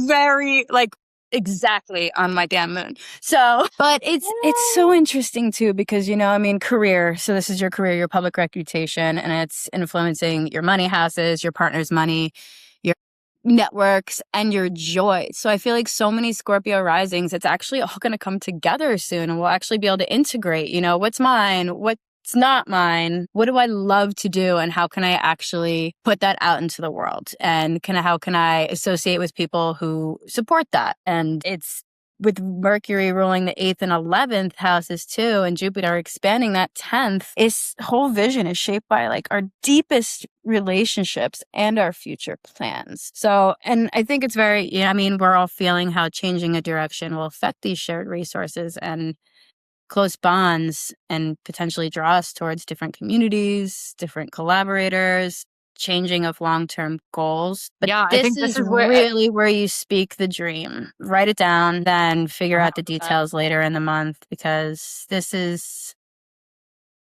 good. I think that's a good point to kind of take note of the days leading up to the 15th, even the 15th in and of itself, to take note on like what is really coming into clarity now. Because Mercury and Jupiter are merging together. So they're fusing those themes and energies together in such a visible area of your chart. So paying attention to like, you have those days where you get those downloads, you get those visions. It's like, it's that full body yes. It's that this is it. Like I can see it. It hasn't happened yet, but like making sure you write that down, because as you mentioned later in the month, I think this is where the details, the shakeups, the breakthroughs are going to happen. And it's important to not lose sight of what could be coming to fruition and really like that vision coming to life around this time with the Mercury-Jupiter conjunction. We should jump to eclipse. Yeah, we should jump to the eclipse, because this is where we can get into more of those breakthroughs and shakeups with what the Mercury-Jupiter conjunction could have kind of set us up for. So it's full moon lunar eclipse at 4 degrees in your Pisces 5th house, really, really late on August 27th, but we're on Eastern Standard Time Zone. So for most of you, it's probably August 28th. It's illuminating. It's a really strong full moon, cultivating, closing something out, bringing something to life, involving your 5th house of joy, creativity, self-expression, or children, if applicable to you. But again, this full moon is the sun and moon in opposition, really highlighting not just that 5th house, but that 11th house of social network and long-term goals, especially with an exalted Mercury joined with the sun. So Mercury is a heavy player in this eclipse. So Mercury is sort of that honored guest. It has a lot of resources. It has a lot of say.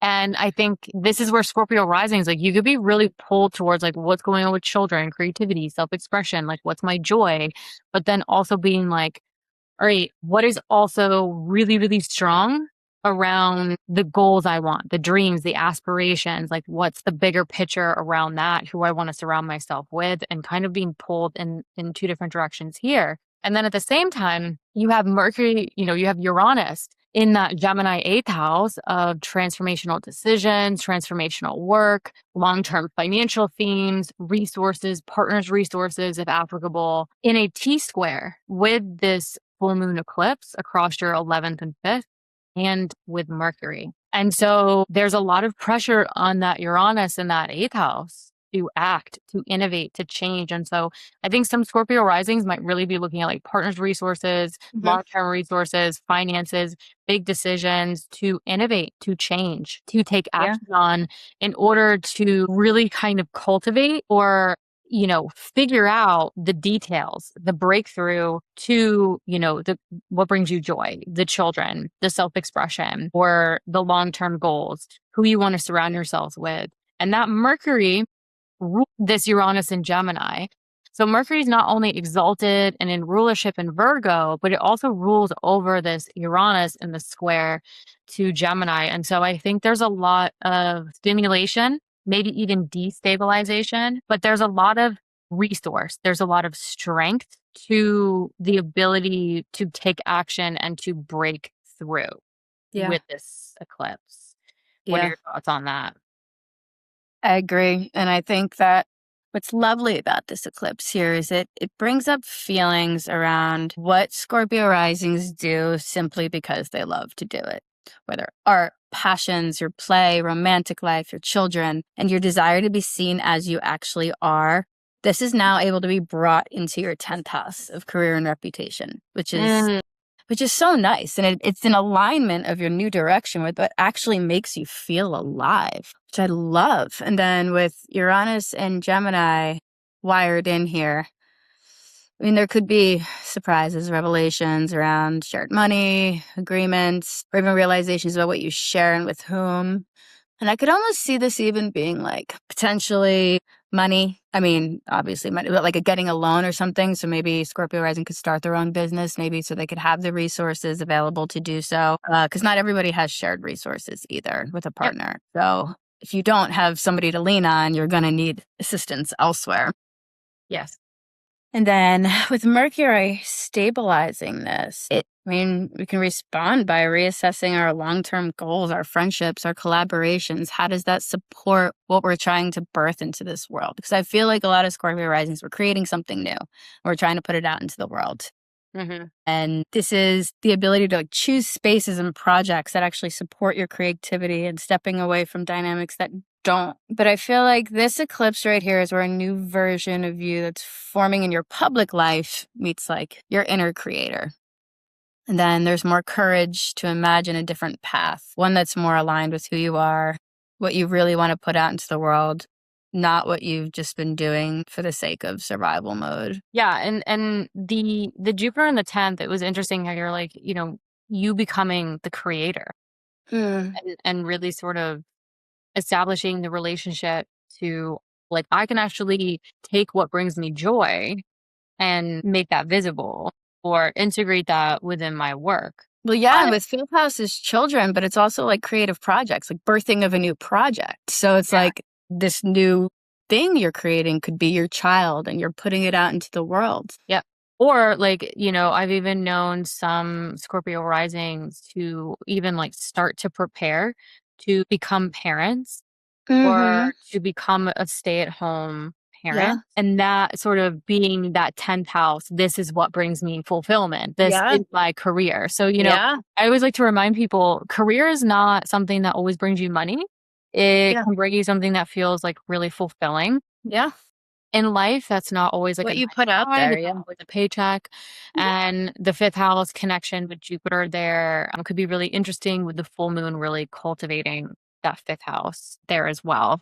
So that could be something that is very personal or relatable to a lot of Scorpio risings. And then we close out the month on August 31st, when Jupiter finally trines Saturn in that Aries sixth house of daily work and health routines. So we finally have a Jupiter Saturn trine. Again, this isn't like the most expansive trine, but I think it is a slow, strategic, calculated expansion regarding the work, the health, and the routines, and maybe what feels fulfilling to you, the career, the business, the public recognition.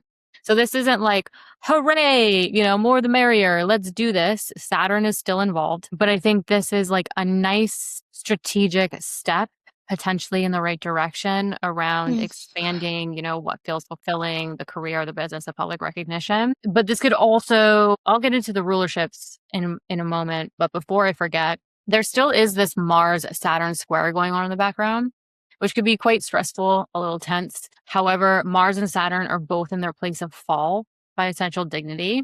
And so whatever sort of strategic expansion or sort of step in that direction regarding sort of like work, career, what brings you fulfillment, that some of you might be really taking that step forward with, the action required might feel really unfamiliar, might feel really uncomfortable, with Mars and Saturn being in their place of fall by essential dignity. But going back to rulership with the Jupiter-Saturn trine, the Jupiter-Saturn trine rules a third of our chart. And so whatever, strategic forward movement that you could be closing out the month with, it could actually create new outcomes to the Jupiter ruled area of your finances and your self-worth. The Saturn ruled third house of communication, exchanging information, your everyday sort of mundane environment. The Saturn ruled fourth house of home, family, property, and real estate. And again, that Jupiter ruled fifth house of joy, creativity, self-expression, or children. So there could be kind of this like nice strategic forward, like not full-fledged, right? Saturn's involved, but a step in maybe the direction you want to move towards that actually can ultimately create strategic long-term expansion to money, to, your immediate environment, home, family, property, real estate, and what brings you joy. So what are your thoughts on that? Well, Jupiter here is expanding our sense of like what's possible in career, identity, and what we're putting out into the world. And then Saturn in the sixth, though, it's a very sober reminder about our health, our daily responsibilities, our workload, our habits. Gotta be really careful about burnout here. But when these two support each other, this big life we've been imagining meets like the truth of what can actually be sustained. So this is an opportunity to really weave our vision into our routines and restructure a schedule so we're not living in crisis mode here. I mean, maybe some responsibilities need to get renegotiated, or maybe clearer boundaries at work need to be set, or a new commitment to practices that support your health and energy. Yeah. And then, with with Jupiter, who ruling that fifth house Pisces eclipse that we just had, it stabilizes the creative and romantic awakenings in this eclipse. So like any insights you had about what lights you up is meant now to inform you, like, what are you going to commit to and not just leave for later? This is the time to do something grown up about what we want, to be honest about where we're leaking energy and what it's costing us. And so we can choose a path that fits who we've become and bring joy and creativity and like heart into the center of that. Yeah. I think that strategic kind of long-term expansion and coming Saturn in the sixth is like, all right, maybe you want to expand what feels more fulfilling. Maybe you want to expand, the career, the public recognition, those things. But where can you pull back with that Saturn? And I think a lot of people say like, oh, I want this career. I want this business. I want to go after this thing. But then they forget to ask themselves, like, how many hours do you really want to work? Like, what routine is really going to is sustainable, what's really going to support your health, like, so that you can do it, you can expand it long term. So I think a lot of Scorpio risings could be closing out the month and entering September kind of in this phase of how do I sort of renegotiate or equilibrate certain things so that I I set myself up for success long term, and I don't just go after the thing and then I hate the thing that I loved because I'm so tired and I'm so burnt out. Yeah. All right, ready to move on to Sagittarius.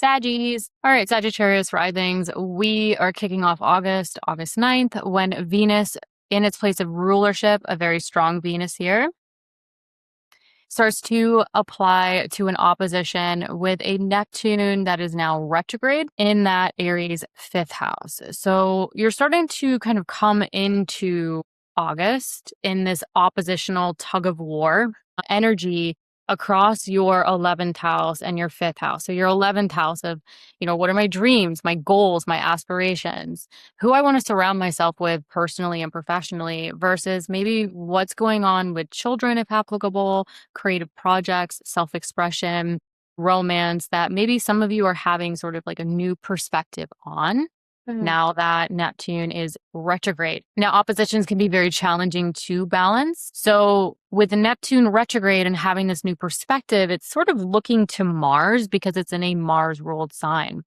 And Mars is at 29 degrees, that aneretic sense of urgency degree in your Gemini 7th house of personal and professional partnerships, including marriage. So Mars really wants to act, make something happen regarding sort of maybe a partnership, marriage. 7th house could also be court cases. That's something that I'm investigating. So, take what resonates, leave the rest. But this Mars that really wants to act is in a Mercury ruled area, and Mercury's not home for Mars to, go down the hall and say, hey, what do I do here?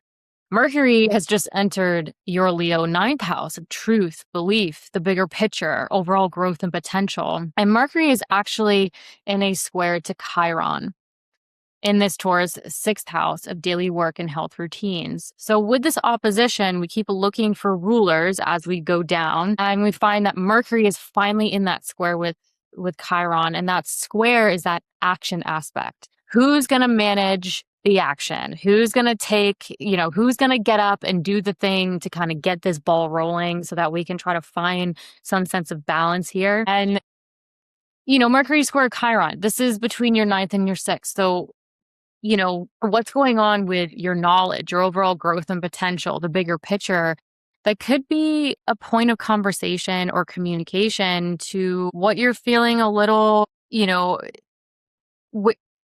how you're changing your relationship to maybe your health, your work, and your routines. That could feel a little Chiron-like, could feel a little uncomfortable, but it's that action in communication and conversation between those 9th and 6th house themes that could sort of help that Mercury then report back to this Mars to take action regarding a partnership, whether it's personal or professional, so that Mars can then report back to this Neptune and maybe provide that Neptune who's maybe a little confused, maybe kind of like seeing a new perspective and is like, hey guys, I need some help here, because Venus is in rulership. So Venus has a lot of say in this opposition, and Neptune, I think, is a little bit lost in the sauce with the new perspective that's taking shape around maybe children, creativity, self-expression, what brings you joy. And so there could be some conversation or communication between, what you know to be true, the overall bigger picture, the growth and potential that could impact maybe a health situation, a work situation, a routine situation, that could then kind of help a lot of Sagittarius risings take action and support that Neptune in that opposition. What are your thoughts, Ashlee? I had a harder time with Sagittarius rising for some reason, but I saw this as very much like, I think Sagittarius rising here are noticing where their future plans and social lives don't actually reflect what brings them joy inside. I think potentially maybe there's a tension between what you're doing every day and how it fits into the bigger picture and life of what you want. So I feel like there's this mirror turning towards your friendships and your communities and your future plans on one side. And then on the other side, there's your joy, creativity, romantic life, and for some people, your relationship with children. So I think a lot of Sagittarius risings might start to notice where they've softened their own creative desires to fit in with the group or idealize the community, a cause, or a friend circle at the expense of what you actually enjoy. Maybe just saying yes to projects that don't really excite you, or playing the supportive role while your own passions stay in the background, and maybe confusing being liked with being fulfilled in a way. Yeah. And that Mercury Chiron square being sort of that managing, sort of initiating action to kind of get this ball rolling around Mm-hmm. having the conversation around the truth or the belief, or, communicating your bigger picture, communicating your growth and potential and its overall impacts to the sixth house, work, health, routines. Mm-hmm. And maybe some Sagittarius risings are having conversations around like, hey, this needs to change, or I need to work on this to open up my routine for more of those growth and potential Mm-hmm. opportunities that I do want to take, right? That Mercury in Leo is more bold.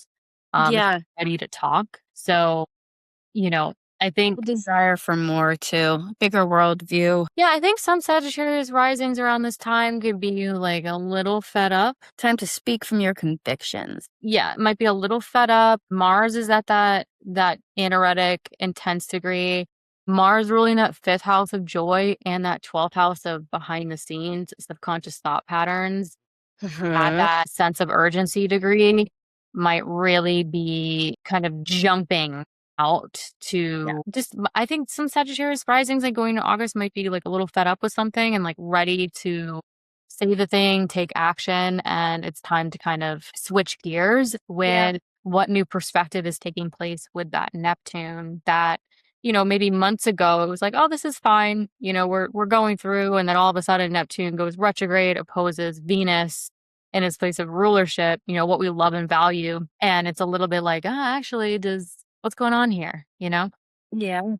So I think this will be kind of fascinating to see what progresses for Sagittarius risings. But when we get to August 12th, there's this opportunity with the new moon eclipse at 20 degrees in that Leo ninth house of the bigger picture, those growth and potential themes that could include things like publishing, teaching, travel, spirituality, knowledge, higher education, your overall truth and belief. So this could be career related for some Sagittarius risings, but this is a really strong new moon, right? It's an eclipse. And this new moon, before it went exact, had to pass over this Jupiter in Leo, getting bolstered, expanded. And so this packs a little bit more of a punch.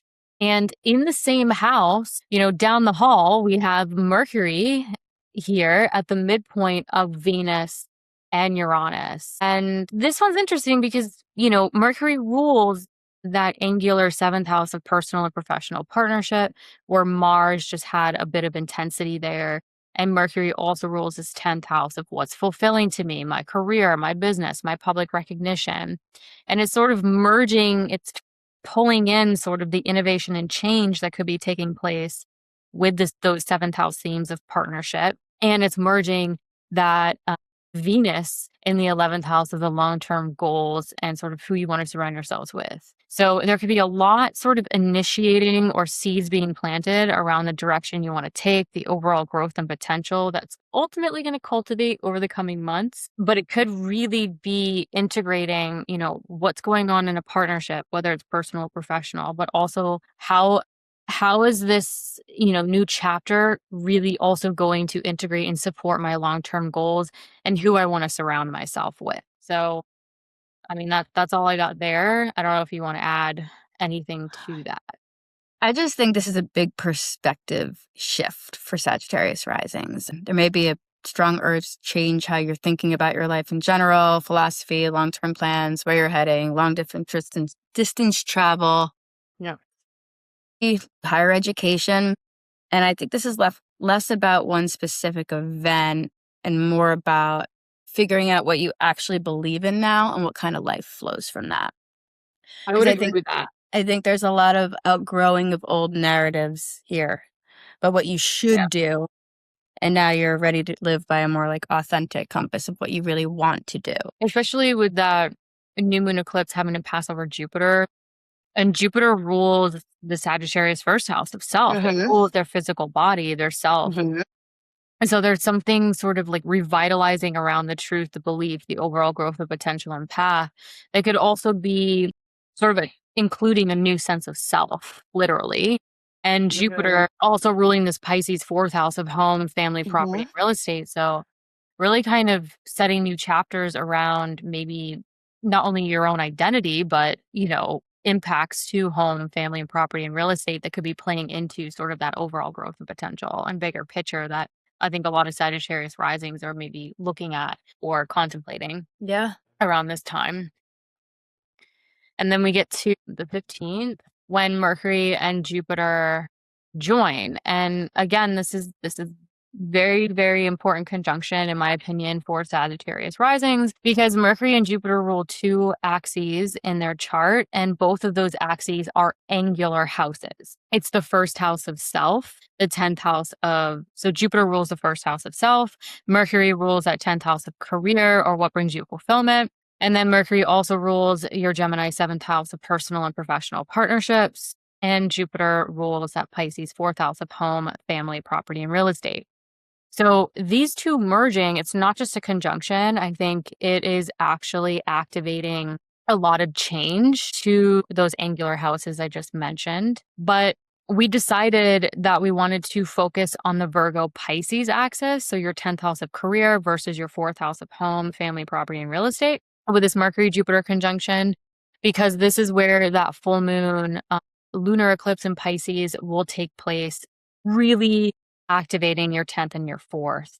So this Mercury Jupiter conjunction could actually be the prelude, the buildup to that full moon eclipse across the 10th and the 4th, which are ruled by Mercury and Jupiter. So, what's going on with the bigger picture? What's going on with the overall growth and potential plans that some Sagittarius risings are really contemplating and thinking about, or sort of travel, knowledge, spirituality, publishing, teaching that could be career related, that could be really starting to build and activate, how do I balance what's going on with career and sort of what's bringing me fulfillment versus what I have to take care of at home or with family. Yeah. So there could be a lot building with that. Any thoughts? I think since this was such a big perspective shift on the 12th, he says Sagittarius rising aren't just changing their ideas, but they're starting to see how a different belief system or direction could affect who you are on like a day-to-day basis and how you root yourself,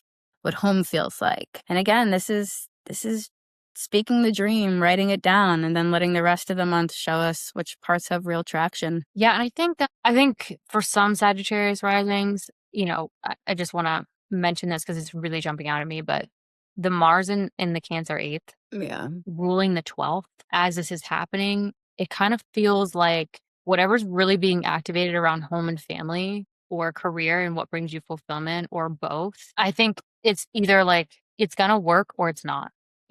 With Mars in the 8th, there could be fears, there could be transformational work, there could be transformational decisions. And I think with the 8th house, what I've noticed is you don't go back. Like, there's a decision that you're making, whether it's financial, a transformation, maybe it's involving a partner or, looking for other resources that could be involved here. That's also having an impact to the 12th house of maybe what you've been working on behind the scenes, what's been impacting you mentally or subconsciously. Privately, that I think this Mercury Jupiter conjunction, even though it's in the 9th, like I think on one level we could look at this and go like, oh, this could be like hunky dory. This could be so fun and expansive. It's Jupiter and Leo, and it rules the 10th and the 4th, and it absolutely could be. But there's something about that Mars in that Cancer 8th house that tells me like it's not what it appears to be. I think a lot of Sagittarius risings could actually be working on something behind the scenes and having to make a decision that they can't go back on regarding this new path, regarding this new way forward that ultimately could greatly impact them and also their personal and professional partnerships, but also heavily impact the career, what brings them fulfillment or a home and family situation that the eclipse that we're going to get to next is going to shake up quite a bit. Yeah. So that's just something that kind of jumped out at me. No, it's very good. Where I'm like, I don't know, like Mars and Cancer. There. It's something to think about. Yeah. I don't know. So let's get to that eclipse and break that down a little bit more because this is kind of the preamble to it. All right. So August 28th. or 27th if you are Eastern Standard Time Zone. So August 27th, August 28th, depending on where you are, full moon, lunar eclipse in that Pisces 4th house, culminating really strong illumination around home, family, property, real estate, emotional and physical needs. This could be closing something out. This could be cultivating something, culminating something that, involves maybe a relocation, a renovation, relationships with family, home, those types of themes. But again, this full moon is the sun and moon in opposition. The sun is in that Virgo 10th house of career, or what brings you fulfillment. And so we have this eclipse really activating that 10th and 4th house axis, where Mercury is involved with this eclipse heavily, and it's in its place of exaltation. And so Mercury is the honored guest. Mercury is very strong by essential dignity here. I think it has a lot to say, even though it's technically still joined with the sun. And so I'm just looking at this for Sagittarius Rising and like, oh my God, this is a lot. This Mercury is in a direct square with Uranus in that Gemini 7th house of personal and professional partnerships. Again, if you're involved with like court cases, having to kind of like mediate something, that could heavily involve that as well, where Mercury square Uranus, and Uranus is actually forming a T square with an eclipse. That's insane. Like, my God. Okay. So Uranus forming a T square, Uranus is at the apex. It's getting two squares from an eclipse in angular houses. There's a lot of potential for things to happen here. Uranus wants to act. It wants to innovate. It wants to change. There's something, maybe change how you connect with others, how you relate to others. So if you're single, this still absolutely applies to you. But with Mercury in its place of exaltation, ruling over Virgo and ruling over Gemini, there's as destabilizing and intense as this T square is, especially like a T square with an eclipse, that's a lot. It's like lightning. But as destabilizing, as changing and innovative as it might be, I think with Mercury in its place of exaltation at the height of your chart, there is the ability for breakthrough. There is the ability to really create new outcomes to what feels fulfilling to you, your overall career path, maybe, or creating really strong new outcomes to something regarding your partnership, your marriage, something you're mediating or trying to work something out with others, or how you relate to others. So a lot of potential here. What are your thoughts on this? Because this just looks intense.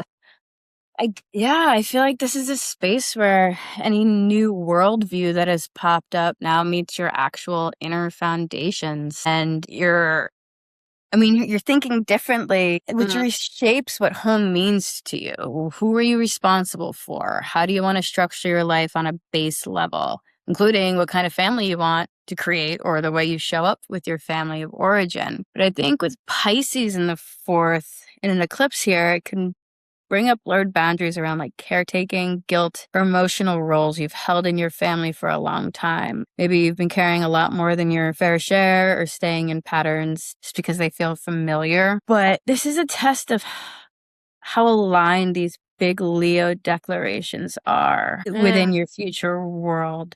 So if your external dreams and your internal sense of safety are out of sync, it could just feel like this wave of emotion, which could be nostalgic, it could be grief, it could be longing, it could be just a deep desire for change in your home and family dynamics. You know what's crazy? What's crazy? I'm looking at this. I'm looking at Saturn in the 5th. Yeah. I'm looking at an eclipse in the 4th. Yeah. Involving that Mercury in the 10th, T square with Uranus in the 7th partnership, Chiron in the 6th. This sounds crazy, but like I look at this and I'm like, this almost looks like postpartum depression. I could see it. I could totally see it. And like, it doesn't mean you like have to be pregnant or you've had to give birth, but like this looks, and it's not to sound like negative. It's like, I think for some, this sounds crazy. Bear with me. I think some Sagittarius risings like might be letting go or like grieving the old life or the old version or the old home or the old partnership or the old, like, I think this looks like the potential for some necessary endings I agree. in order for that Jupiter to expand. I agree. And it's sort of like forcing them to change and innovate how they relate in their partnerships, how they connect with others, things going on at home, things going on with like, all right, how do I manage the career and like what feels fulfilling to me? And how is that in alignment to like my identity, who I really am? Yeah. Jupiter in the ninth, like, what do you believe? What's your truth? Exactly. And do you feel safe enough to say it? Yeah. And then, Mars going in Cancer, it's sort of like, that crab walking side to side. It's like, oh, I'm a little fearful of this. Oh, wait, this over here. Oh, I'm going over here. Like, what's my resources? What do I have? Like, it's, yeah. It looks like just kind of that moment of change, like big change, big angular houses, big change that might, with Mars in the 8th, ruling the 12th house of the subconscious, might be like a moment where maybe some Sagittarius risings have to take a step back and be like, I have to walk away from this, or I have to let this go, or there's this old version of myself that letting go of. Now that Jupiter's in the 9th, it's no longer in the 8th. Now it's visible to Sagittarius. So I think with Jupiter in the 9th house trying the first house, it's now visible to the first house of self. Like it's almost like the ruler of their physical body they can now see, but maybe they're seeing themselves totally differently from years in the past. And I think some Sagittarius risings might really love that and be like really ready. And then some might be like, I need a minute.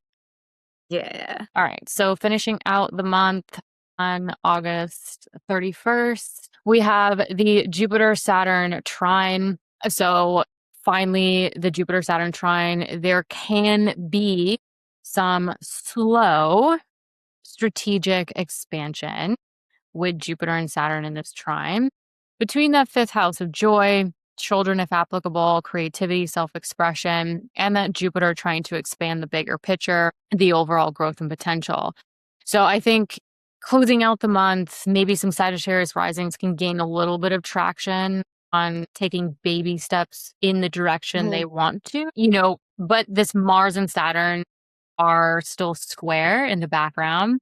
But Mars and Saturn are both in their place of fall by essential dignity. So the action necessary to take this step in the right direction might be really uncomfortable. It might feel really unfamiliar. And Jupiter and Saturn in this trine actually rule a third of the chart. So Jupiter rules that Sagittarius first house of the physical body and the self. Saturn rules that second house of earned income and self-worth, as well as that Aquarius third house of communication, siblings, extended family.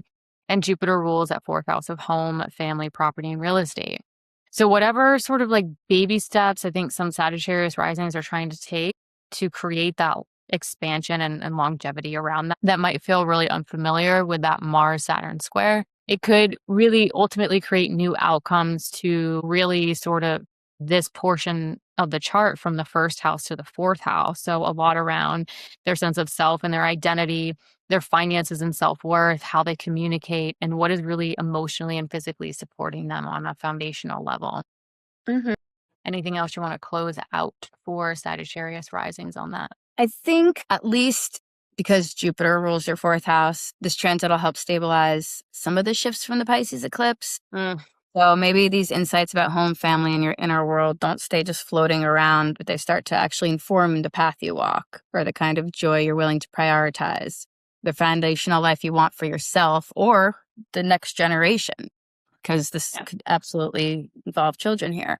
But I think Sagittarius is for August. Could be widening their vision of what's possible, but also having to look really honestly of how their work and habits support that vision. And then letting your relationships and your home life shift as well to match that truth. And that may involve letting go of some things. Uncomfortable That with Mars and Saturn. Yeah, but Saturn wants you to take responsibility for what you're growing. Yes. Yeah, definitely. All right. So Capricorn risings, we're kicking off on August 9th when we have Venus in rulership forming an opposition with Neptune in Aries. So that Venus is in that Libra 10th house of career, business, and public recognition, forming that opposition with a Neptune retrograde. Again, kind of having a new perspective, maybe a little confused, maybe kind of having that Neptunian vibe with the fourth house of home, family, property, and real estate in that tug of war. So kind of as we go into August, you could be feeling sort of that new perspective take place, and it sort of initiate this like seesaw effect or sort of tug of war across the 10th and 4th house themes. Now, with Neptune retrograde and taking on that new perspective, it's in a Mars ruled area. And so it's turning to Mars, and Mars is at the anaretic degree. It's at 29 degrees in that Gemini 6th house of daily work and health routines. And so Mars wants to act. There is a sense of urgency around maybe like wanting to figure out some home, family, property, real estate situation or a goal regarding sort of work or health or routines. But Mars has to report to Mercury. It's in Mercury's house, and Mercury is not home. And Mercury has just entered your Leo 8th house of transformational decisions, transformational work, partners' resources, if applicable, long-term financial themes. So that Mercury is finally in a square to Chiron in that Taurus 5th house of joy, children, if applicable, creativity, and self-expression. And so when we go through the rulerships, we're looking for that action aspect to try to kind of create some momentum, create some action, some tangible results to balancing this opposition across the 10th and the 4th house. And so Mercury in Leo, I think, is ready to talk. It is in the 8th house, so this might be privately. This might be not super public. But Mercury square Chiron, like there could be conversations around finances, big decisions that could involve children, if applicable, could involve, your creativity, like what brings you joy. There could be, for some Capricorn risings, like maybe some sense of like woundedness around like, I want joy, I want happiness. Like, well, I want to do the things, but I need the resources, and I need the mutual empowerment in my life to really kind of help support this. So again, it's involving Chiron and it's sort of integrating maybe a new relationship to our joy. But this square can sort of kind of help kick up the necessary conversation or action that I think this Mercury can then report back to this Mars who wants to take action around the routines, the health, and the work that could be impacting maybe the children, the creativity, the joy as well with the square going on. And then that Mars can then report back to this retrograde Neptune. So what's interesting about this for Capricorn risings, like it just came through to me, is how you mentioned the Mercury Chiron square is sort of like the means to an end. And it's all to sort of, I think when it comes to like, I want to do the joy, the creativity, the self-expression, what's going on with my work, my health, my routines. I think some Capricorn risings might realize like it all comes back to a home, family, property, real estate situation in the end. So I think some Capricorn risings like might look at like, oh, well, I have the kids or the finances or I got the work or the health, but then realize, well, actually, it all comes down to my foundation. Maybe needing to shift, maybe needing to change, maybe there's relationships with family or, something going on at home that like really needs to shift and change that is actually sort of the catalyst to creating the situations that maybe aren't supporting them anymore. Yeah. In these areas. What are your thoughts? Yeah, I think I feel like the tug of war here with Venus in the 10th and Neptune retrograde in the 4th is Capricorn risings are starting to feel the burden of what they're putting out in the world versus what it's costing them behind the scenes. Yeah. So I think a lot of Capricorn risings may start to see where they've been polishing this image of having it all together in career and leadership roles, but things feel way less clear. Capricorn rising. It's like really but under the surface. I know. And it's crazy. I mean, even this is just idealization of your actual path, or if you're taking on too much to maintain a certain reputation, or smoothing over all the stuff at home just so you can keep functioning in your public world. But I think here it's a realization of how you've been stretching yourself to fit an ideal, or where your inner world needs to be part of this conversation a little bit more, especially with Mercury and Leo in your 8th house squaring Chiron and Taurus in your 5th. Any of these deep and emotional and financial entanglements are in this tense dialogue with joy, creativity, romance, or your children. So this could stir up wounds about feeling like your desires or your art or your kids have to take a backseat to shared obligations or heavy realities. And you probably really want to talk about what's going on under the surface, Yeah. but worry that saying it will disrupt whatever little stability you feel like you have right now. Yeah, especially with Mars right on that cusp of the 7th house of personal and professional partnership. Like, what am I going to say that's going to tip now into my connection with others or impact that, and also my foundation for some Capricorn risings? Yeah, especially when it does, when Mars enters Cancer the next day too, you're going to have this stronger urge to protect this relational security. Yeah. Saturn in the 4th too. Yeah.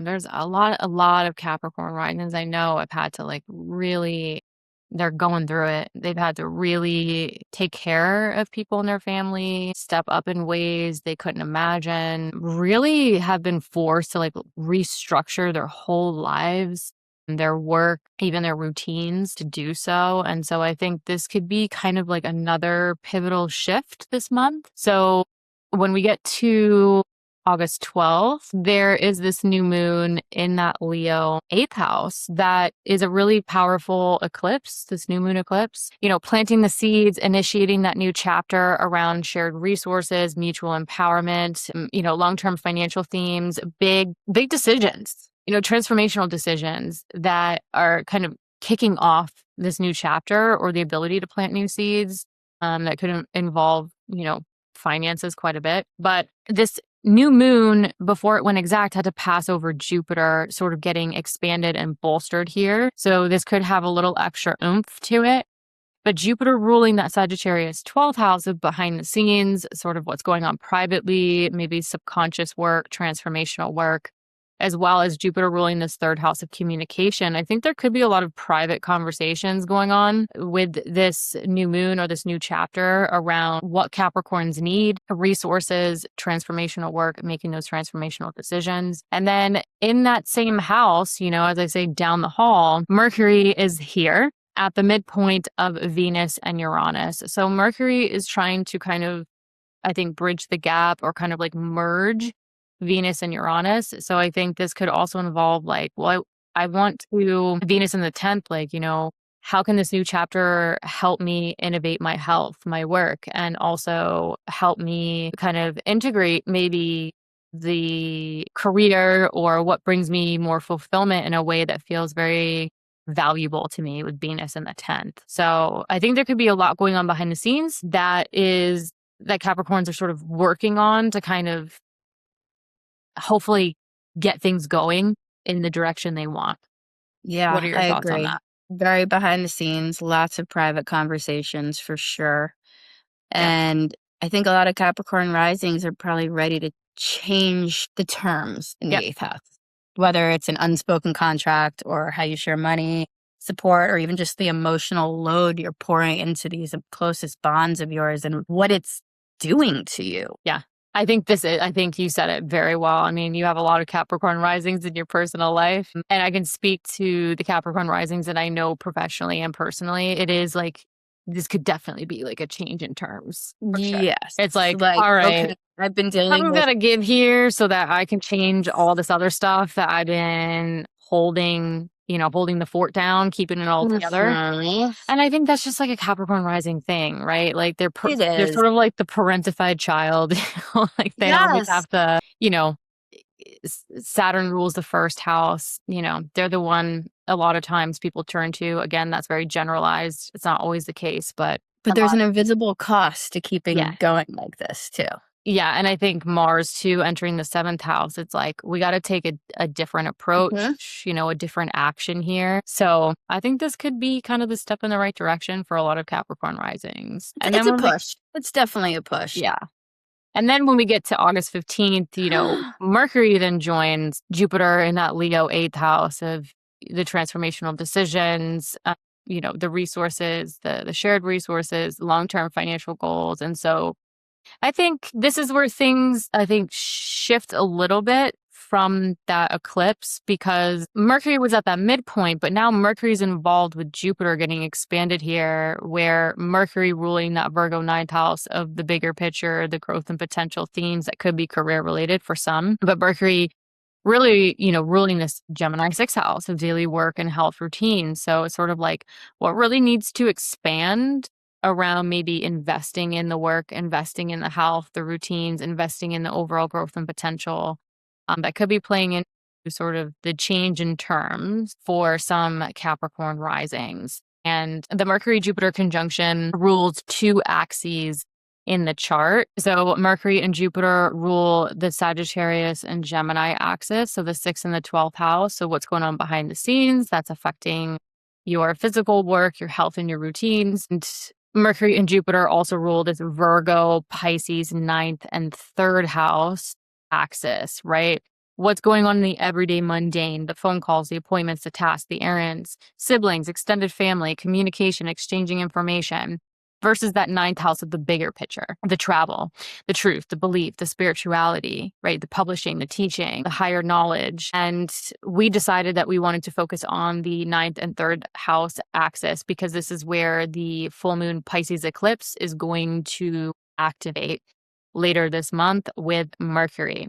So there could be some stuff still going on behind the scenes with that 8th house, decisions, resources, finances, but I think it could be sort of the prelude or the buildup to what is going to be fully activated around what's going on in your immediate everyday environment with siblings, extended family, communication, your neighborhood, your community, etc., versus sort of what you want in that bigger picture. What is that bigger vision board of growth and potential that Capricorn risings have maybe wanted, but in the previous years haven't been able to pursue because of burdens, because of kind of restrictions.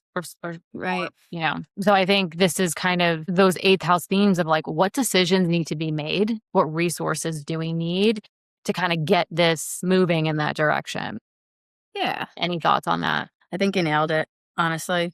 I really can't think of anything else after that. That was very good. All right, moving on to the full moon eclipse on August 28th, 4 degrees in that Pisces 3rd house. As I just mentioned, we just discussed the 3rd and the 9th house themes, the immediate environment versus the bigger picture. And this full moon lunar eclipse is really, really culminating, activating, maybe even closing something out within your immediate environment. Maybe there are phone calls, tasks, appointments that need to be closed out, taken care of, things in your immediate environment that you're organizing or just, getting it done. Yeah. That's allowing you to step into maybe these new terms, these new agreements, or these new resources, where this full moon lunar eclipse is involving the sun in that Virgo 9th house of that bigger picture, the growth and potential themes, where Mercury is heavily involved in this eclipse. It's still technically joined with the sun and it's in its place of exaltation. So this Mercury has a lot of say, it has a lot of strength, and it's in a direct square with Uranus in that Gemini 6th house of daily work and health routines. So again, I think some Capricorn risings maybe are kind of like closing out appointments, tasks, and getting all the things organized and done to help support this Uranus that's in this T square. So there's a lot of pressure on that Uranus in that 6th house to change and innovate routines, health, work, etc., to maybe help support sort of the busyness that is building and culminating with this eclipse across the 3rd and the 9th house. Any thoughts on that? Yeah, I think so. I was thinking here that, with Capricorn risings, everything you've been processing about sharing and intimacy and support and all those 8th house themes now land here in like your immediate world. So you may start to realize how certain ways of talking or minimizing or over explaining, staying vague, they don't match the depth of truth you're reaching for now. And if this inner work is getting deeper, but your outer conversations are staying surface level, I think this could just lead to a lot of frustration or miscommunications or emotional spillover in your familiar environment, conversations, sibling dynamics, relationship with extended family. And I think too, with the lunar eclipse with Pisces in the 3rd, it could bring up like patterns of confusion or even avoidance in communication, or maybe you just gloss over things to keep the peace. Or But the full moon in that Pisces third house is ruled by Jupiter, and Jupiter by is in that Jupiter, Leo eighth house. So it's sort of yeah, like, well, whatever's coming up and Uranus is wanting you to change and shift, the ruler of that eclipse shaking things up is in that eighth house saying, make the decision. make a decision. And then look to Mercury right there in rulership, which What's the acts as like truth? the anchor here, which you can work with this by clarifying what you really believe in and getting more curious about how you think and seeking out new perspectives or studying something that supports a more grounded, compassionate life for yourself. But I think this is where these deep internal changes that you've been making start to actually show up in your thoughts, in your words, in the way that you take in information and share information. Yep, 100%. And then we close out the month on August 31st with the Jupiter Saturn trine between the fourth house of home, family, property, and real estate, and that eighth house of transformational work, transformational decisions, resources, those long-term financial themes. So I think, Capricorn Rising is closing out the month with slow strategic expansion to maybe the restructuring of home, family, property, real estate themes, and how that could kind of help expand your ability to make those big decisions, to seek more resources, or vice versa. And in the background, we have a Mars Saturn square. Now, this Mars Saturn square can be a little tense, a little uncomfortable, especially with Mars and Saturn both in their place of fall by essential dignity. So, how you take action in order to kind of take the steps forward might feel a little uncomfortable. It might feel a little crunchy for some Capricorn risings, but it might be sort of, well, the old action is no longer working, new action is necessary. It might be a little uncomfortable, but it could be playing into sort of that Jupiter Saturn trine to kind of take the right steps forward around the foundation that's really going to support you long term and how that's going to support your ability to expand your resources, your ability to make, this big decisions, your ability to kind of step into transformational work. And that Saturn Jupiter trine rules a whole third of your chart, Capricorn rising. So Jupiter rules that Sagittarius 12th house of behind the scenes, subconscious thought patterns. Saturn rules that Capricorn first house of the self, the identity, how you take independent action. Saturn also rules that Aquarius second house of earned income and self-worth. And then lastly, Jupiter rules that third house of your everyday immediate environment, your siblings, your extended family, your communication.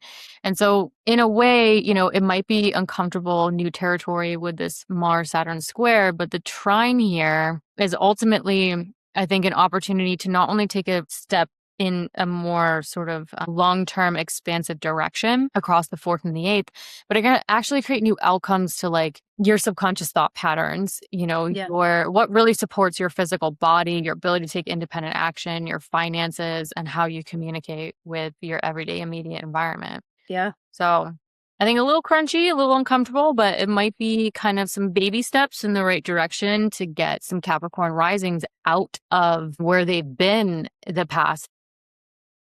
Yeah. Anything to add to that? I think Capricorn risings here are going to be making actual concrete decisions about their living arrangements, boundaries with family, or how much you're giving away versus keeping for yourself. Yeah. So this could be a release of an old family pattern, a decision of what home needs to mean going forward, a new formalized financial and emotional agreement. But basically, this is where the changes that you've been making in intimacy and support start to like stabilize in the way you structure your home life, but your own sense of safety as well. And with Jupiter having aligned to your 12th house, this transit can help integrate the hidden lessons over the past month, but insights about what you carry for others, your fears, and what you really are longing for. They're not staying in the shadows too much longer. I feel like they're going to start to shape the base, like what you build your life on. Yep. Agreed. I think that, any Capricorn risings who've had to kind of like swallow their feelings or like what they're going through with Jupiter ruling that Sagittarius 12th house, I think Jupiter's trine to Saturn might be some baby steps, some opportunity to be like, oh, now I can talk about how I feel. Now I can kind of like dissolve those obstacles to, saying how I've really felt in private and how that can now be kind of maybe integrated into like restructuring sort of something foundationally for some Capricorn risings. All right, Aquarius risings kicking off on August 9th. As mentioned, we have Venus in rulership in that Libra 9th house, applying to an opposition to a retrograde Neptune in that Aries 3rd house. So this opposition, as you go into August, could really start to bring up the 3rd and the 9th house axis. So, what are you trying to take care of that with Neptune retrograde might have a different perspective on, with siblings, extended family, communication, exchanging information? That could be, professional as well, depending on what you do. But some of you could really be having sort of new shifts and perspectives around that, as Venus is very strong and saying, like, think of the bigger picture and the overall growth and potential. And some Aquarius risings might be feeling sort of that tug of war of like, well, I'm having this new perspective in what I need to take care of in my everyday environment. And how the hell do I balance that with all this value that I really want to focus on with maybe publishing and teaching and, travel and learning and spirituality. So this opposition could really start to kind of intensify as you get into August. And this Neptune is in a Mars ruled sign, and it's really looking to Mars to say like, hello, what do I do? And so Mars is at that 29th degree. It's at that anaretic sense of urgency degree in your Gemini 5th house of creativity, joy, children, if applicable to you. And so that Mars really wants to take action to maybe help support Neptune in this new perspective, in this oppositional energy, but it's in a Mercury ruled sign, and Mercury's not home. Mercury just entered your Leo 7th house of personal and professional partnerships. And so Mercury is forming a square to Chiron in your 4th house of home, family, property, and real estate. And so we have this opposition, and Neptune's like, what do you think, Mars? And Mars is like, I don't know, Mercury's not home. What do you think, Mercury? And Mercury's like, I'm in Leo and I'm in this square aspect, which means I can take action. So as we look through sort of the rulers, Mercury is in this square between the 7th house of personal and professional partnerships, Chiron in that 4th house of home, family, property, and real estate. I think kicking up some action around some conversation or some communication across those themes that can sort of help Mars in that Mercury ruled area take action or sort of dissipate, hopefully, some of that urgency with it being at the 29th degree.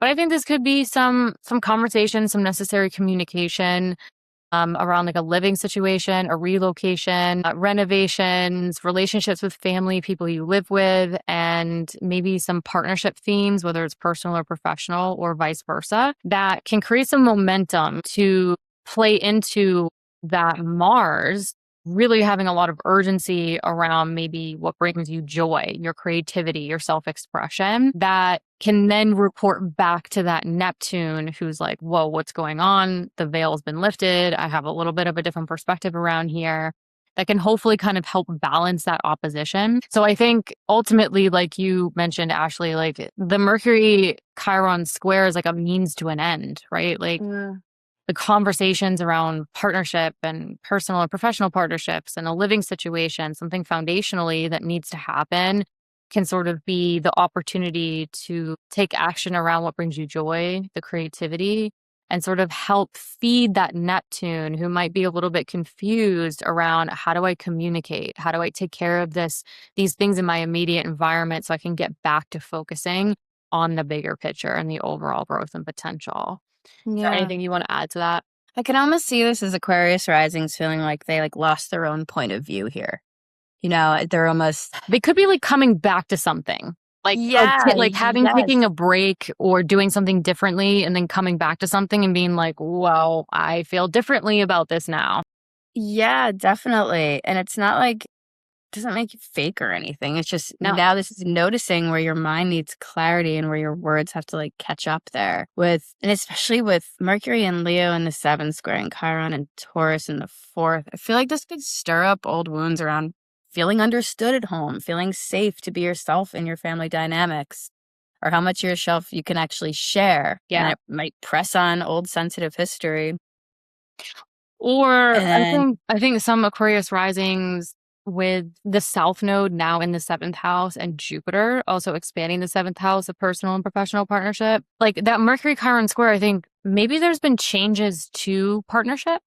And it's, you have to remember too, like just looking at this, like, I'm not getting too in the weeds here, but Jupiter was recently in an opposition to Pluto in the 1st house of self. Now Mercury is starting to oppose this Pluto in the 1st house of self. So I almost feel like there's a little bit of maybe some Aquarius risings have gone through like a change within partnership or even professional partnership that has them kind of communicating or changing their relationship to something foundationally on what they need, maybe like a living situation, relationships with family. So I think there could be something very interesting where dynamics or how Aquarius risings are like integrating that transformation and their identity into what is shifting with their connections with others and how it's impacting something foundationally that is playing into that Neptune retrograde opposition with the 3rd house of like it may be really impacting them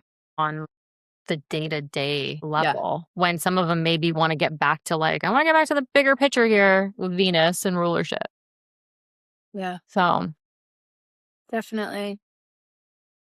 I think that's all we want to get to That's there. the ninth. All right, let's get into the juicier bits. So when we get to August 12th, we have this new moon eclipse, really powerful new moon at 20 degrees in that Leo 7th house of personal and professional partnerships. So again, this could be planting new seeds with sort of new connections, new business partnerships, marriage. But, this new moon had to pass over Jupiter. And so this new moon kind of got supercharged. It kind of got bolstered with Jupiter's expansive effects. But I also think this new moon, even though it's in the 7th house of personal and professional partnerships, with it having to pass over Jupiter, it could be integrating those Jupiter ruled areas. So Jupiter rules the Pisces 2nd house of earned income and self-worth. So maybe there's like new chapters around partnership themes, again, personal or professional, that's involving finances. And Jupiter also rules this Sagittarius 11th house of long-term goals, personal and professional partnerships. If your midheaven is in Sagittarius, this could heavily involve sort of like career connections, career partnerships as well, to what may be initiating or planting seeds around your connections with others, maybe connections with the masses, partnership that is maybe supporting or having an expansive effect to sort of your long-term goals, your finances, your self-worth, etc. We also have Mercury in the same house just down the hall from this eclipse, where it's at the midpoints of Uranus and Venus. And so I think this is interesting because Mercury at the midpoint, I think, is integrating not only this 9th house of like bigger picture, growth and potential, also sort of the 5th house of like creativity, joy, self-expression, but rules this Virgo 8th house of those long-term finances, resources, mutual empowerment. So I think this could be playing into sort of like how people partner up, have sort of create that mutual empowerment that could involve sort of the finances with Jupiter ruling that 2nd house of earned income, or, Jupiter ruling sort of that 11th house. So I think there could be some financial themes heavily mixed in just with Jupiter ruling the 2nd house of earned income, Mercury at the midpoint of Venus and Uranus, and it ruling the other financial house, that 8th house, and how there's like this nice natural progression from the 7th house of partnership into the 8th house. So anything you want to add to that?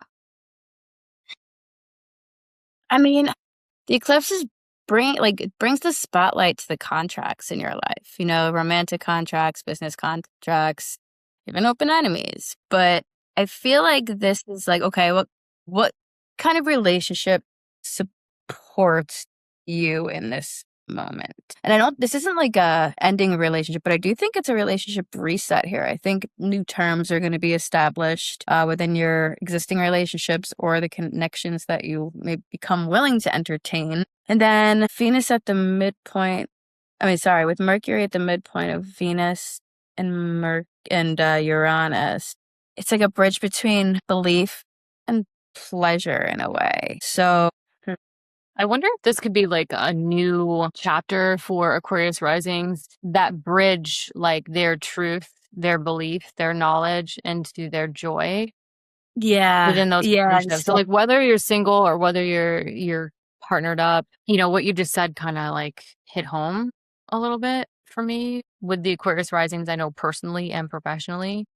Or like this could be the opportunity for a lot of Aquarius Risings to get really clear on what they want to innovate, what they want to change, what they love and value, and like what partnerships are really going to integrate that and support that and be able to cultivate that with the new moon over the next 5 or 6 months or even longer. Yeah. So then we get to August 15th with that Mercury-Jupiter conjunction in that Leo 7th house. And I think this is where, the two axes in the chart really come into play. And that's, Mercury and Jupiter rule the Gemini 5th house of joy and the Sagittarius 11th house of friends, groups, communities, long-term goals. So it's really highlighting this 5th and 11th house axis. But we decided we really wanted to focus on the other Mercury-Jupiter axis of the Virgo 8th house of those long-term financial themes, resources, transformational decisions, etc. And this Pisces 2nd house of earned income and self-worth. So really a very strong financial axis as well as transformational decisions, value systems, self-worth, that this conjunction is sort of like merging and bringing together in how you connect with others, personal and professional partnerships, marriage. So I think this could be integrating definitely like joy, creativity, children if applicable to you, your long-term goals, who you want to surround yourself with for sure. But I think it's really highlighting the 2nd and 8th house axis, that financial axis with those partnerships, especially because we have that full moon eclipse on the 28th that we'll get to that is highlighting. It's in Pisces. It's really activating the 2nd and 8th house axis here. Any thoughts on that? I feel like for Aquarius risings, this is like it's time to explore what partnership can actually be for you. I like that. And like what mutual empowerment really feels like. What mutual empowerment? I mean, it's a mirror, but it's also a collaboration and a source of growth. And not every practical step has to be laid out right now. And a creative collaboration, because Mercury rules that 5th house of creativity for some. Yeah, and you're starting to see how the people you do life with affects your sense of worth and your finances and your long-term dreams. So this is almost drafting a new script for like how you relate and who you relate with. And then that Pisces eclipse is going to come along and ask what that means for your resources and your capacity to support yourself. See, that was beautiful. You checked out, you lost track, and then you came right back. It happens. You're like that Pisces fish. You're just swimming along and you're like, doo-doo-doo. And I'm like, yo, pay attention. You're like, okay, I got it. As you're talking and I'm like, yeah. And then it's like my turn. And I'm like, oh, okay. Yeah. You're like, all right, I got this. I'm going in. All right. And then we get to the Pisces full moon eclipse. On the 27th, 28th, we're on Eastern Standard Time. So we're super late. And the 27th, so full moon lunar eclipse at 4 degrees in that Pisces 2nd house, earned income, material possessions, value systems, self-worth, really being illuminated. Those financial themes, those self-worth themes could really be kind of coming up around this time. But this is also highlighting the other financial house, that Virgo 8th house, of long-term finances, partners' resources, if applicable, especially because there's a lot that's happened in that 7th house of partnership. We've had an eclipse there, so personal or professional. And Mercury is heavily involved in this eclipse, and Mercury is in its place of exaltation. So I think Mercury has a lot of ability to do and to say, and it's sort of the honored guest here by essential dignity. So it's in a direct square with Uranus in that Gemini 5th house of joy, creativity, children if applicable, and this Uranus is in a T-square with this eclipse. So very, very potent Uranus on this day. Immutable signs, willing to adapt, willing to change. Uranus is that apex planet, a lot of pressure to take action and to create that change, where Mercury is sort of the ruler here, right? Mercury is in its place of rulership and exaltation, but it also rules over Gemini, where Uranus is like ready to act. And so I think Uranus is ready to act, maybe destabilize, change, innovate, sort of what brings you joy, your creativity, your self-expression, how it's impacting maybe the financial areas. But ultimately, I think it's reporting to Mercury, and Mercury's in the 8th house. So I think a lot of this is sort of the means to an end to innovate, change, even destabilize, but maybe find long-term financial breakthroughs and resources, would you say? Yeah, definitely. That's good. I think, yeah. I mean, any other. Well, I feel like this is definitely highlighting basically what you have, what you earn, what you value. So there's a highlight between your relationship with security and how that ties into your own self-worth. So anything that you've been working through around partnership and sharing becomes working material for your like own bottom line in a way.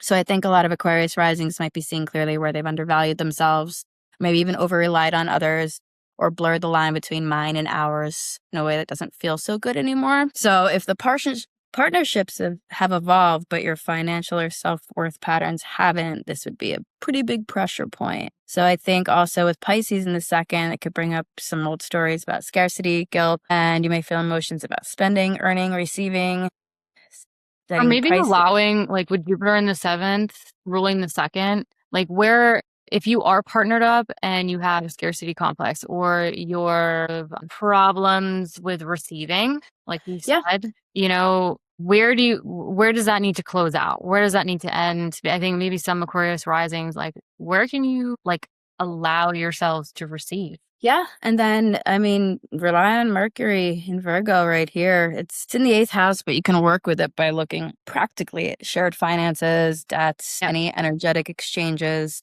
by also just stating where you want more fairness and mutual respect and reciprocity. But I feel like this is where any evolution in relationship is starting to meet your own sense of your own self-worth and what you're willing to invest in yourself. Yeah, I think a lot of Aquarius risings could be kind of like shifting their perspective on how they connect with others, Yeah. their relationships. What does it mean to give and take?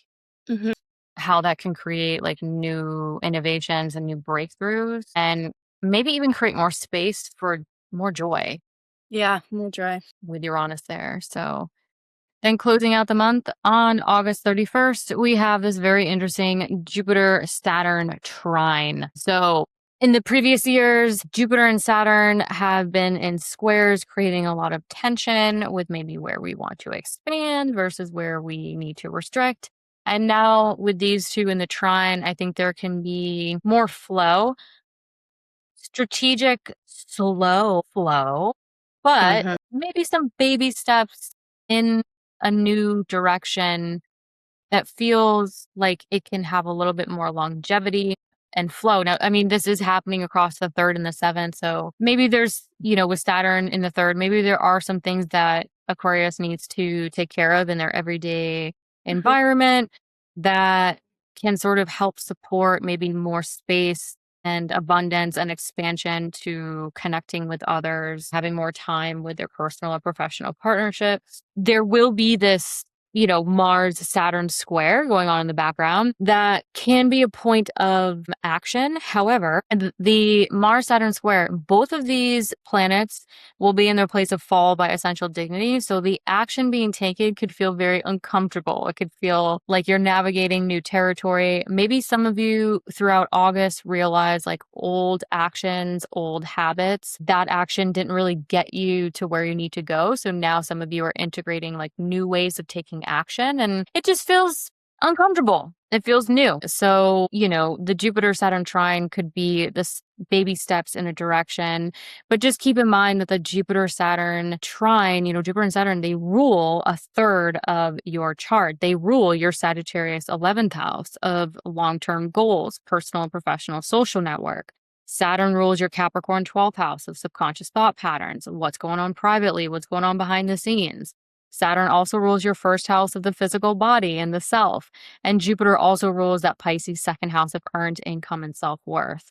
So a lot of the slow strategic flow and expansion, it could be a means to an end to start kind of creating new outcomes and new situations across from the 11th house to the second house. Mm-hmm. So there's a lot of opportunity here that could come about for a lot of Aquarius rising. Thoughts?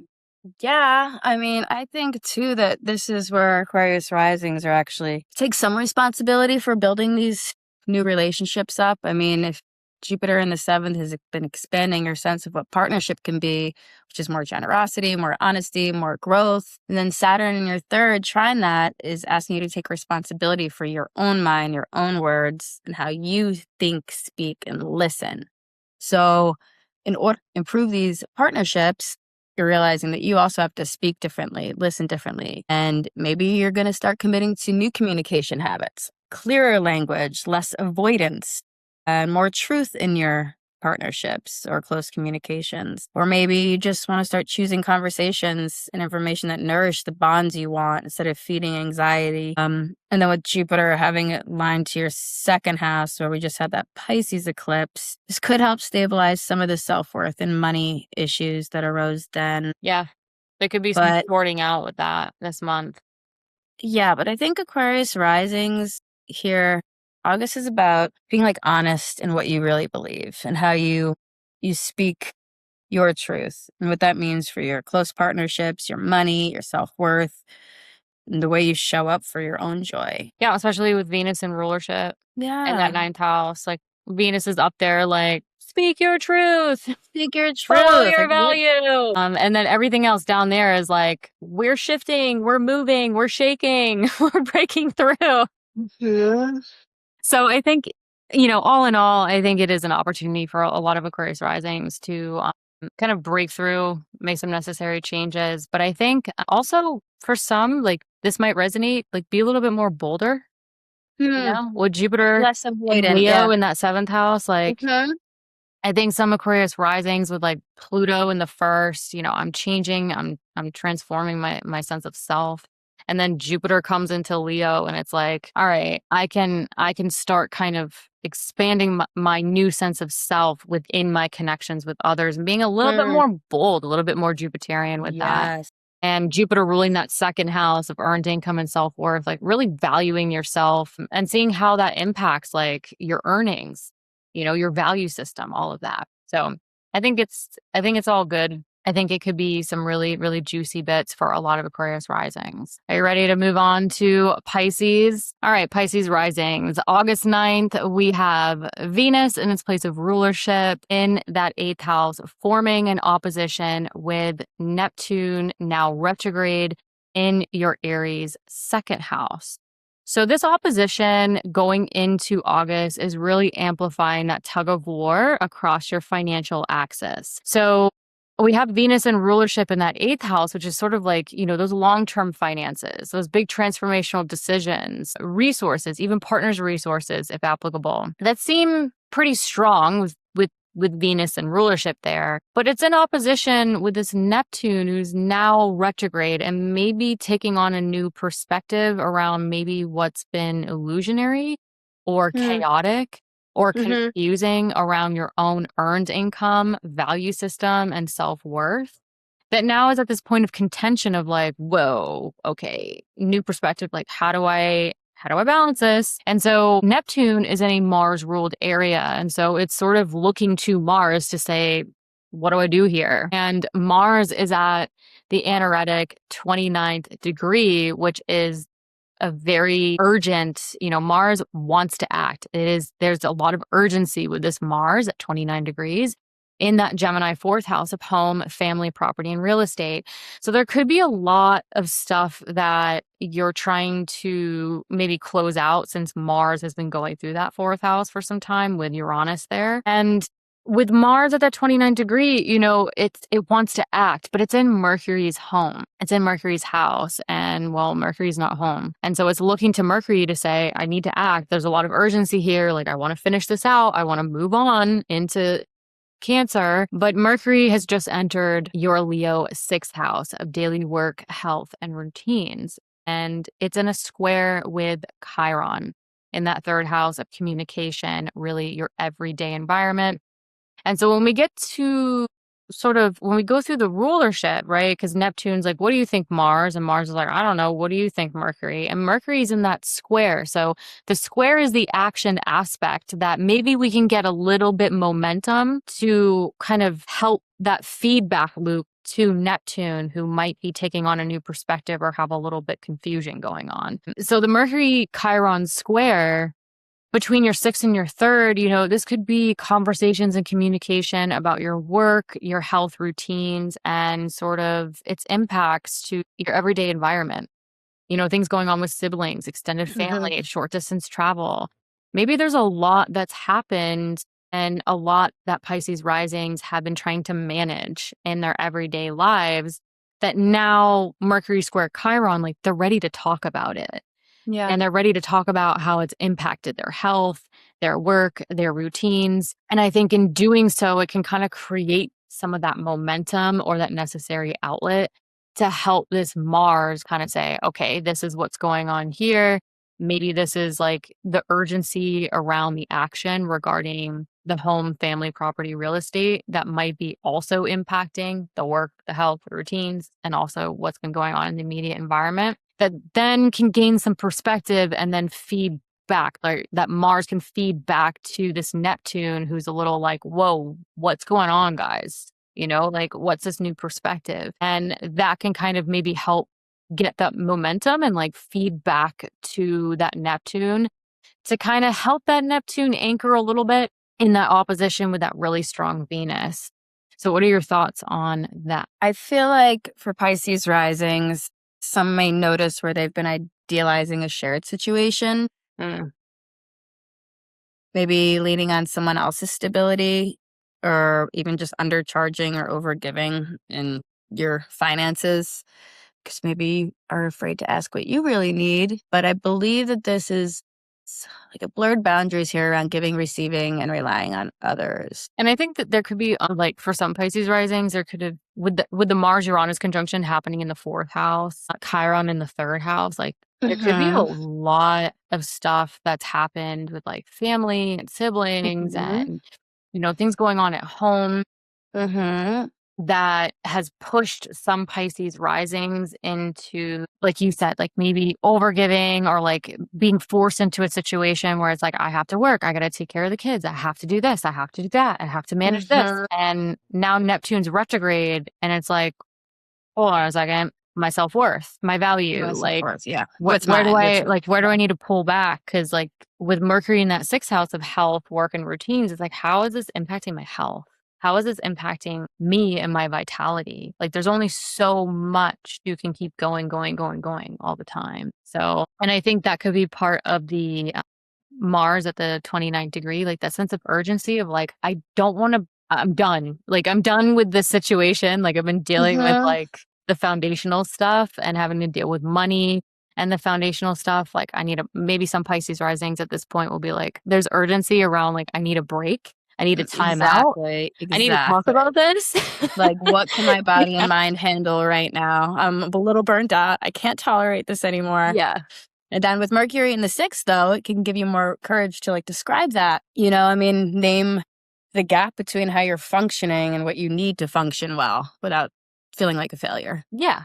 Yep. And then, we finally get to that August 12th new moon solar eclipse at 20 degrees in that Leo sixth house, which I think might be sort of that point of, okay, how can I set some new chapters, some new boundaries, planting new seeds around my routines, my daily grind, my work, my health after what we just discussed, like that might be sort of that new moon, that eclipse, a really strong new moon in that sixth house of like, what do I want my daily grind to look like?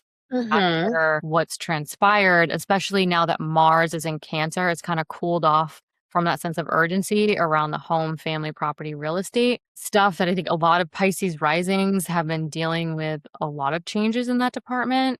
So now Mars has kind of entered that fifth house, kind of gotten off that sense of urgency. And now this new moon sweeps through the sixth house. And I think a lot of Pisces risings are like, all right, where can I take a moment to kind of like reset my daily grind?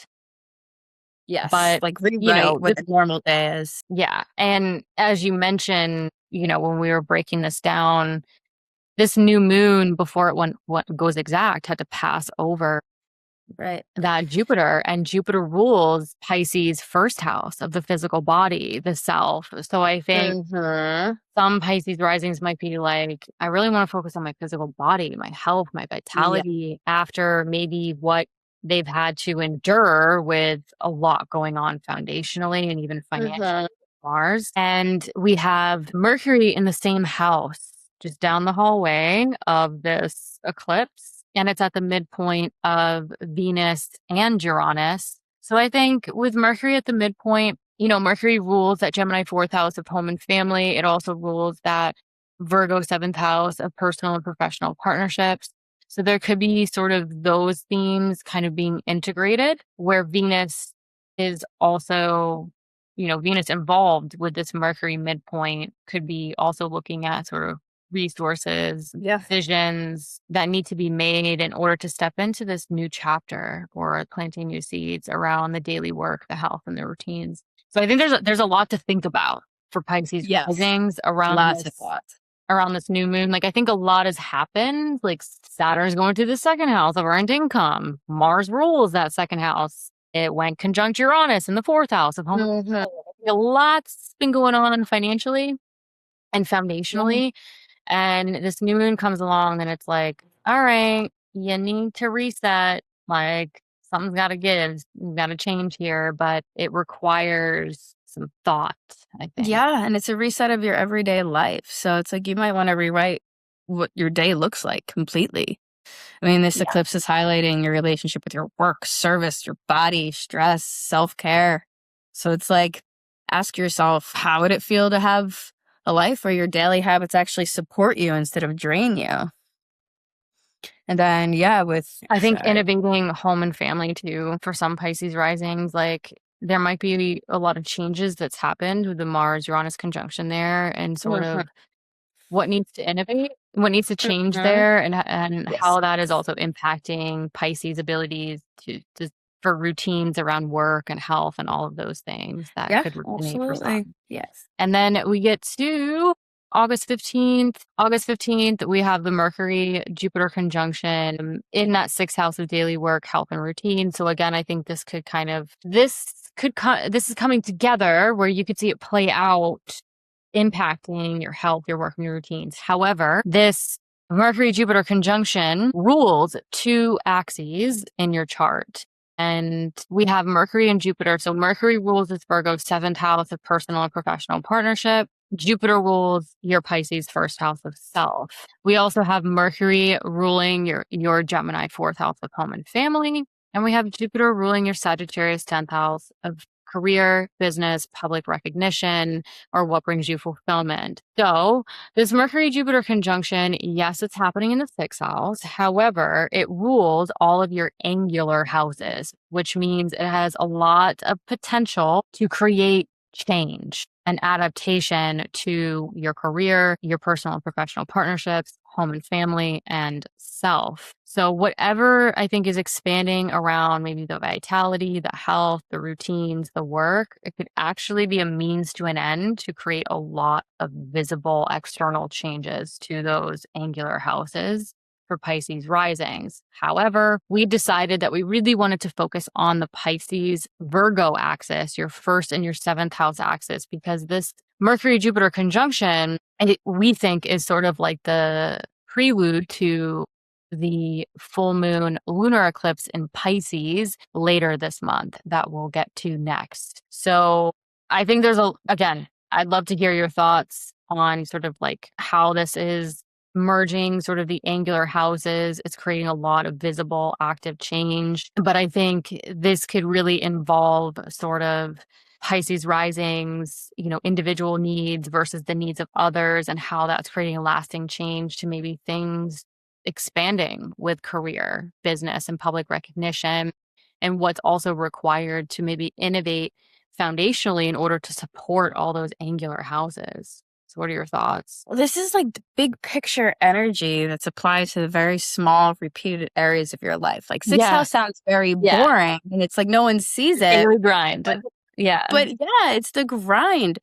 So hope here about changing your routines. It makes you more curious about, how to take care of yourself, and maybe willing to admit what would help you feel better, which could spill over into your partnerships. How can your partners help you feel better? How can that translate into your career? How can you support your career, especially with this conjunction ties your health and your work, like your day-to-day work, directly into your identity and your calling. So this is about like reimagining a daily rhythm that's kinder to you and allowing your day-to-day to shape who you're becoming, what you're putting out in the world, how you relate to others, and how your sense of purpose and direction isn't like separated from how you treat yourself. I feel like this is like a rough draft of a new life on the ground level in a way, before the Pisces eclipse comes in and asks you, like, how do you actually want to inhabit yourself now?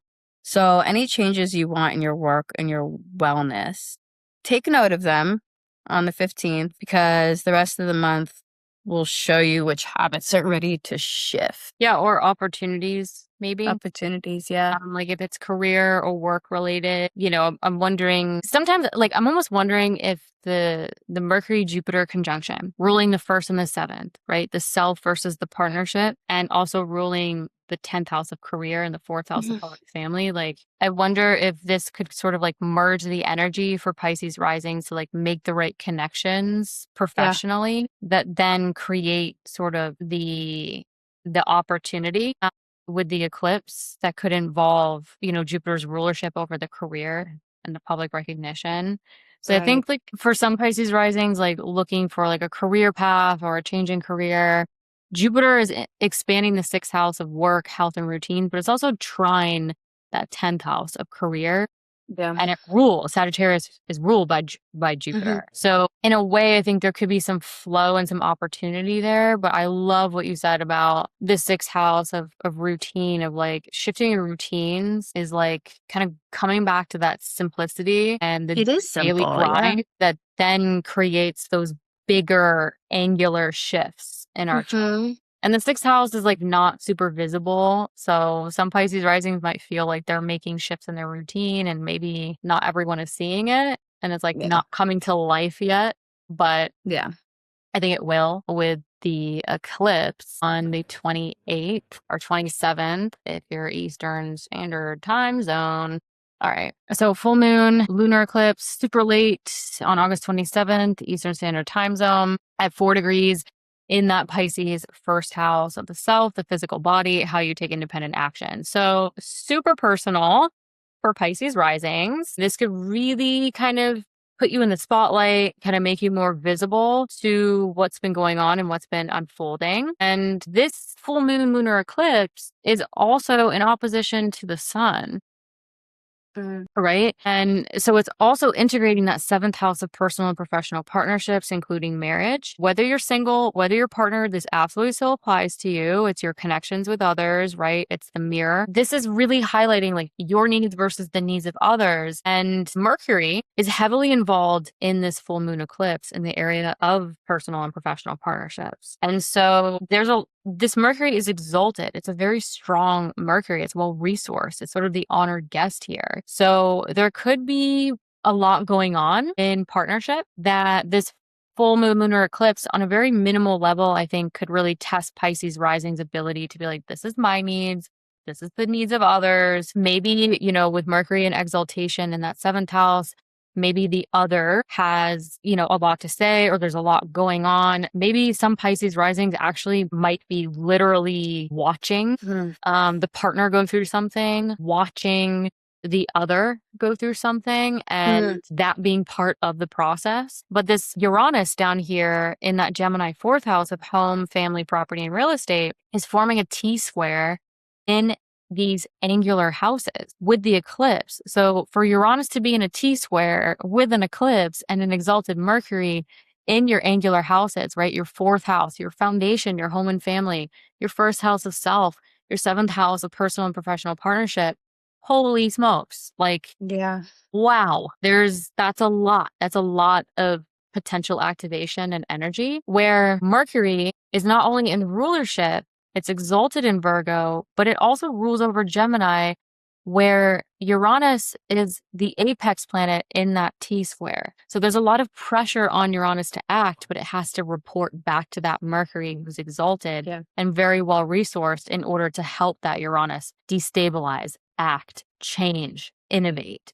So, and this is also, I'll add, happening in mutable signs, which are typically more open to change and adaptability. So this is a lot. Yes, it's deeply personal for Pisces risings.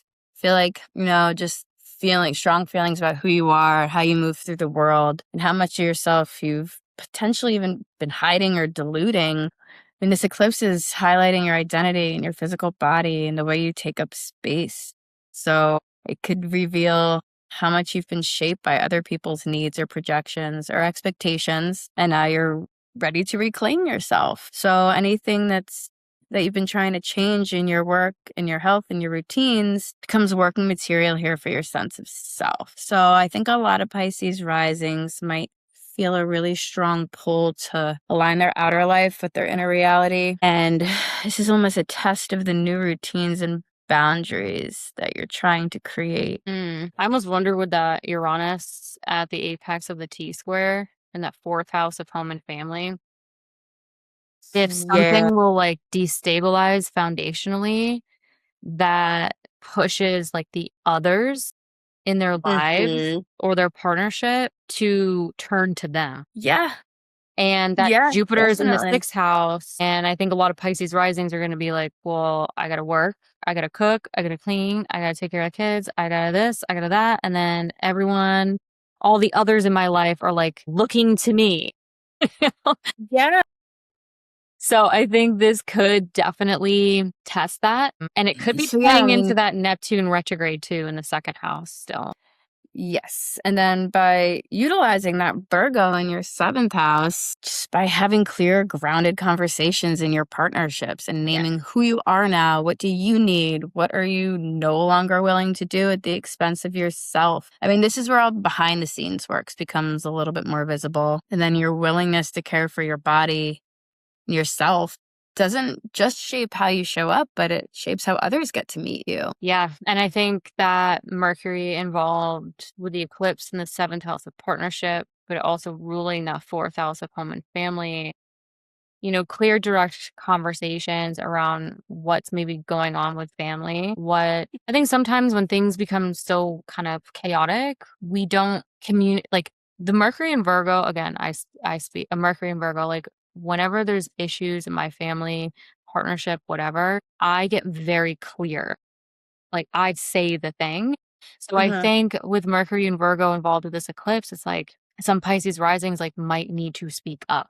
Yeah. They might need to speak up in their connection with others and get very clear and precise with what is going on foundationally. And that might create a more productive point of action with the T-square to kind of help with that. Your inner foundations. Yes. And like you mentioned, there is destabilizing effect here, but that precise, communication around what's going on, like could be that breakthrough. Like, yes, it's destabilizing, but there's a very strong Mercury here, and there is that opportunity for some breakthrough, and maybe for some like that necessary change. Like something's got to Yeah, I think it's supposed to be liberating here for Pisces risings. Yeah. Yep. So closing out the month on August 31st, we have the first Jupiter-Saturn trine in a long time between your Leo 6th house of daily work, health, and routines, and Saturn in that Aries 2nd house of earned income and self-worth. So I think in previous years where Jupiter and Saturn were in squares and it was a lot harder to work with, we really wanted to expand, and then Saturn was like, nope, we're pulling back. I think with these two in the trine could be like, I think they're a little bit more willing to work together and create maybe not massive amounts of trine energy and like natural flow and expansion, but we are still talking about Saturn. So maybe baby steps or strategic kind of, what do I want to say with this? It's sort of like for Pisces risings, maybe there is this desire to like expand the work and find longevity around finances and self-worth and value systems. But with the trine, it's sort of like, the trine with Saturn and Jupiter, it's like, how do I create really like a lot of longevity around this? Like, how can I expand the work that I need to expand to maybe create more foundational longevity around my finances, my value system, or my self-worth long term? And I think sometimes with Jupiter, like I've noticed it can be like massively expansive for better or worse. But sometimes when Saturn's involved, especially in a trine, like it can slow us down just enough to create that expansion, but actually think more strategic, more commitment, more longevity. Like if I expand my work or expand my health or my routines in this direction, how can it really create longevity around my values, my self-worth, and my finances even? So there is it's a trine, so it technically flows, but I do think that there is a little bit of pullback and strategy here, especially because Jupiter rules the Pisces first house of the self. So I think Pisces, on a very personal level could be experiencing this moment of like, wait a second, let me pull back, let me think about this. After all these eclipses and sort of new perspectives have taken place. Now there is this Mars Saturn square going on, and the square is the action aspect, but Mars and Saturn are both in their place of fall by essential dignity. And so the action that I think some Pisces risings are taking could be very new and unfamiliar, and that could be playing into kind of the pullback or the strategy of where you want to create longevity and expansion with the Jupiter and Saturn as you pull back and maybe think to yourself, all right, well, in the past, these actions didn't work, no longer work. They don't support like where I want to create this constructive longevity. Now I have to take action in a new way, and that feels a little foreign or uncomfortable even. And the Jupiter Saturn trine rules a third of our chart. And for you Pisces risings, it rules, Jupiter rules your Sagittarius 10th house of career, public recognition, or what brings you fulfillment. Saturn rules your Capricorn 11th house of friends, groups, communities, and long-term goals. Saturn also rules your Aquarius 12th house of what's going on behind the scenes, what's going on subconsciously in solitude. And Jupiter also rules your Pisces first house of the self, the physical body, and how you show up in the world. So this isn't just about, I think, some kind of like strategic expansion. I think it could between like finances, work, health, routine, even after everything that's kind of unfolded this month, I think it actually could be sort of like a slow and steady expansion to create new outcomes to career, something that feels more fulfilling, something that's more aligned to the long-term goals, or, what Pisces risings have been thinking about behind the scenes and what really supports their physical body and how they ultimately want to move through the world. Yeah. Any thoughts on that? Closing it out for Pisces? Well, I mean, Jupiter has been expanding your awareness of what's possible in your daily life. And then Saturn in your second is wants you to get more serious about your relationship, your worth, your resources and your worth. And then, so now your desire to live differently and structure your day-to-day life, you become more willing to budget and choose and commit differently to support that. And I think a lot of Pisces risings might just start charging more appropriately for their labor, changing how they earn money, investing more in health, and taking the opportunity to treat your well-being and your security as things you're building and not just like waiting for them to improve. But I think the new version of you that's starting to show up in what you do every day is supported here. And I think August is about getting honest about what you need to feel safe and resourced, and changing how you work and care for your body, which reshapes your relationship, your sense of self, what you put out in the world. Yeah, and I think even with Saturn in the second and Jupiter in the sixth, some Pisces risings could be budgeting differently or starting to think about budgeting differently and how it can ultimately support maybe their health and vitality journey, which could also, through that Jupiter ruling that Sagittarius 10th house, like also, like, I think sometimes, we all go through it. Like we spend a bunch of money and, we go through those times. But I think with Pisces risings with Saturn in the second, I think some Pisces risings might be like, okay, how can I make my money work for me, Aha. support my Yes. health, the Yes. expansion of my health, the work and Yes. vitality I want to feel, my routines. So like, just because Saturn's going to the second doesn't mean you're going to be poor. Okay. No.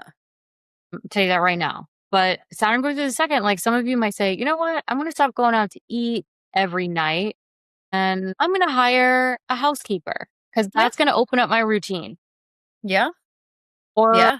It's a good one. Yeah. I'm gonna invest in like some alternative health stuff to really Yes. expand my health and my vitality, Yeah. which can open myself up to feel better and look for more opportunities with Jupiter ruling that 10th house of career or what brings me fulfillment. Because I think even though Saturn doesn't rule that 10th house of fulfillment and career, it is working with Jupiter now to create expansion to maybe like how can I make my money work a little bit smarter in expanding my health and my routines that can then create more time for fulfillment. If that makes sense. Yeah. So that's just something else that 100%. kind of jumped out at me with Yeah. I love that. interpretation.